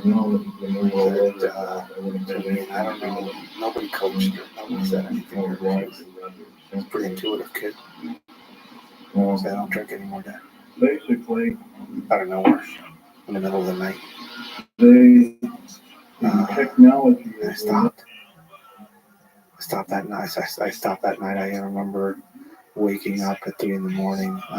And taking a cooler that I had, just dumping all the beers in it and chucking them in the garbage, and with a knife poking each of them to not, be tempted to go back for them. And then the second day, I went around and started finding the hides that I had. Because I had some, hides. And then I went somewhere and locked myself in for 2 weeks. I had the withdrawals, the clearest nightmares that I ever had in my life for 2-3 weeks. I went somewhere, I want to keep it private, but I went somewhere where they offered a place for me. And when I asked them about it, it's a community. I gave them some money for their school as a donation. I gave them a few $1,000s. I said, yeah, sure, come. You can go through this process here. Cool as fuck people. The first thing they did when I got there is they stood me up in front of everybody to thank me for the donation. And then told everybody that I was an alcoholic, and if anybody saw me drinking, I was to be kicked out of there immediately. And I felt horrible. So that was where I started. Is that temptation still there? There was a moment when it was, and some therapy circle.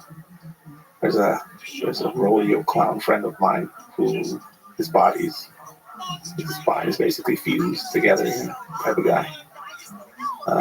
We've been friends and enemies and friends again, during that art therapy circle sessions. Oh, so like there's an intimacy there. Yeah. He didn't know anything about me. One time when we were telling our story, he stood up and told his story. And then he heard mine, and then he was pissed off at me and didn't want to talk to me for a while. And then later he told me that it was because he saw what I did with my experience and how much of a difference that he perceived that I was making with it. And he felt jealous that he couldn't do the same with his experience because he was just a broken ex-rodeo clown. He told me when I was going through the process, like, yeah, you're an internet celebrity person. You're known. Aren't you worried about people finding out that you're recovering drunk? And I said, yeah, it's fucking scary as shit if people find out that I am going through this process. It's scary that, the critique. I already get a lot of shit for being an ex-police officer in Mexico and all that, all the negativity that comes from that. And he said, don't be. You can't pickpocket a naked man, so just get naked. And what does that mean? Write about it. Post it online. You never know. Somebody out there might get inspired through their own kind of process. So I started posting on it. Cowardly in a way because I wanted to make other people keep me on the path, But in other ways, desperation. I don't want to drink anymore. I don't want to go back to that path, which I know leads directly to a bad death. I'm not afraid of death. I just want a good one. I don't want a bad one. I think that was going to lead me to a bad death.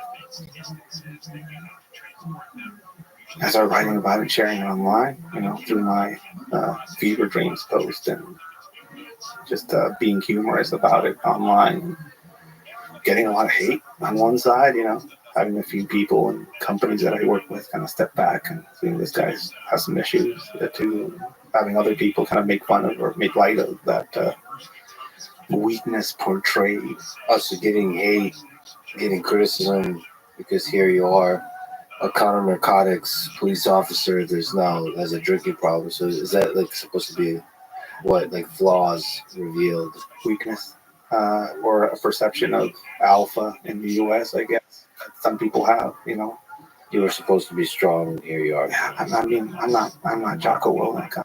David Goggins, I wake up at 10 in the morning sometimes, and I'll have cornflakes with my 8-year-old. I like days off. I used to wake up at 3:30 in the morning every day to review what happened during the night, and then go off for a jog and then the gym, and just be ready to be able to murder somebody with my hands if I had to. But I couldn't maintain that during the whole process of getting out of it. Now, leaving alcohol, I remember just being honest with it and just seeing the two sides of it. Joe told me, you can never read the comment section, right? Which is a beautiful piece of advice. But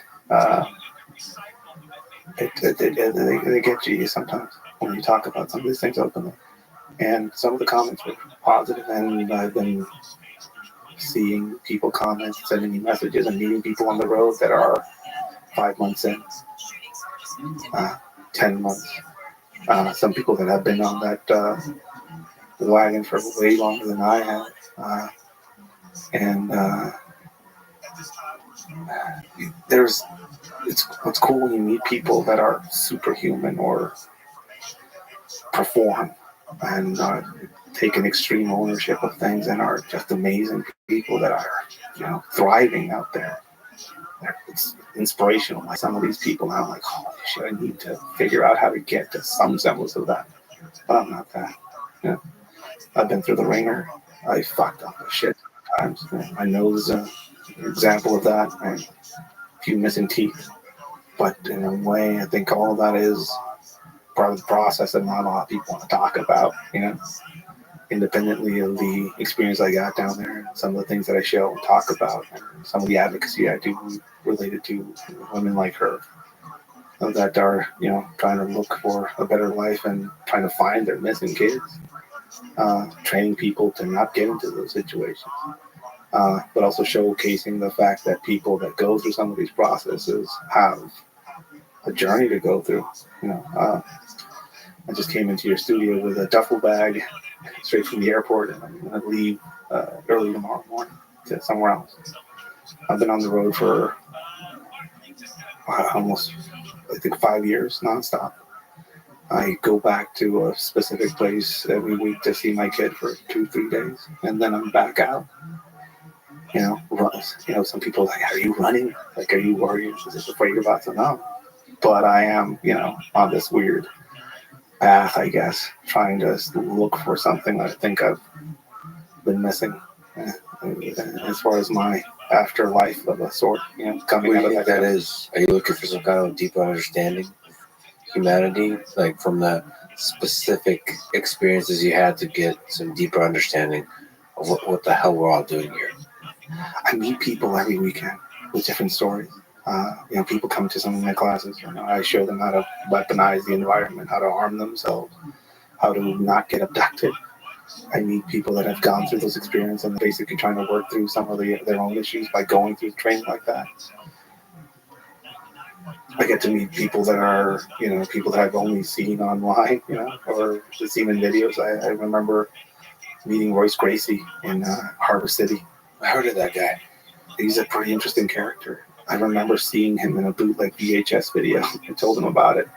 We were doing a class out at Emerson Knives. It's a knife company, but Mr. Emerson also has like a jiu-jitsu gym there where Royce trains out of. That's his space.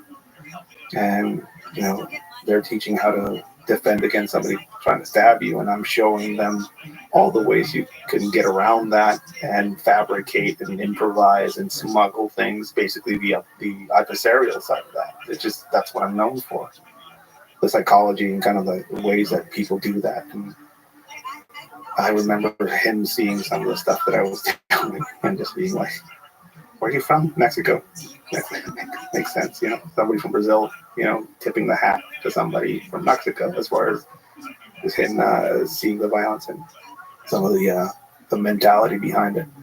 So for people who don't know, Royce Gracie is the legendary martial artist that probably introduced Brazilian Jiu-Jitsu to the American audience, to the world, through the process of UFC and showing the effectiveness of it in practice, that a little skinny guy can defeat a big aggressive guy. So an anaconda, that's a small anaconda walking into that ring with his family behind, wearing pajamas, and I was like, what is this guy wearing pajamas for? And then he would strangle people with those pajamas. I remember seeing that and just having it, I think, probably what a generation before had with Bruce Lee, I guess, or my generation was Royce walking into that octagon and changing, paradigms. Seeing him in that gym, he's also an avid gun owner and shooter, which is interesting. Seeing somebody like him who is, well versed with his hands, also be a man that has gone into the realm of being well versed with weapons, which is an aspect of martial arts and martial way of thinking that some people kind of, the purists will stick with one side of it, but he's obviously a warrior in a lot of ways. So just as a small tangent, so you're somebody that you don't just look at unarmed combat you look at the full spectrum of the chaos of combat. It's outside of the realm of jiu-jitsu and even just mixed martial arts, unarmed, armed with knives, beyond. Yes, was his mind open to the fuller spectrum of violence? Yeah, I mean, he was in the middle of this class that we were doing where people were basically focusing on both. Ernest Emerson, he's famous for his knives. That's a knife company. He's done knives for NASA. Not only that, but he's also a very avid martial artist. He trained with a lot of Filipino martial arts related to knives and stuff like that. But a different mindset, a defensive mindset, trying to train people how to defend against that. And you have Royce, he's from Brazil. I mean, he has some street in him. That's something that, those guys, those Tienen calles, we say in Mexico. Seeing the ways he stepped in there and provided some encouragement to the people there, as far as how people sometimes focus on this is a system and this is a way, but there's other ways out there that might negate or defeat the ways that you are concentrating on. So kind of get out of that bubble. My whole kind of speciality, or what I focus on, is mindset and figuring out the software that some of these people gain and gather from. If I need to arm myself, the easiest thing to manufacture in most places is a pointed object. So I can take that crystal big pen that you're writing on that notepad with, and using the friction from the carpet, I can turn it into a hypodermic needle that you can then poke into somebody's neck. What's the process of doing that? I could do it right now if you want.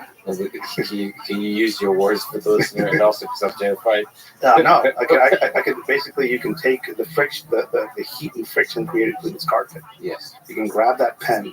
In and of itself, it will pierce flesh, but it will slow itself down because it has a few angles on the tip. Oh, you want to wear down the angles. So if you take that tip off and you grab it and then grind it on an angle on the carpet, the heat will actually turn it into a hypodermic needle, if you know what you're doing.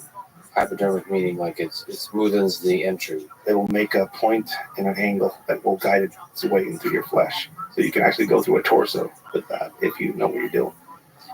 As a small tangent, you also gave me a present. Could be one of the most epic presents I've ever received. You gave it to Rogan. Can you explain what I'm holding in my hands? There's a guy online, Coffin Tramp is his moniker. It is a G10 rod. G10 is a very strong material, basically capable. A lot of people make actually G10 knives, which are basically non-magnetic, non-ferrous objects that can be utilized as a stabbing instrument. The core of it isn't an actual pencil core. It's a G10 core, and it's encased in oak, hard oak. So that is capable again of stabbing through a torso. Now, the guy that made that is an artisan. He makes that. It looks like a pencil. It's concealed in the nature of the object itself. But that small object is capable of being introduced into the chest cavity. All it takes is about the half of your thumb or the length of your thumb to stab into your chest cavity, and now your pericardium is pierced and it's being filled with blood, or your whole heart is pierced and you have a few minutes to live if you're at a standing heart rate. So this is this has the effectiveness of a knife, essentially. It has the effectiveness of a shank or an ice pick. It's not going to cut, but it's going to make a hole where it shouldn't be. Here, the pen is literally mightier than the sword. Yeah. Well, it's this is really epic from like a perspective of an academic. This is a symbol of both intelligence and violence. I love it. And also the current state of affairs where people need to arm themselves with things that are concealed as far as their purpose in a place where, in a country or in a society that limits their ability to arm themselves. So if you're going to a safe place, you're going to a place where no weapons allowed, which means target-rich environment if you're a predator. That's a sign of rebellion. Let this be a signal of everyone should be terrified when you're around me, because even a pencil can murder you. And I intend to use this. And nobody owns life, but anybody that can hold a frying pan owns death, is a quote that I heard once, which is a beautiful one. And look at you. If anyone betrays me, this is the way to go.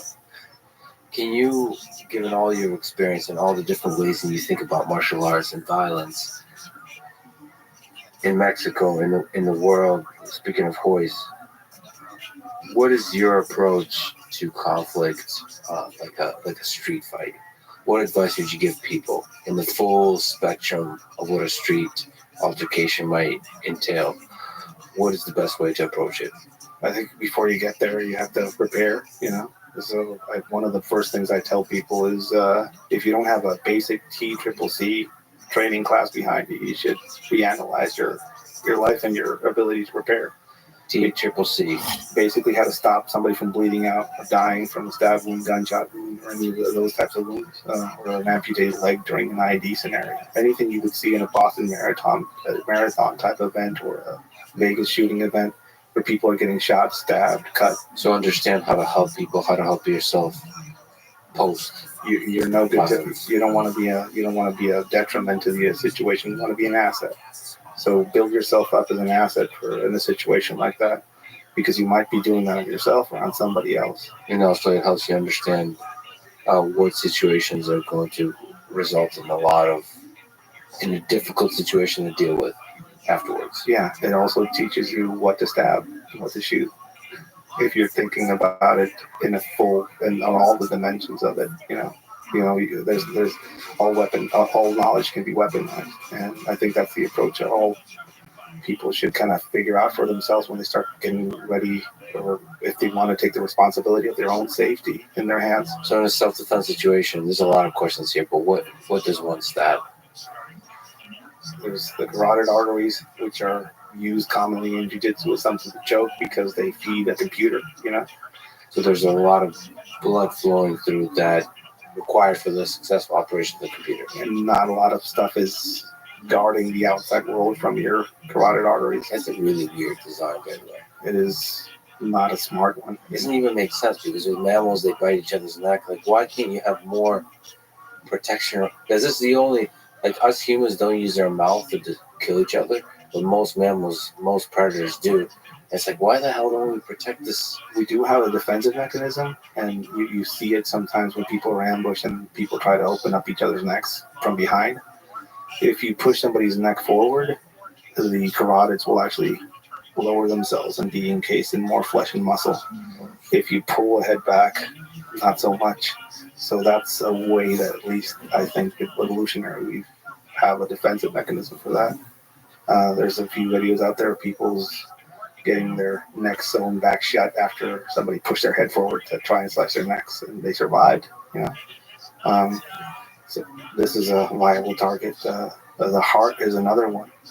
Interesting about the thing about the heart, people get alarmed when I talk about this and show it in classes.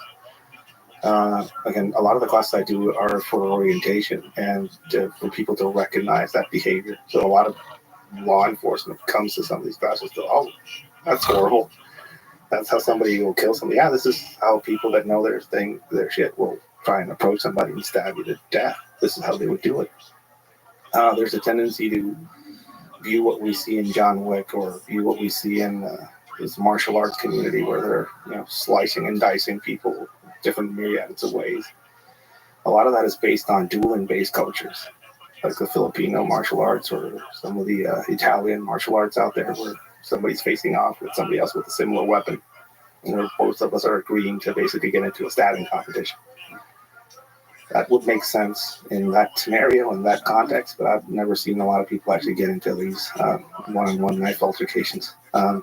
What we see now in the modern context when we talk about weaponry is an ambush, counter-ambush based scenario where somebody pulls out a knife during a grappling situation on the street, or when somebody turns to striking, exchange of punches into pulling out a cheap gas station knife, or a pen, or a rock from the ground, or a handgun.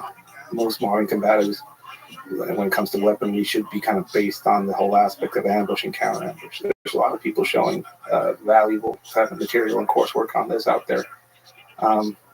My whole approach and my specific kind of realm is in the aspect of how people go from the process of learning some of these things from experiential stuff. People that grow up in rural places, grow up on pig farms, that actually get the experience of processing a pig, for example, or processing an animal. And those people will have more skills than hunters those people will have more skills with a knife if they pick it up as a weapon than most of the martial artists that I've seen kind of approach some of these classes where I go and have a simulated torso in the form of a pig hanging in a room somewhere. Some of that has to do with just the familiarity and the comfort of just like the biology of the living organism. That if you cut off certain things, if you cut a certain thing, like it's just a meat vehicle. The same thing, medical training should come first, or if you don't have that, be a hunter or go to a butchery class. That will teach you more about how to use a knife on somebody else than anything.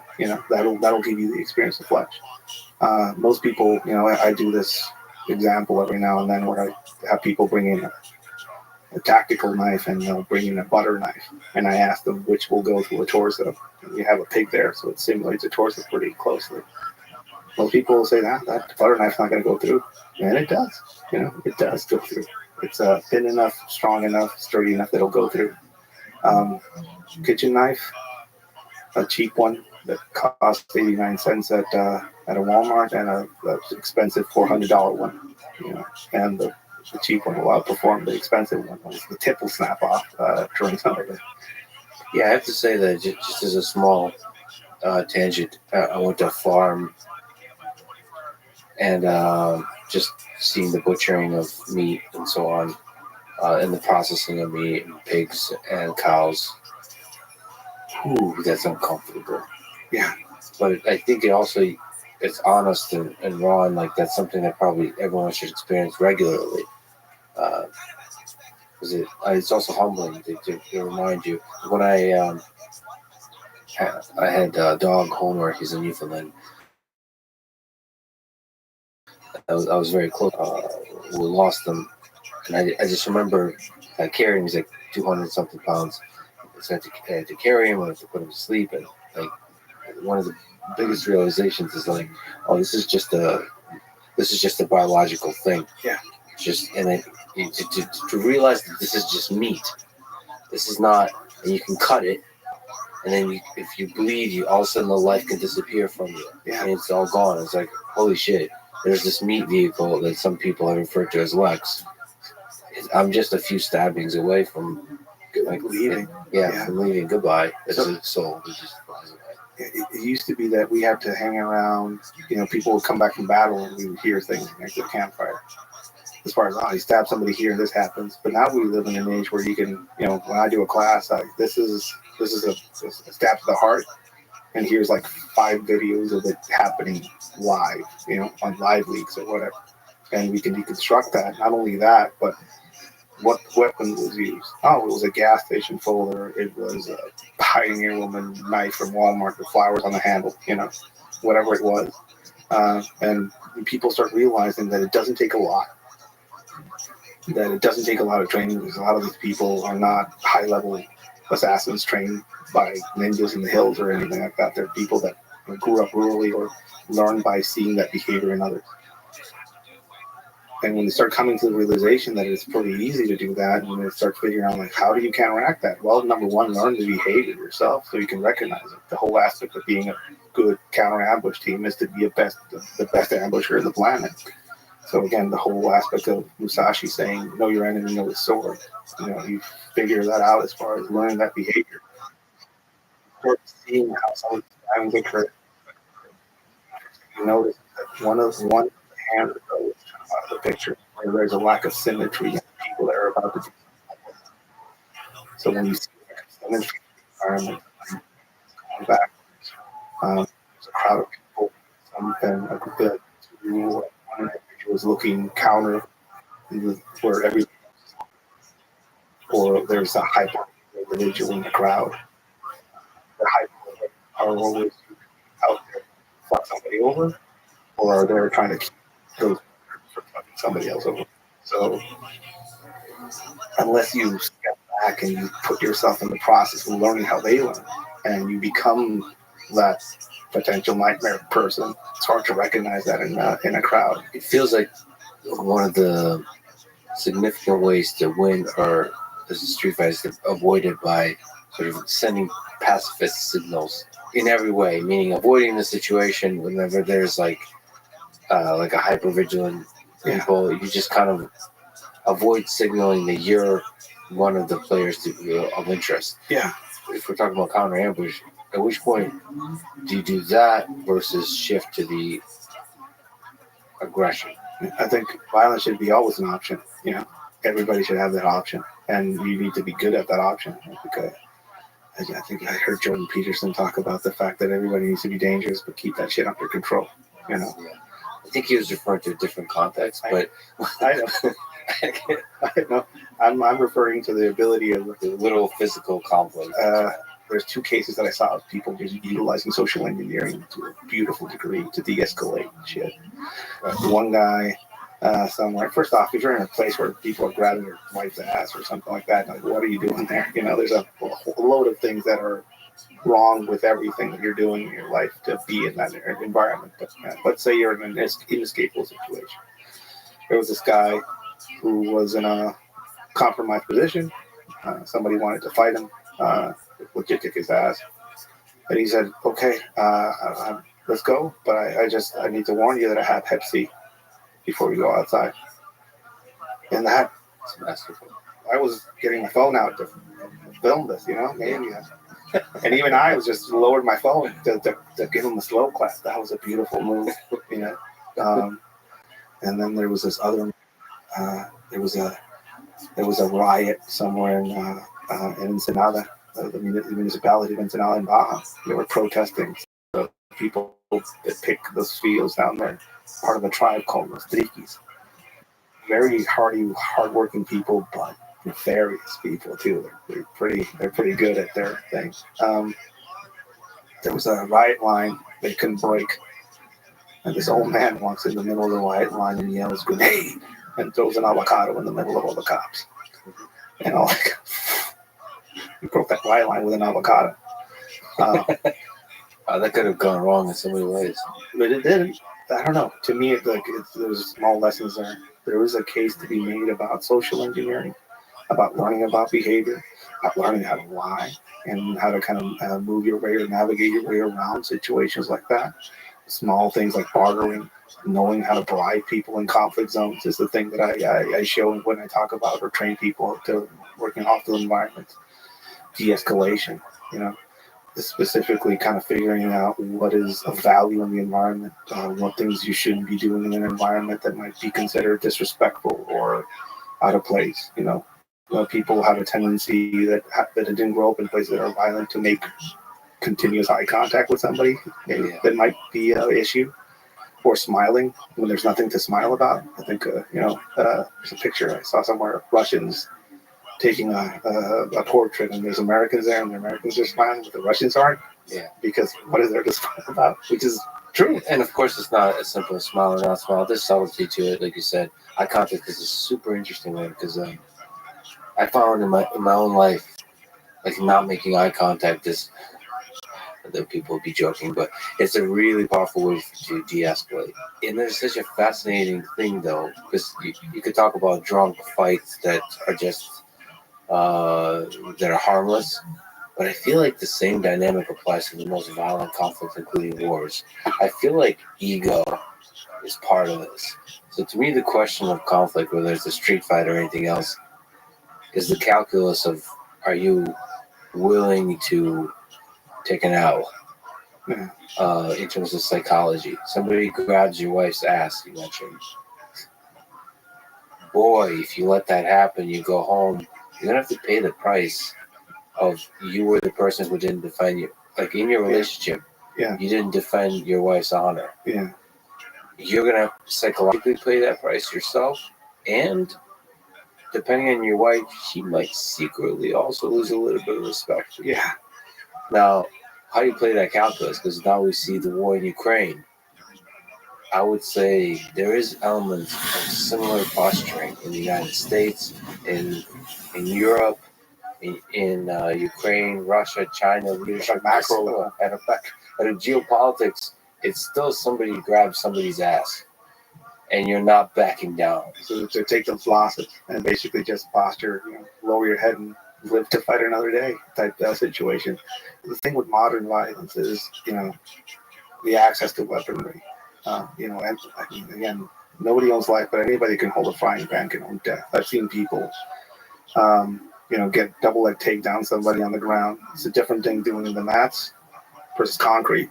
That's a good way to kill somebody. The most prolific impact weapon on the planet is the planet itself. You can see various videos of people online where they fall and they hit their head, or somebody hits their head, and they go into this stretched out fit, basically. And that might not kill you then, but it'll kill you that night or the second night if you don't get checked out. People bleed out internally, get an edema. Again, the whole aspect of me showing how some of these things, not only some of these methodologies and how people prepare for violence and how people experience violence, how they make their weapons, how people fight in the streets and stuff like that, is to recognize that behavior from the inception. There's a video I show where there's a bunch of street kids in Rio de Janeiro, I think it's during the Olympics, where they're snatching chains and cell phones from people. And it's a fun video, see it. The first thing you learn about it is how they target people. Now, who are they going after? There's a bunch of people there. Why are they going after that specific person?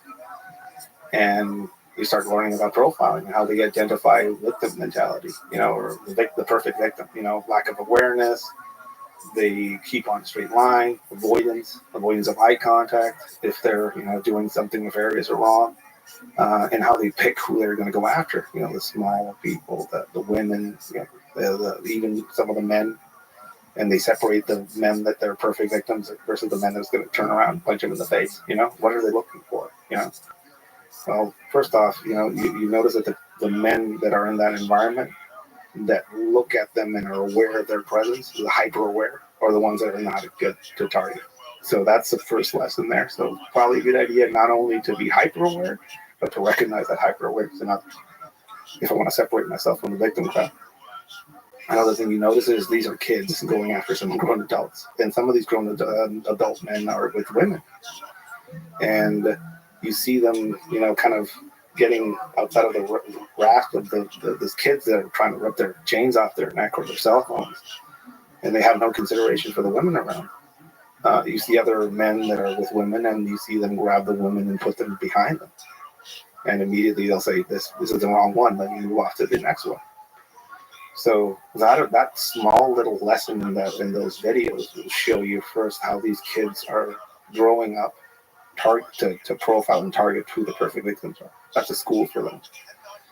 And that is an adversarial school. We should look at that school and apply it to ourselves. So in general, you think conflict, ultimately, the people that are doing conflict are looking for weakness? I mean, they're looking for opportunity. Opportunistic. That's the predators. That's what they do. They look for an opportunity. From jumping down from a tree and getting the slowest gazelle to looking for the opportune moment to pounce on something that's probably big, but the risk is worth it. I feel like there's several motivations, but isn't there also a power hierarchy motivation as well? Yeah. Like there's something about the big guy that wants you to send a message, especially with gangs. Aren't they constantly sort of trying to signal that they're the alpha? Yeah, I mean, there's different situations. You could be facing a sociopathic predator who is looking for something in you that you're the resource that they're looking after. Maybe it's a woman, It could be a group of people that don't like the fact that you have a specific nationality or your passport is stamped in a specific way, or that you pray to whatever god. All these factor in, but in the end, they all do the same thing. They look for an advantageous position. If I were to target you, I would put you in between that wall and me. So you have two avenues of exits, and I would step on one of your feet to keep that avenue closed. So you have to go this way. So this is where my knife is going. You see that behavior mirrored everywhere in the world. First off, you look for advantages, right? If it's something that's unavoidable, like you're in between me and my ability to go home, or you're in between me and my ability to feed my family, or you're in between me and my ability to posture to the people that are behind me, the young guys, that I'm in charge, I will do everything in my power to end you. Right?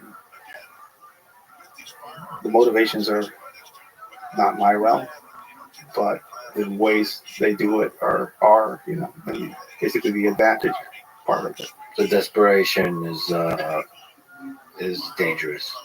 It's a dangerous school. But when I say dangerous school, I mean the most dangerous people usually come from those desperate environments.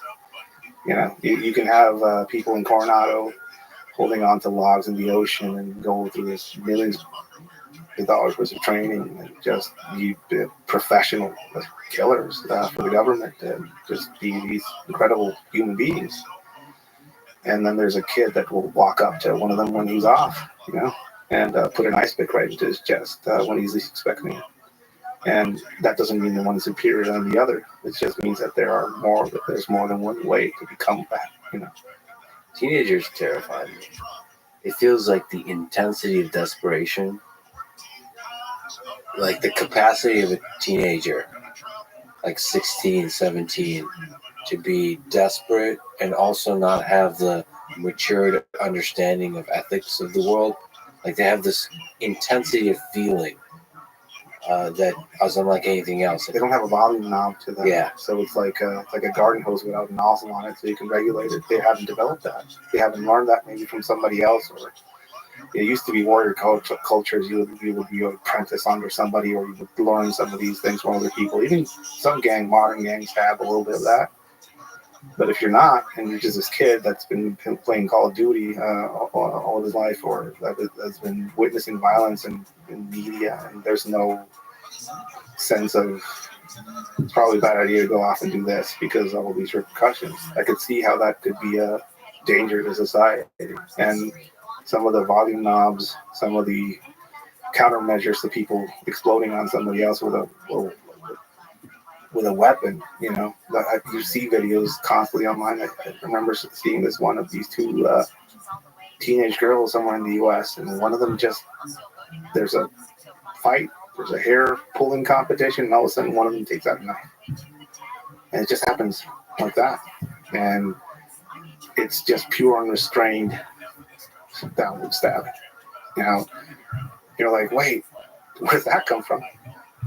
Well, she's from an environment where she saw that as an option.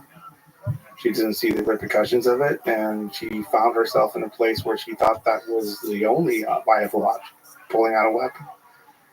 And I think that's the dangerous part of it. So how do you prepare to win those kinds of situations, to escape those kinds of situations? Like you said, it's training, it's exposing your mind. I always tell people, like, if you don't have a combative base, you don't have a base. Boxing, jiu-jitsu. And that gives you what, like an awareness of your body kind of thing? It gives you an awareness of your body. It gives you a spatial awareness. If you can't see the points with your peripheral vision, if you can't see the points of somebody's feet in your peripheral vision, they are in range to stab you in the heart if they wanted to. And that's something you learn from boxing, that you learn from jiu-jitsu, you learn from a bunch of combat arts where you learn about distance and angling people.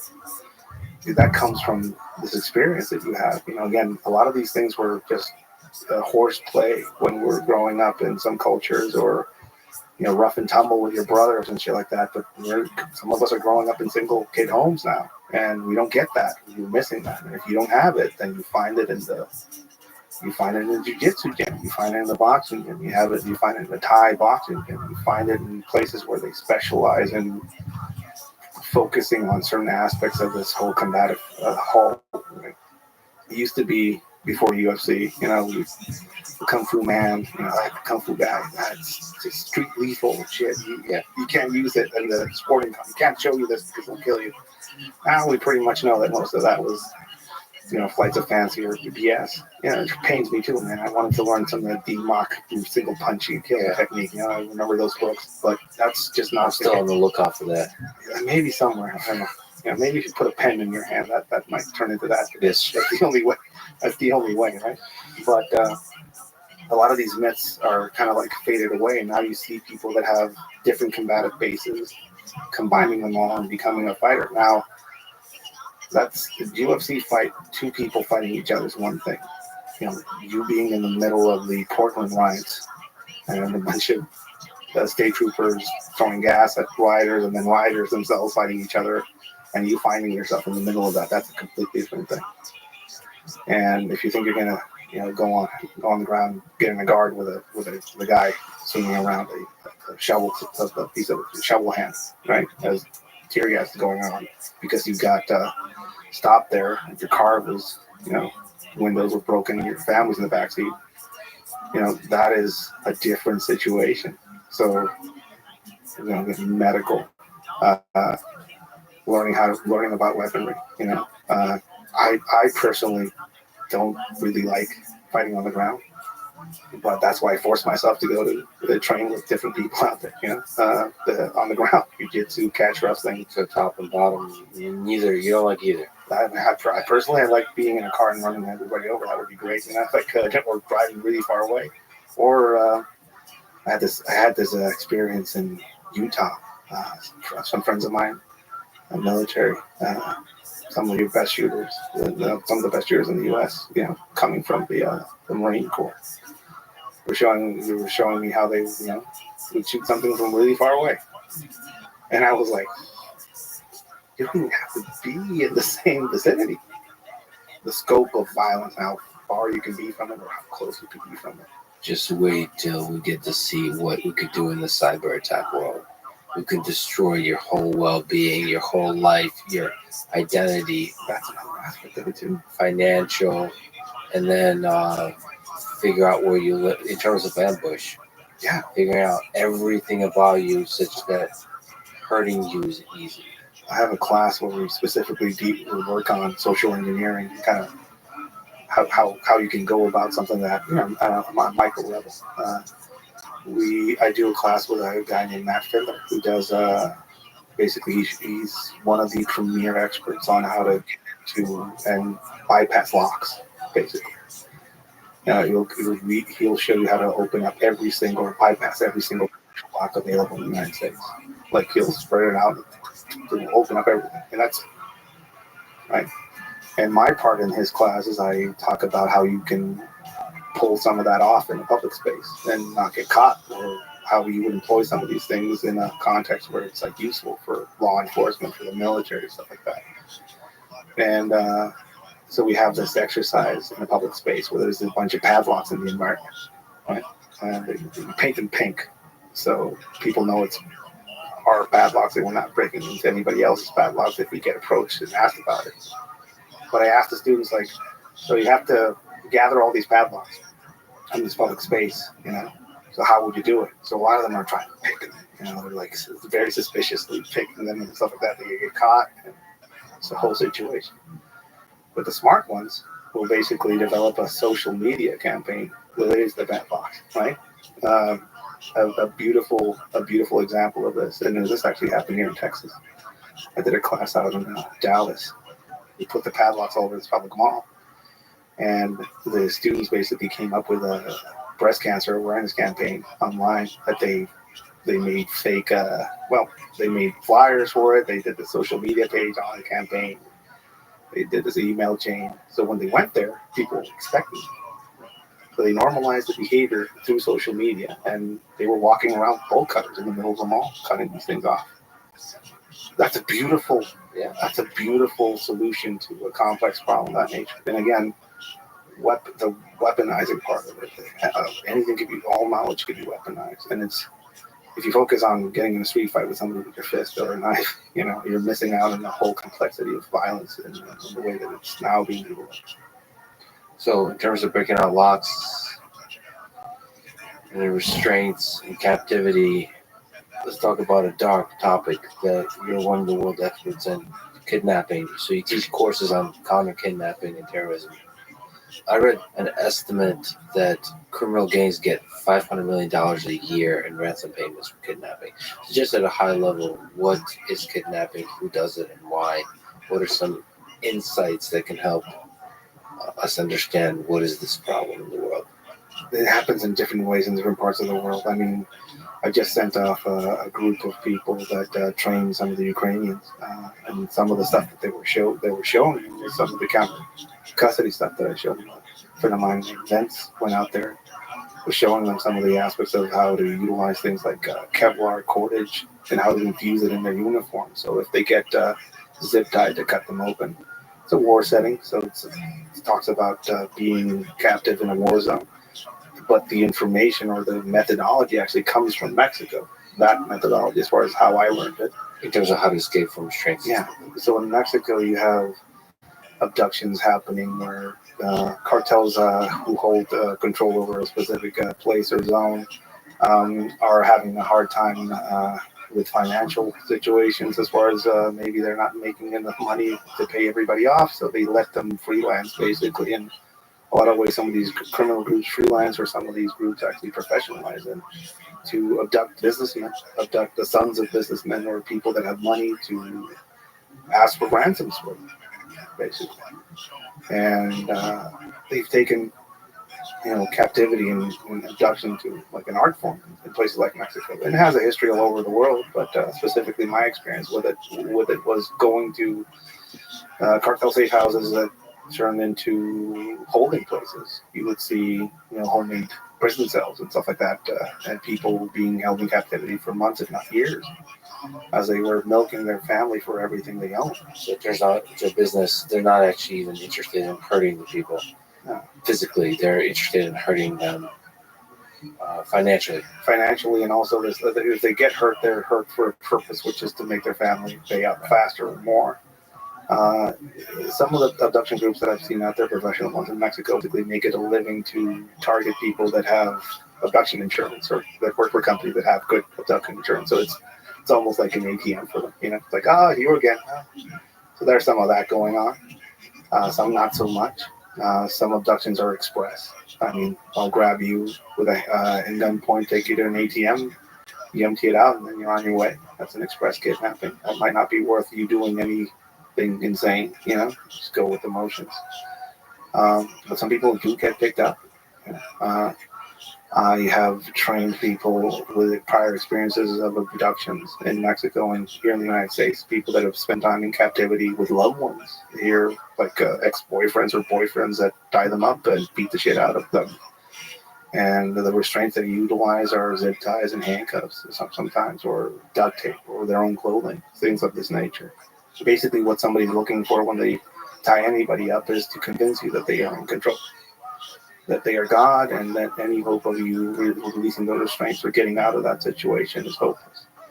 From a cartel group picking you up in the middle of a dirt road somewhere in Cancun to ex-boyfriend showing up at your house and tying you up so you agree to get back with them. It's the same thing. And some of the restraints that are being utilized come from different places. I mean, I remember an instructor I had way back when told me that the proliferation of zip ties as a restraint in criminal abductions came up after the movie Heat came out, because everybody wanted to be Robert De Niro zip tying people in the bank robbery at the end of the movie. Criminals saw that and it became a zip tie. Can you actually speak to is it possible to systematically learn how to escape restraints like handcuffs, rope, zip ties? The best at it are not the military, the not SEER program people. They are criminals. I learned how to get out of handcuffs from a 15-year-old who was in charge of meth sales in La Avenida Revolución in Tijuana. Is there a system to it? I mean, it's not specifically a system. It's usually what happens is they'll buy a set of handcuffs and they will mess around with it in a playing feature. So one thing I do in a class is, first off, I'm honest about the fact that some, all restraints are temporary, even marriage. This is like, wait, can we just pause on the deep philosophical? You're like Miyamoto Musashi with that statement. All restraints are temporary, even marriage. I just like adding that one in there for last because this is a dark subject. Every cage can be escaped. All restraints are temporary. You either free yourself from the restraints, somebody else takes them off, or you die and your body rots away around. Those are the options. And I like that first option myself. The second option is pretty cool if you can convince somebody to do that for you. But that first option is an interesting one. You have to deconstruct restraints. Not all restraints are made the same. You can train to get out of handcuffs here in the U.S. and focus on a pair of Smith & Wesson handcuffs, which are kind of the most common brand of handcuffs here. But if you find yourself in detention somewhere in Russia, the handcuffs out there are completely different. The keyway is different. The mechanism is different. But some of the same ways of bypassing those mechanisms are in. What kind are they using? I go traveling there. I need this information. I'll send you a specific model and details on how to get out of those. But basically, so what I do is I take a pair of Smith & Wesson handcuffs. I put them in the middle of 3 people in a class. I spread them out, and I have them place them on each other in a just playing manner. I have handcuff keys there, and I have a pair of bolt cutters there in case somebody gets stuck. It doesn't feel stupid. So they play with each other as far as putting them on randomly. I show them how to put them on appropriately, and then I show them a handcuff key, and a handcuff key will open up handcuffs. Interestingly enough. But the thing about a handcuff key is it's not made to be used by the person that is in those handcuffs. So that's the first lesson there. If you have a handcuff keys are the most used tools to open up handcuffs in custody situations. You know, both criminals escaping from the police to people escaping from criminals. Just a standard hidden handcuff key. So I show them how to modify the handcuff key so it's more optimal to use on yourself with just basic garbage that you can find. A piece of wire, a zip tie piece, basically how to put a leverage arm on the handcuff key so you can actually spin it in the keyway behind your back or in front of you. I'm trying to think. I don't think I've ever been in handcuffs. Appropriate way to handcuff somebody is palms out. How much restriction is there in terms of? There's a lot. If it's a hinge handcuff, there's a lot of restriction.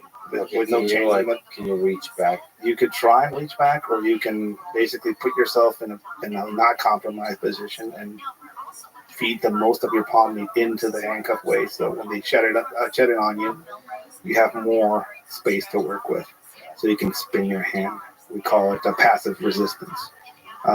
Again, you go through a process with them where you deconstruct how people handcuff keys and how to modify handcuff key to be able to use it on yourself. And all of these things they're constructing as we go.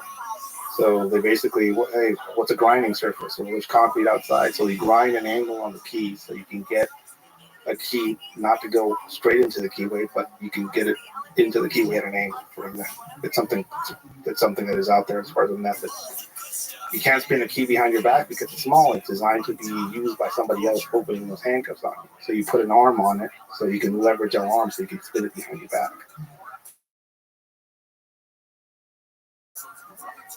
Put yourself in not a compromised position. If somebody asks you for your hands so they could be cuffed, you don't do this. You know, you do that, or you put yourself in a cable grip behind your back, which is a pretty strong grip, and it's hard to spread those hands apart. It's also something that people go into automatically when they're in fear. So all of these things are advantageous for you. And you learn how not only people get restrained, you see videos of them, because I show a bunch of abduction that's actually happening live. Again, the best thing is avoidance, but specifically when we work around restraints is, number one, learn how smooth your restraints work. Number two is learning how some of the ready-made tools to get out of the restraints look like, function. And number three, which is the advanced level, is learn how to construct all these things yourself, which is, I think, that is the best thing you can show somebody. For handcuffs, I just use a standard pair of handcuffs, and then we deconstruct other very specialized handcuffs that might be out there. And you show them. If you're going to travel somewhere, learn what restraints are commonly available in the environment. Somebody going to sub-Saharan Africa carrying a plastic handcuff key that's going to be useless out there, because there's not going to be standard handcuffs out there that would be open with that type of key. Out there, you probably would be tied up with a chain padlock of some sort, maybe a 40 millimeter Chinese padlock with a plastic core that you can open with a lighter. If you can burn the core, melt the core open, or if you can leverage that open, that's a pretty easy thing to open. Or a bobby pin you can reach all the way to the back latch. What about rope? Is that common? Yeah, it is common. This is one of my favorite things for rope. Something I usually carry in some places. Another gift for you if you want. It's the ceramic razor blade. Nice. Is it capable of cutting? Nice. Small. You can put it behind a label. I've seen some students put the Levi's label on there and just sew it back on. It is non-magnetic, non-ferrous, so in and out of that type of situation you can get in it, and it's something you can have with you everywhere. This is a pretty fancy one, or you can just grab a simple razor blade. Actually learning how to use or leverage a razor blade between your palms and know how to go up and down with it, to be able to cut yourself And out. of course, so that's just practice to do that well. It's practice, and it's also exposure. To just, this is a possibility. This is how you can hide it. Again, the whole smuggling aspect comes from a criminal mindset type setting. So how things are hidden, where they're hidden. And when I talk about concealing objects of this nature, it usually comes from smuggling. The fact that I have something in my notebook comes from heroin smuggling. If you're not looking at the pool of criminality, you're missing out on a big part of the equation. So for people who want to learn about this, do you teach courses on this? Do you know what's the right how do you get in touch with you or learn from you? Do you have stuff online, or is it only? So I have some stuff on my Patreon specifically. I have a Patreon where I share a lot of the online material, like basically a bunch of, this is in my notebook. I have a bunch of stuff that I just met somebody in Philadelphia that showed me a pretty unique way of utilizing a box cutter as a weapon. So I wrote some of that down. I filmed some of it. And it's not for any other reason. I'm not trying to create dangerous people out there. It's like, hey, look at this. This is something that's out there, right? So a lot of that information, some of those notes and stuff like that, I keep on my Patreon.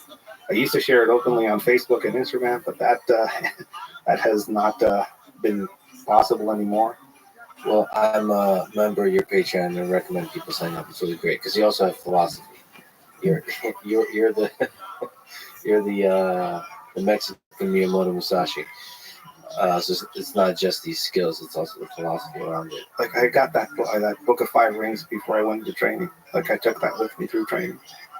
The whole aspect of go to places fighting to the common brand of men. Be put in jail and extricate yourself with your own wisdom. I think he was speaking about experience. The whole warrior's journey, the hero's journey of going out there and actually risking. I think that's a pretty big basis and aspect of what the work I do and showing some of these things. There's a tendency to people say, hey, I'm afraid to go to Mexico.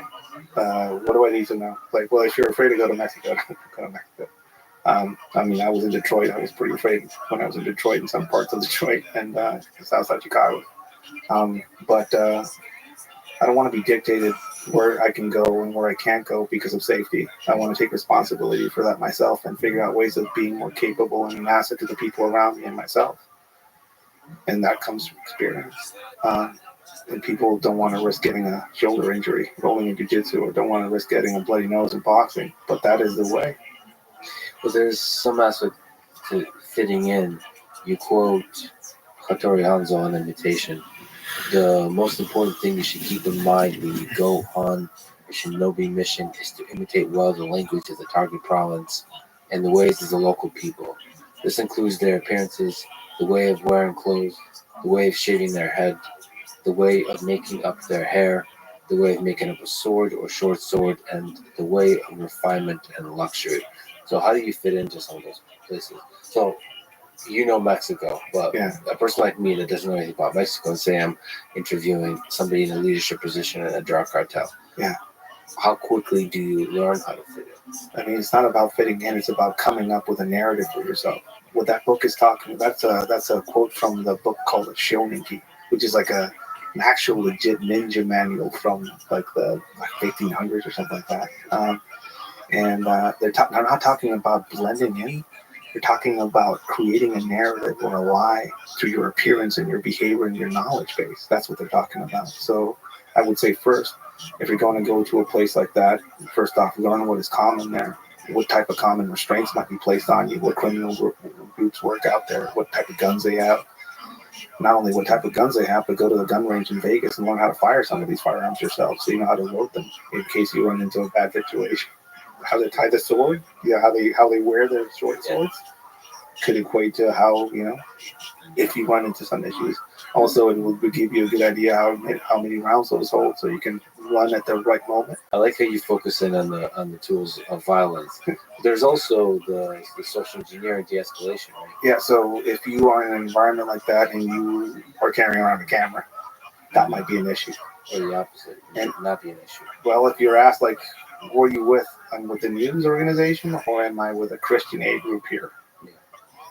And if you are with a Christian aid group, probably a good idea to learn some of the Bible, right? If you want a quick way of having somebody out there try and stop talking to you, you can just start talking about Jesus in the middle of a little cartel territory when they approach you, and just take out the Bible. That will quickly de-escalate. So look at what I contact. usually prefer to do is I find somebody from the New York Times and the Wall Street Journal and beat them up in front of just to send a signal that I'm not a journalist, and I too don't like journalists. That could be a way, but to send a message. I think a lot of us miss the fact that we are capable of taking control of our own narrative and what we communicate to people around us. I could show up here drinking a Monster Energy drink, dumping it on the ground, scratching, you know what, and just sit down and just be a rude motherfucker. That's not who I am, but I can do that, and you will believe me if I'm good at it.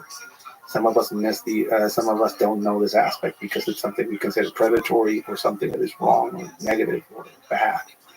And some of these aspects are actually, they're pretty useful. I learned most of my trade craft from panhandlers and street performers. And when I had some training related to social engineering, those were the people that I learned from. I remember we were doing surveillance, and there was a guy there that showed us how to do surveillance, on the street. And he said, if you can find a way for somebody to smell you before they see you, you'll become invisible. And I was like, that's bullshit. If you can find a way of somebody smelling you before they see you, become invisible. I didn't understand what that meant. So we went on a 3-day bender, didn't take a shower, smelled like shit. No deodorant. You smell like a homeless person, you look like a homeless person. And you approach somebody asking for the time, and they smell you before they see you. And you are not there. You're not a human. You don't exist. So that was a pretty valuable lesson that I got. Yeah, so that's interesting. But like, I have this belief. It has to do with the way I operate in this world, I suppose. But if you come off as a person legitimately, I guess you could fake it, but I think it just feels like you can be extremely good, possibly the best in the world, if you practice it your whole life at being you. At being authentic, at showing like you have nothing to hide. And a true believer is a true believer. So like, yes, you can come up with a fake narrative, but then what I mean is like live that narrative your whole life then. So like I understand, and then never falter from that. Like you are this person. That's what I'm trying to. I have nothing to hide. I consider that a true believer, and that is a unique person when you meet them. They are out there. There are people that will fucking walk into places. This is who I am. I don't give a fuck. This is who I am. If you don't trust me, well, shoot me. Fuck it. This is my honesty, and if you don't trust me, well, look at all these people that I've interacted with in the past. You can ask them about it, or you can see my effects on other people. That's going to be my presentation card. And so the way you said it now is using words and it's blunt.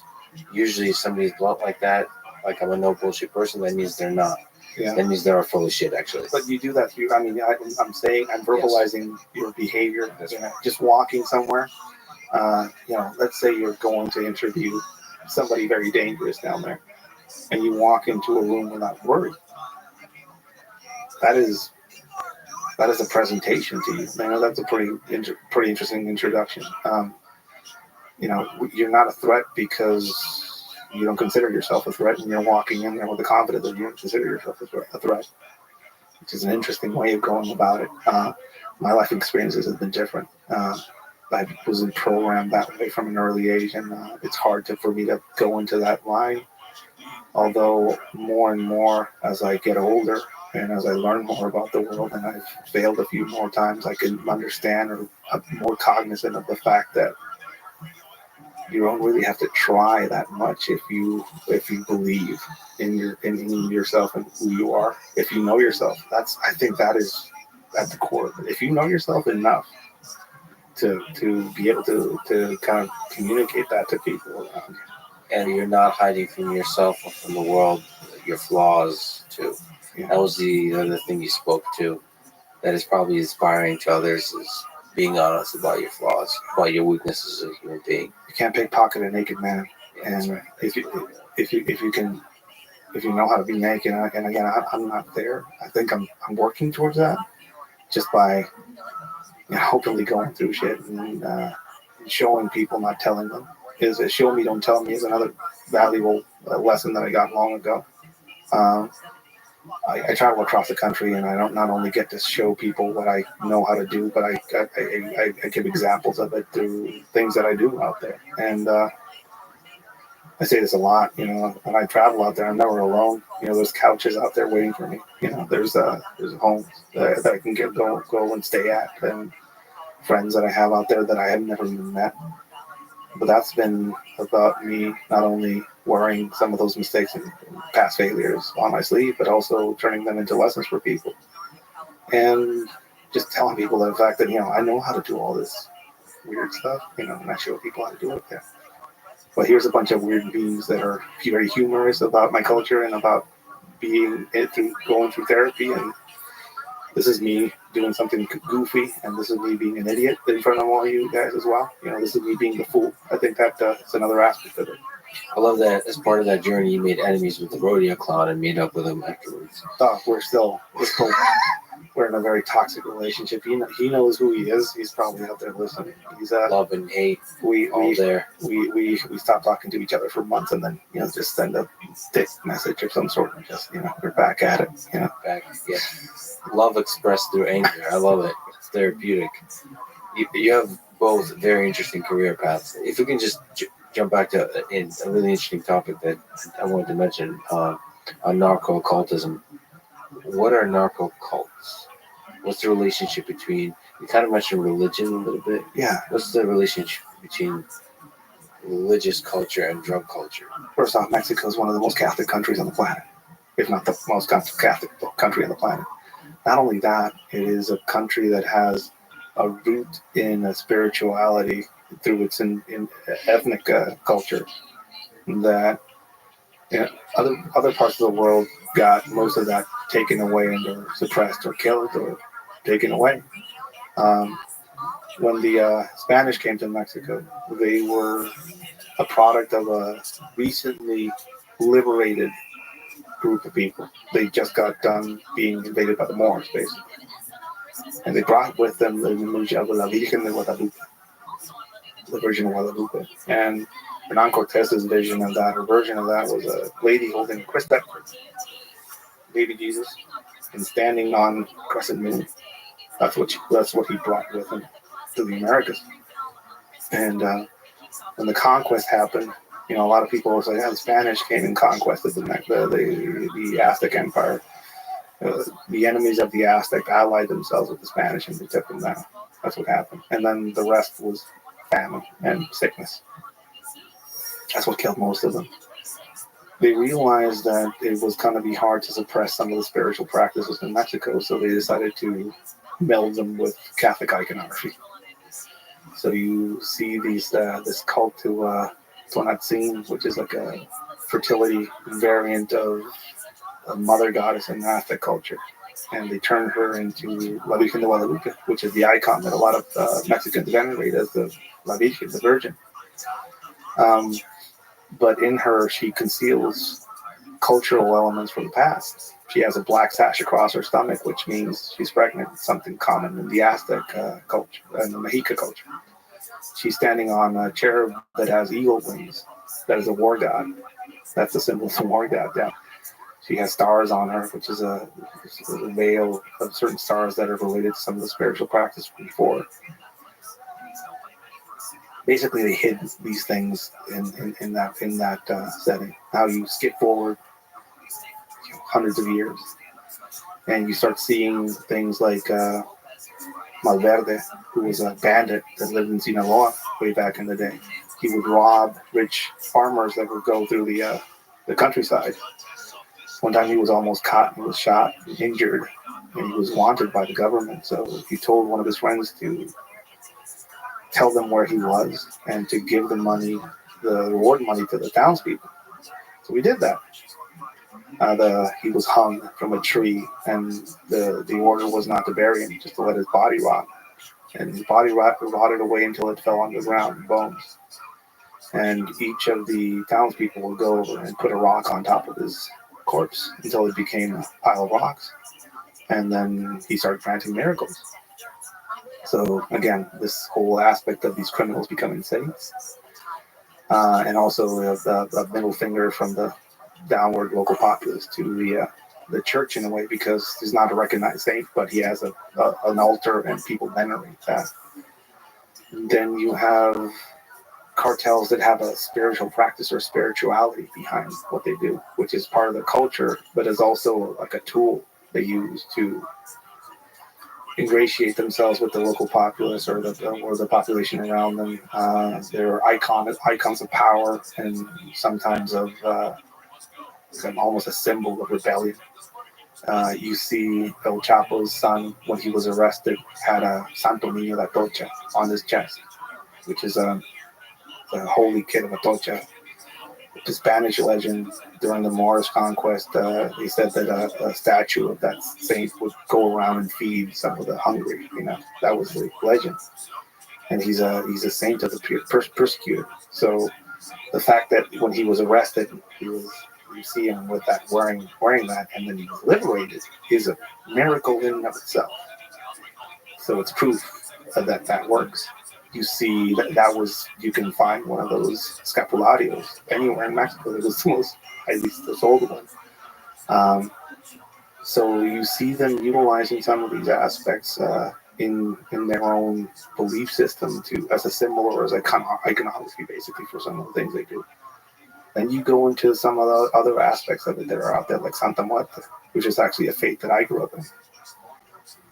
Mexico has a weird relationship to death. We have parties at the cemetery on Day of the Dead. I just went through one, recently. This is November the 2nd. So we celebrate the dead, and we celebrate death in a way that I don't think a lot of cultures out there do. So it's a joyful occasion. It is a celebration, yeah. My 8-year-old put 2 beers on an altar, one for my mom, one for my brother. She bought a Snickers bar for my mom and a bag of Pops for my brother. Flower petals and marigolds and pictures of them on an altar. That's amazing. What kind of beer? Tecate Roja for my mother, because she was hardcore, and Tecate Light for my brother. He was more of an endurance drinker. And it's also for me. Yeah. The relationship to death down there is different. So there's an icon in Mexico. It's actually one of the fastest growing alternative spiritual practices in Mexico. And not only in Mexico, but here in the U.S. I've been to Santa Muerte temples across the country. I found one in Connecticut at a place. How I grew up with it, or I saw it, is my family was all Guadalupanos. We were Catholic, and we venerated the Virgin of Guadalupe specifically, the icon of the Virgin of Guadalupe. But every now and then there were winks and nods to a skeletal saint in family practices. And even when I went to work, the older guys that I was working with would tell me, like, hey, we gotta go ask for protection. So they would drive me over to the church, and I thought we were going to the cathedral, and then we made a left turn, and it wasn't the cathedral. It was the market next to the cathedral in Tijuana. And in the little corner, there was a big Santa Muerte Reaper effigy. And then I knew why I had to bring a bottle of tequila. So why am I bringing a bottle of tequila to the church? It was for her, La Muerte.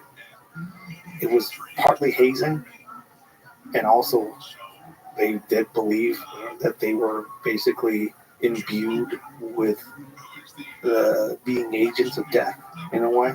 So it was like a cultural thing as well, something that they wore on them as not only protection, but as also like a samurai would wear this death iconography on them, or how the Maori would do haka dances, to some of these guys and their kind of warrior culture that they were growing up with or trying to imbue on us, the young guys. They would take us there, and they would imbue us with iconography of Santa Muerte to be like a psychological thing.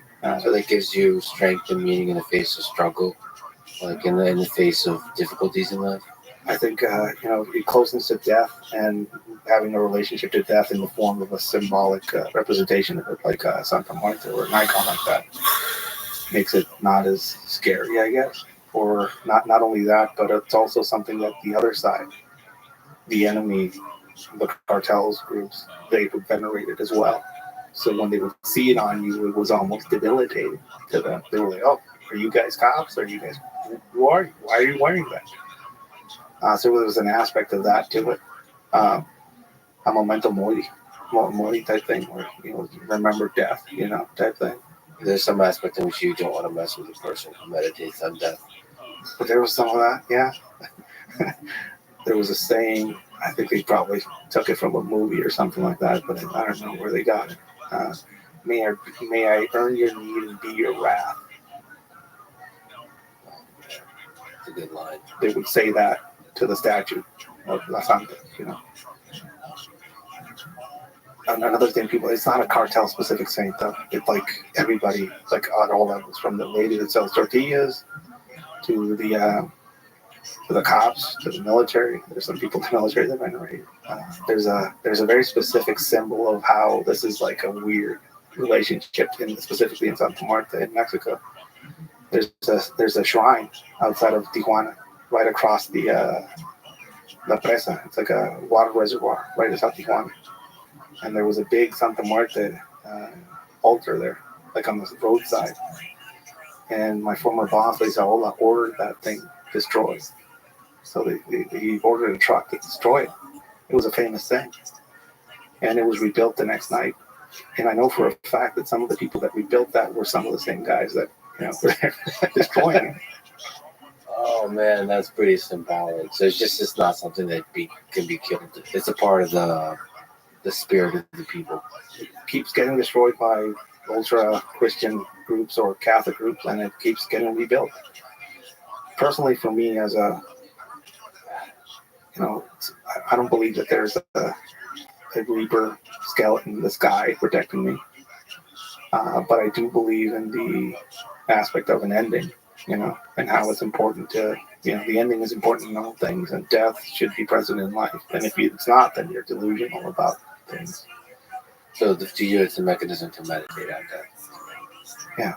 And, having my daughter, who's 8, view it as a benevolent thing. She's a kid and she sees a skeleton that represents death, and she just does. So I think, in a way, Mexicans have taken some of those aspects, be it Day of the Dead, some of these practices related to some occultism aspects around, Saint Judas, San Judas. Saint Judas is the patron saint of lost causes, and it's one of the most venerated saints in Mexico. Jesus probably the 4th or 5th he prayed it, which is pretty funny and ridiculous. But the reason why, and this is something I heard from somebody that was actually, we found him with a gun, and on his gun he had a St. Judas effigy. And he said, well, like, why St. Judas? Porque San Judas? And he's like, well, he's the last saint you pray to. What do you mean? Well, on the list of saints you pray to, he's the last one, because when you pray to Judas, you might get the other Judas on the line. Yeah, that's the last one you pray to. That's why he's like the lost cause saint. How I remember, like, even how we try and bribe or like maneuver our way even in spirituality, spiritual practices. Yeah. Such a fascinating culture that's unlike anything else. And it's right next door. And it's here too. Again, I found an altar in Connecticut, which is pretty fascinating. There's one in Arizona. Again, it's one of the fastest growing spiritual practices in not only the U.S. but across. There's somebody from Russia reached out. There's an altar out there. There's a group of people praying to Santa Marta, and I've been posting and writing a lot about it recently, just from my own experience and some of the stuff that I gathered for myself, and all the way out there. Those people are fascinated by some of those aspects. So I got to ask you about the dark turn of that spirituality. Or maybe you'll place this elsewhere, but who was Adolfo Costanza of Padrino? This is a guy that comes up in a period. I think he's at that initial period of cartels. This is before my time, and I've talked to some of the people that were there for some of that. I mean, he killed a lot of people.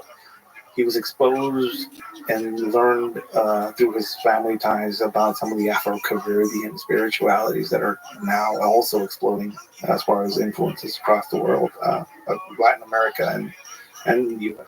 I talk about that, I mean Santeria, Palo Mayombe, basically some old spiritual practices coming out of Africa that utilize things like ngangas, which are basically spiritual vessels that have to be loaded with human remains in some cases. He was basically a spiritual practitioner that certain cartel groups would hire for them to curse the other side, to imbue them with invisibility, to be able to transport their drugs or protection spells and stuff like that. He was very successful at it, apparently, or at least that is the experience of the people paying for some of these practices. As his spells and his work kept getting bigger and bigger and more complicated, the ingredients he needed for these ngangas or these spells, these cauldrons that he would fill with certain elements, grew in complexity. So finally, he said he needed the brain of a highly educated American of some sort, which led to his eventual downfall. He was basically responsible for abducting and murdering a young American who was a university college student, I think. Do you think he believed the? So this guy's murdering people to create what, magical potions, Vessels, yeah. vessels. I think, I think he truly believed that he was capable of doing what he was doing, I guess. And there was a culture that's spiritually inclined that kind of was on the same wavelength as him. Yeah, it jived. I mean, some of these spiritual practices, again, there's ritualistic cannibalism done by some of these cartel groups out there. Was he involved in cannibalism as well? He wasn't involved in cannibalism that I know of, but most of the things that he was kind of known for was basically requesting human body parts for some of the spell works he was doing. And then going to such a level where he needed a specific brain head of somebody that was educated and American. So that again led to his eventual downfall. His ranch was raided. They found the body parts inside of his cauldron that he was preparing. That's an interesting example of somebody. There's a cartel head somewhere in central Mexico as well. El Mas Loco was his nickname. And he basically forced the citizenship around him to turn him into a saint. So he made a statue of himself. He was very big into Christianity, specifically kind of like the Crusader, mentality and all of that. He kind of imbued himself and some of the people that were around him with that. And there's still altars to his death, to him after he died. He died two times. One time the government declared him that he was killing a shootout. It turns out he wasn't dead. So that was his first miracle, And then when he was really dead, some of his people and his loyal followers were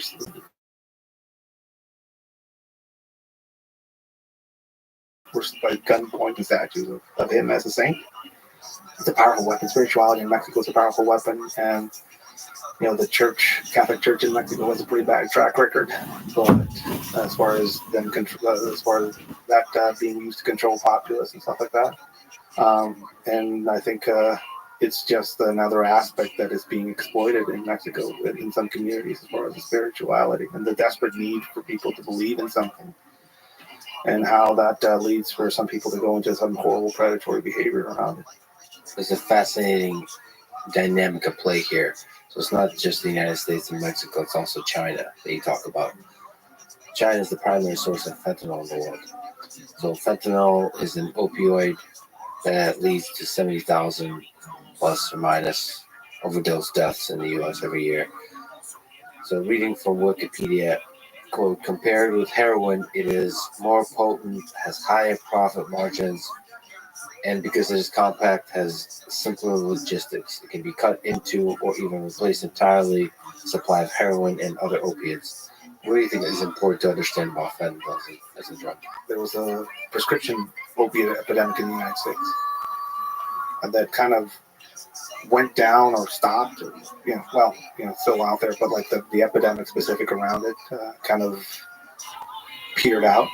And there was also marijuana legalization happening at kind of the same time period, which people talking about marijuana legalization thought it was going to hit the cartels in their pockets, and it was going to be like a death blow to these criminal groups. Well, now there's illegal pot grows in the United States being run by cartels in federal lands. There's the legal pot grows that are in some way, shape, or form influenced and or run or owned by some criminal groups that are kind of utilizing that. The marijuana fields in Mexico turned into poppy fields once again. The problem is that some of these lands were leached of all the nutrients, and they're not as good as something you would find somewhere in Afghanistan. So the yield and the quality of it wasn't as strong as it could be. So somebody thought about the right idea of putting fentanyl into the mix, and not only that, but also figuring out how to get fentanyl into Mexico.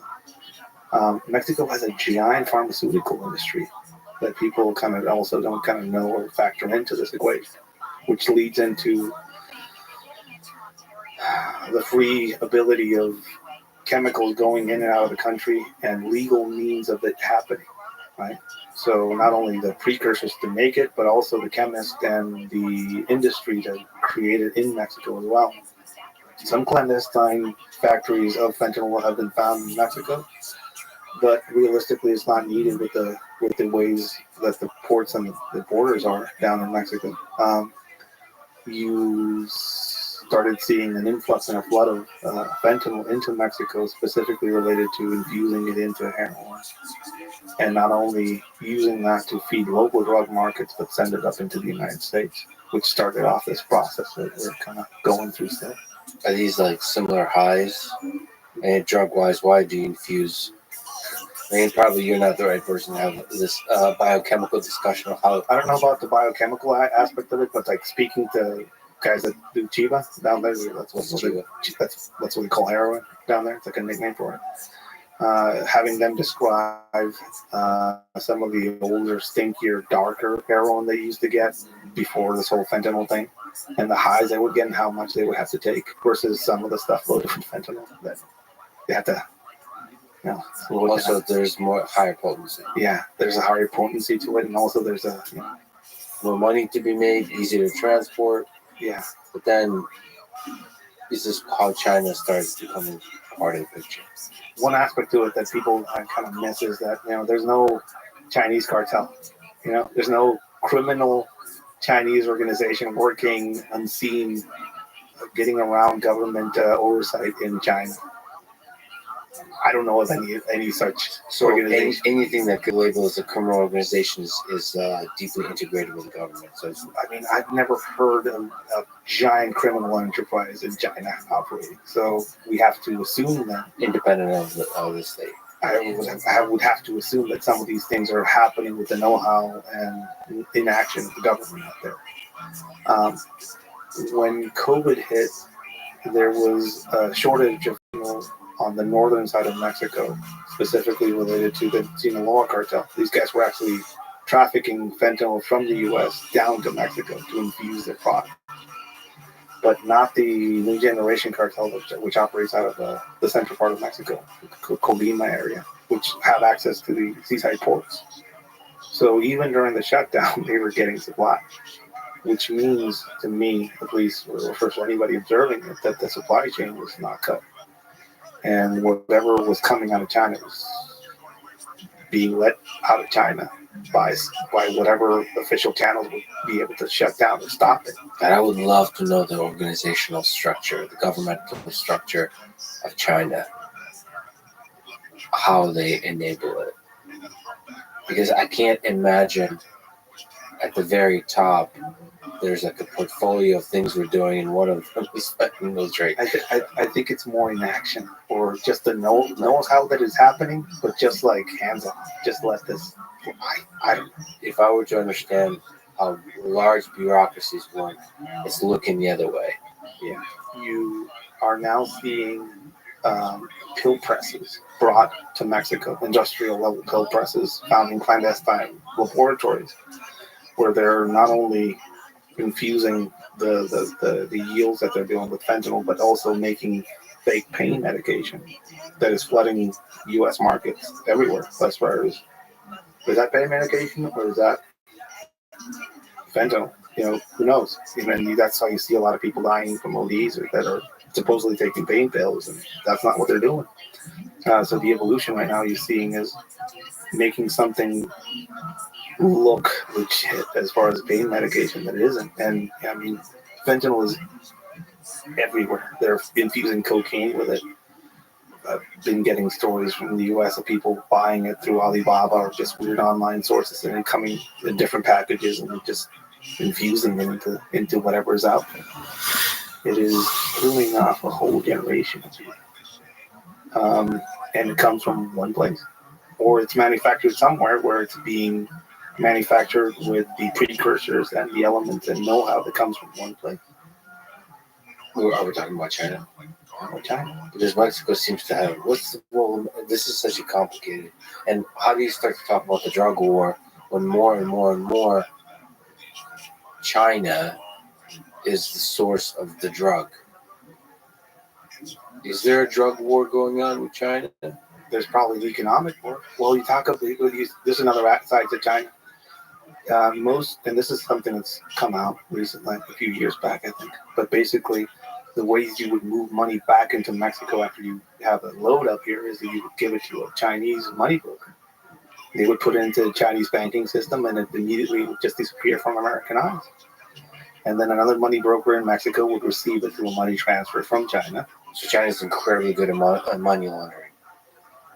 That's another aspect. I mean, their banking system is invisible to the U.S., basically, which allows the monies to move from one point to another. So money brokers and people moving money for the groups down there are Chinese. So that's another aspect, or element of China as far as its presence. What's the role of intelligence in all of this? FBI, CIA, the Chinese intelligence agencies. Right now, Mexico is going through a nationalistic resurgence and leftist presidency, which is not friendly to U.S. interests in a lot of ways. The U.S. has had a pretty bad track record with its foreign policy in Mexico, with a lot of damage being done by the last president as far as his rhetoric. Donald Trump, which has been weaponized and utilized by the left down in Mexico. So America is not seen positively. No. Every now and then I post something about Mexico, some horrible thing happening down there. It's like, why doesn't the U.S. send people down there? Like, are Mexicans looking for like U.S. intervention? It's like, no. That is beyond what anybody in Mexico would want. Specifically, you see that like sentiment out there. They don't view the U.S. as somebody that's going to come in and fix anything, or somebody that's going to help, or as a friend. When the Ukrainian conflict happened, Mexico basically abstained from saying anything, which is a wink and a nod to Russia. It has openly been pro-Maduro and openly celebrated some of these regimes popping up across Latin America, that is what people voted for. That is the sentiment down there going towards the left of the political spectrum, because they've been basically violated over and over again by all these different presidencies that promised change, plot corruption with them, and they are choices. So this is the best we have right now. And all of the enemies of the United States are taking full advantage of that. We recently had a general kind of address a Senate committee hearing. I think he was talking about the prevalence of foreign intelligence services in Mexico, and why that is. Well, Mexico has a lot of mineable lithium on the planet underneath the parts of it, specifically in the north. It is going through a process. They call it the Cuarta Transformación, the fourth transformation is what the president of Mexico calls it, which is, in a way, it's basically we're here to stay type thing. They just nationalized mining lithium and taking control of that and using that as leverage. If the United States ever wants to go to Mexico, it's probably not going to be related to cartel issues. It's going to probably be related to energy, I think. They're kind of thinking ahead, I guess. Well, what about also, just imagine a world where India and China are doing fentanyl trade with Mexico or whatever, transport. Imagine Chinese military makes an agreement, a NATO type of agreement with Mexico. It's pretty possible.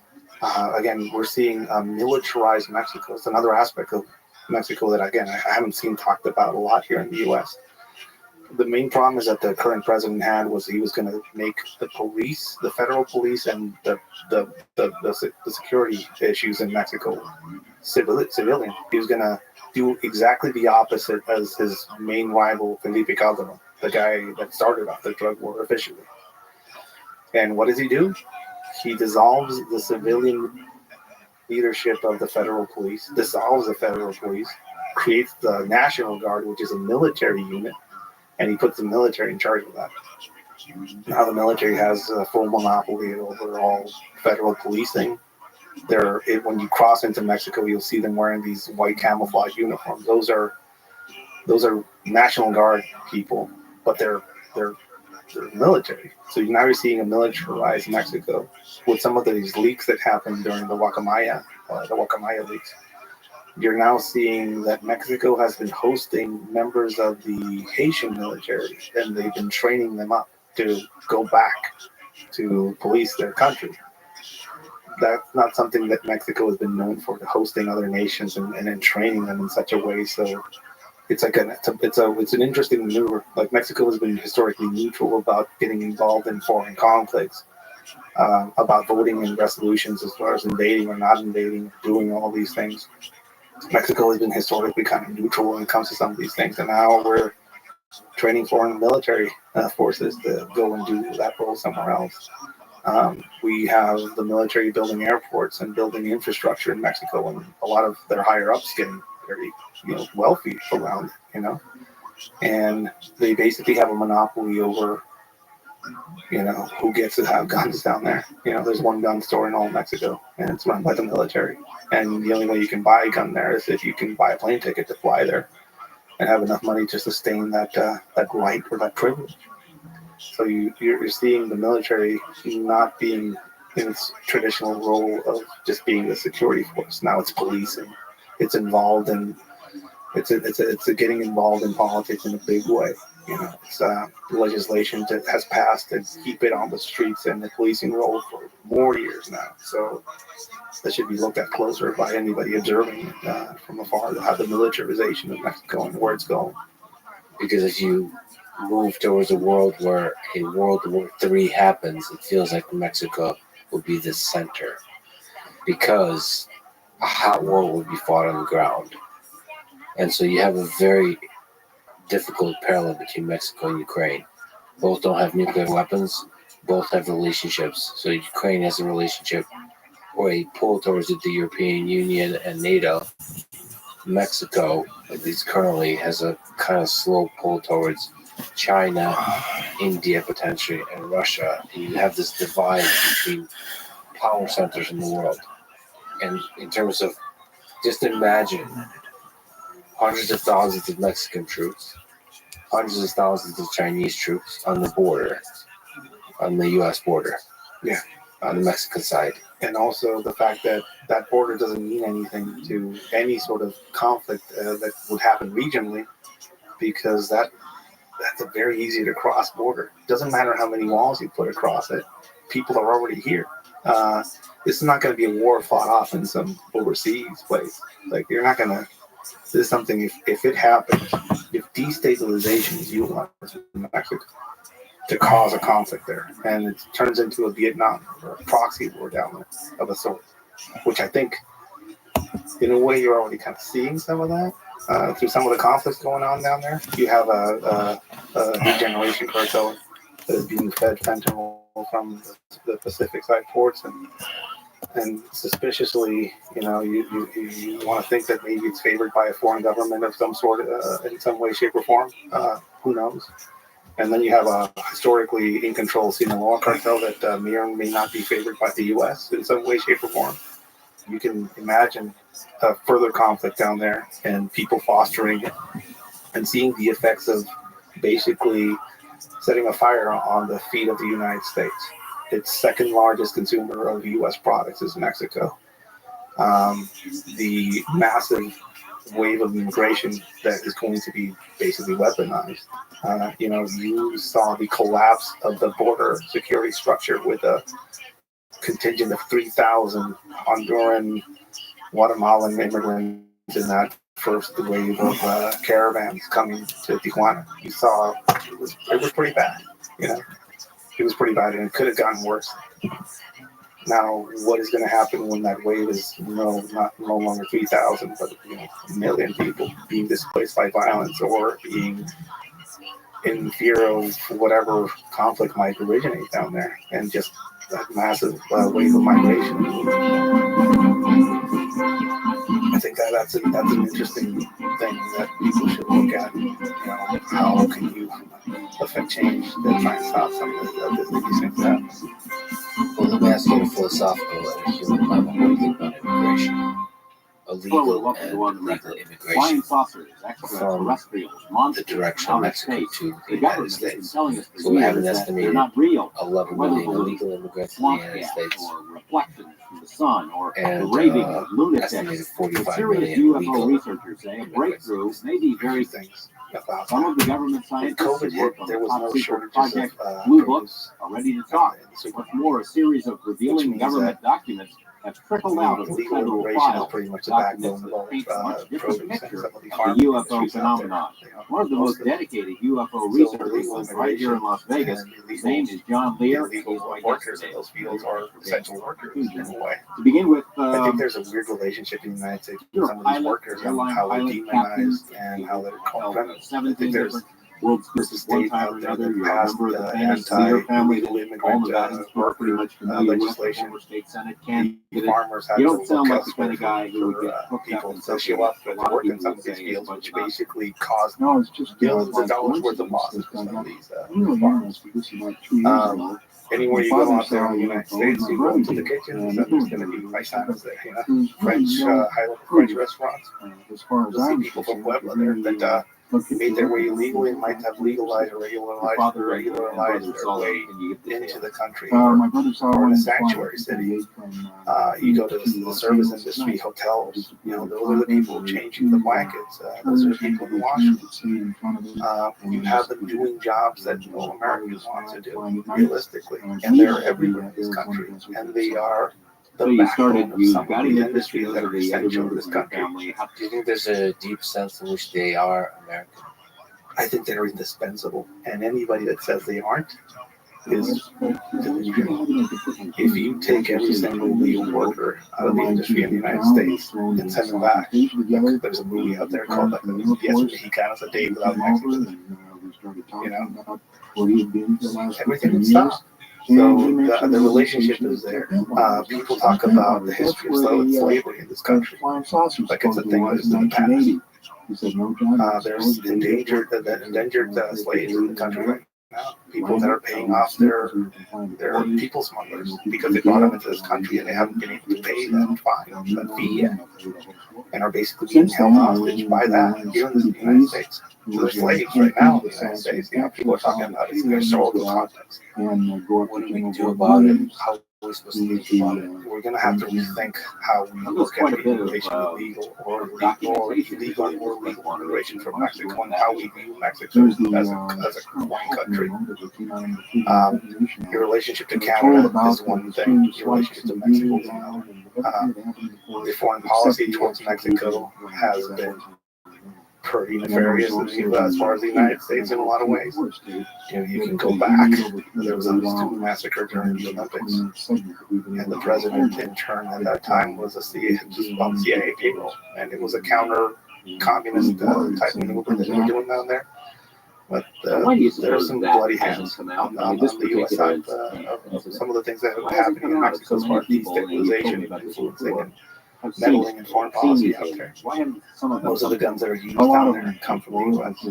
And that's another interesting aspect and responsibility that people should kind of think about up here. So there is, on the drug war side, a machine that's fueling the drug war.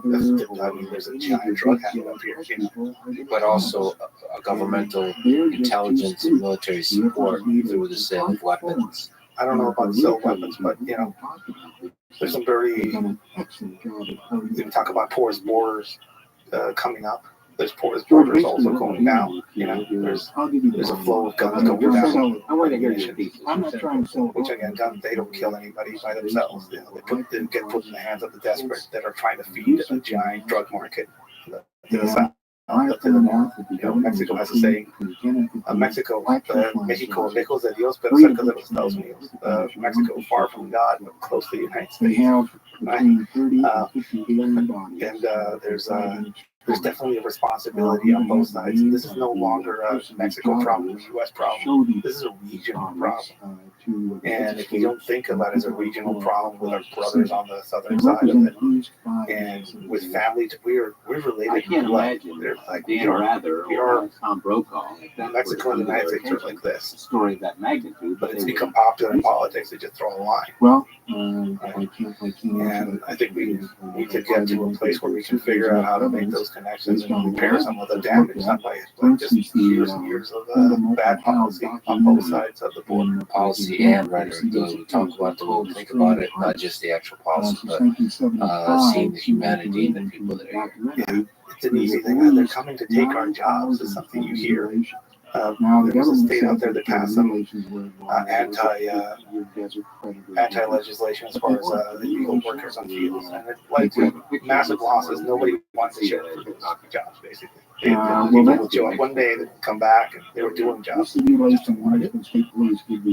taking from the local station, or are they filling in some role that we feel guilty about? And the rhetoric around it is more about guilt than anything. I'm an American myself. I've gone through the experience of doing it legally. And well, we don't know. I've seen people not do it legally, you and I don't are in way better places than I am, basically, by going around some of the system. The system itself, the immigration system here in the U.S. there's something wrong. It's kind of broken. Okay, you mentioned and people coming here illegally are not only they're looking for a better life for themselves and their life for people. This whole aspect of vilifying them, and they're like, there's this immigrant did this horrible thing, this immigrant did that horrible thing, and people say go back to your country. At the same time, they go to a hotel where the service staff is from that part of the world, and they're here irregularly, or they go to the whole get some produce there and pick by some of the same people in those lines. Again, we need to kind of think about that and analyze that for ourselves. Yeah, the idea of go back to your country and finding the other and having a disdain and hate towards the other. Ever since I had a recent conversation with Ye, formerly known as Kanye West, I got to hear a few things from, let's say, unfriendly messages from white nationalists, and I got to learn about this world. I continue on the journey of learning, which is the idea that the United States, this country, should look a certain way, should have a certain skin color, should have a certain religion, and everything else is a pollution, is a poison to this. I mean, it sounds hateful right now, but they usually frame it in a positive way, like the purity. I'm sure Hitler also phrased everything in a positive way, especially in the 1930s, about the purity of Germany. But the reality of the United States, and one of the things that makes it, at least the ideal of the United States, is the soup, the mix. Like so many nations I've traveled to, the diversity, the good kind of diversity is what makes this country great. And so I think it needs to be based on accepting the different subgroups that make up the United States versus trying to purify it. I think Mexican immigrants is just another flavor of saying this is the other, let's reject the other. Yeah, I saw that interview, by the way. That was arms are described long as showing the base restraint in that interview. In the hands. My experience, and I came up here when Trump was elected. When I came up here, so it was a weird time for me as far as being an immigrant experience for myself. This is not important. You said the government goes to great lengths, the Air Force, the ones that were talked about in that way. And also having a bunch of my friends who were very conservative and wearing some of those MAGA hats around me. Like, hey, Ed, well, I mean, I'm a guest here, so I have to, but it's a balancing act is what I've been looking at it as. On one side, there's the woke side of it, which everything goes, and the other side is like, let's hold on to some of these things that make us who we are. on my end, I want to get to a place where I can smoke a joint, conceal carry a firearm, be at my gay best friend's wedding, and I want the government not to say anything about it. And I think there's parts in the United States here that kind of feel the same way. Let's say there's the extremes on both sides. They're going to one side or the other. If you need it today, and I've seen more of the United States than most Americans. I'm in a different state every weekend, so I get to go to Tampa in a bit tomorrow. Despite all our denials, flying saucers, California. Where they come from, we do not know. Kentucky, so I get to see all types of people, all types of mentalities, nor do we know how this they got country here or is what they want. more diverse We than are unable most to would think. do If you only see it through the lens of television and media. We have recovered. What I keep seeing out there that for me is like we have hidden these facts the reason I came here.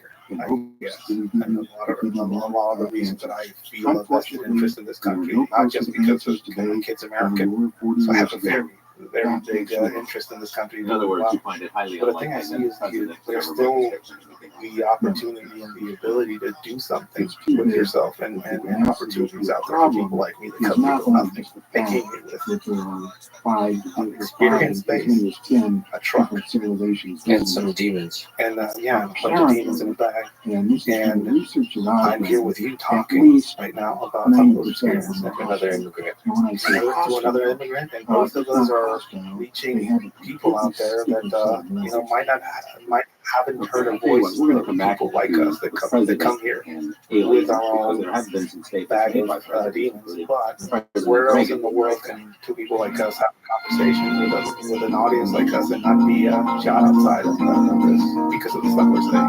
Yeah, listen to Welcome back to UFOs. Are they real? We're talking with John Lear on the Let me subject. ask you Mr. for Lear advice. What mentioned would a you say couple of to minutes the ago young about folks? what the president might say about UFOs. Wherever they come Do you from. believe that So in high school and college, they're thinking of how to live about what you believe a to be the life, truth on have a UFOs? career they can be proud of, and especially if they're struggling, especially if they're at a low point like you were when you came here. Privately, Travel is one of the biggest things in the world that I would ask people to kind of go out to. information. See how other people don't go there with your own preconceived notions are trying to make people act like you act. Go out there and travel and actually experience the world. It doesn't have to be another country. Going from Tennessee to Seattle is a pretty interesting change of scenery. Just kidding, Let's talk about what the president traveling and knowing how other people live is one aspect of it. President Reagan on December 4th, 1985. It's risky, it's dangerous, but that is one of the journey. It's one of the things I would ask people, the young people He to kind of says, I consider. couldn't touch one point in our Service discussions is privately essential, with Secretary and it General should be at the Gorbachev. basis of When all you of our stop to think lives. that we're all So God's children, start there, wherever start we with may service. live in this world, I couldn't In help any but say to industry, him, you're going to just go like how start your own easy this restaurant, you task have to and work why in the might be kitchen in these first, service. meetings that we You're held, going to be a is part of suddenly productive there's a member of this this country, world from service. And I'm not talking species just about the from another military. planet The outside military in the is universe. a process and We it's a forget all our lifestyle. It's a local thing for some differences people that out we there. have between our Not even a countries, choice for other people. and we If they would don't have find out education, once I and get for that. all that we really Community are all service human beings of any on this kind earth is an together. essential thing.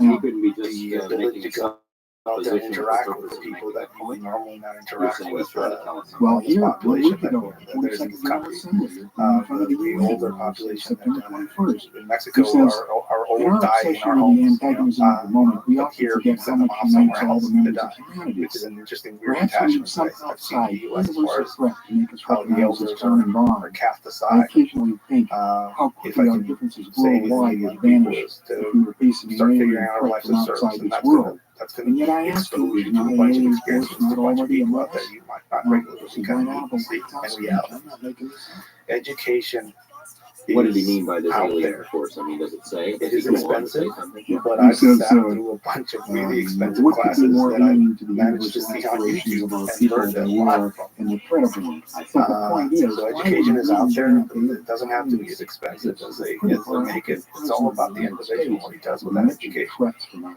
The space? dream is Okay, what free, the about hustle is sold President separately is something else I President launched Carter, we had online. a quote from Carter, The ability to take during his election information, campaign. process it, If I become president, I'll make We're every piece of expecting everything to information be this safe, country has processed, about and given UFO to us in a sightings platter, available and to the public and the taking that and scientists. digesting I am and thinking that's convinced going that to make UFOs us exist somebody's because going to I've be seen them. productive or valuable and stuff. Jimmy Carter says he saw one. That's It's up to us. But he The didn't. U.S. talks a lot about freedoms, but doesn't talk a lot about responsibilities. I think that's a big part of, How take can that be? Are responsibility. they afraid of a Like, I panic? came here People without would anything, panic? and the first thing I thought was, There's the I have responsibility for the people that I problem, and there's work also the with, problem and the with people that are going through the same problems that I am. How can I figure out what I Yeah, the dark side of thinking a lot about freedom is thinking too individualistically, several researchers, meaning thinking about me, how to optimize my situation at the beginning.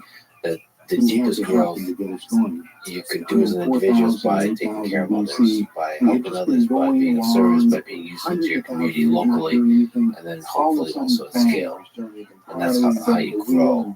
And that's responsibility of like helping those around you. There's an isolationist aspect to culture now.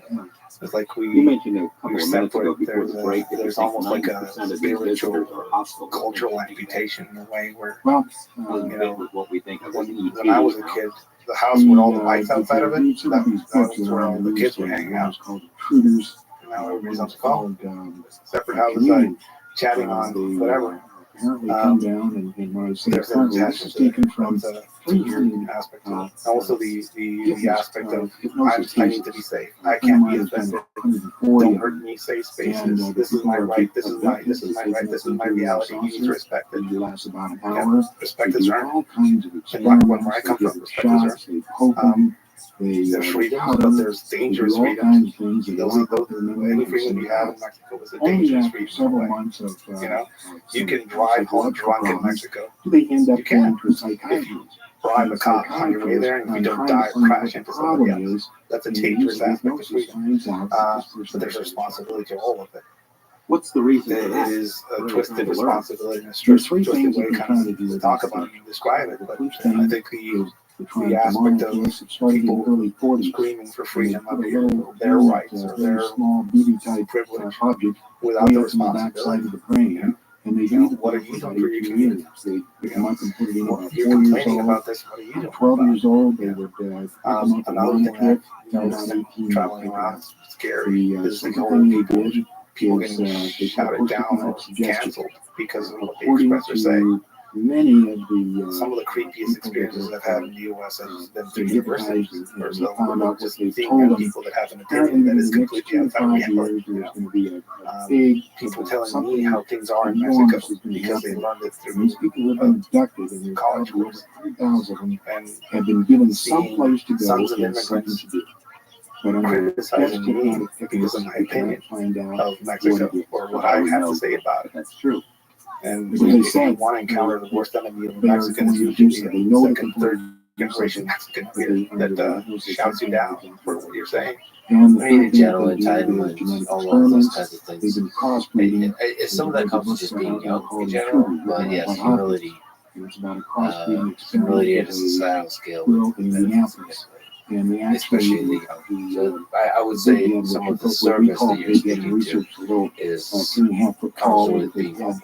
They crossbreed That is one of still the in Indianapolis. best things you And can there's do as a 7 young person, children. whilst maintaining the dream and the ambition. Last fall, Humble yourself to their reality. they brought the oldest One and small the example, youngest to micro show to her, example of this. and they let her name all The Sam. kid, Now, this book has been thoroughly researched by Bob Hopkins. there was a and homeless it's guy. strange. Believe me when I She tell you, was out you may with some you family may not members. find out in a This month, homeless a guy, year, homeless guy, showed up. 5 years, She or was 10 years. erratic, But you'll look back at what mentally I'm telling you disturbed. now, and Couldn't you'll say to see. yourself, She was upset. my gosh, it sounds There's like a little bit of trauma there. So like, oh, Well, where's now this all girl homeless now? people are Just bad. living on a farm, and she got her With her, she does just art outside pieces town. She sometimes just got for me married, and but helps went me away. make designs for the We all know clothing who brand she I have. is. She gets around. And we take some of that money and buy Just socks because and she was underwear. abducted and dating children doesn't mean it was the end of the And world. sometimes I have it in the car. Sometimes I drive around, see somebody that needs why something, don't and I we give it to her. see a lot of Because photographic help me earn evidence, this many money. cameras and video gear? Why don't we get a lot of that? There are a lot. Before you go on, I know the pictures that we showed And at the they're like, beginning of thank this you. program, you said She's like, they're yeah, baloney. cool. They're fine. That's right. Well, But the pictures you showed at the beginning were she the used to roll up the window the really quick. Mayans She says, incident. It's called the it visitors, ceased to be visitors from Pleiades. scary. Because now some of them have names. Now some of them know with her the name. salt, You know, knows when she where to crosses search by that there, so case, she's knows in that contact they there. cannot back it up She's to the more connected negatives than I am in some of and these the places now. essential You know, she information. has friends in low places and in high places. That comes later, I guess. But she is learning about service. She's learning about not everybody out there is an enemy or bad or scary. She's learning about service. And she's basically learning that lesson that I got from my mom long ago. You know, nobody's against you, they're for themselves. Don't take anything personal. And if you're not doing something for other people while you're working, then you're not doing anything. So when you were young, you were pretty sure you're going to die before you're 30. Yeah. What's your relationship with death today?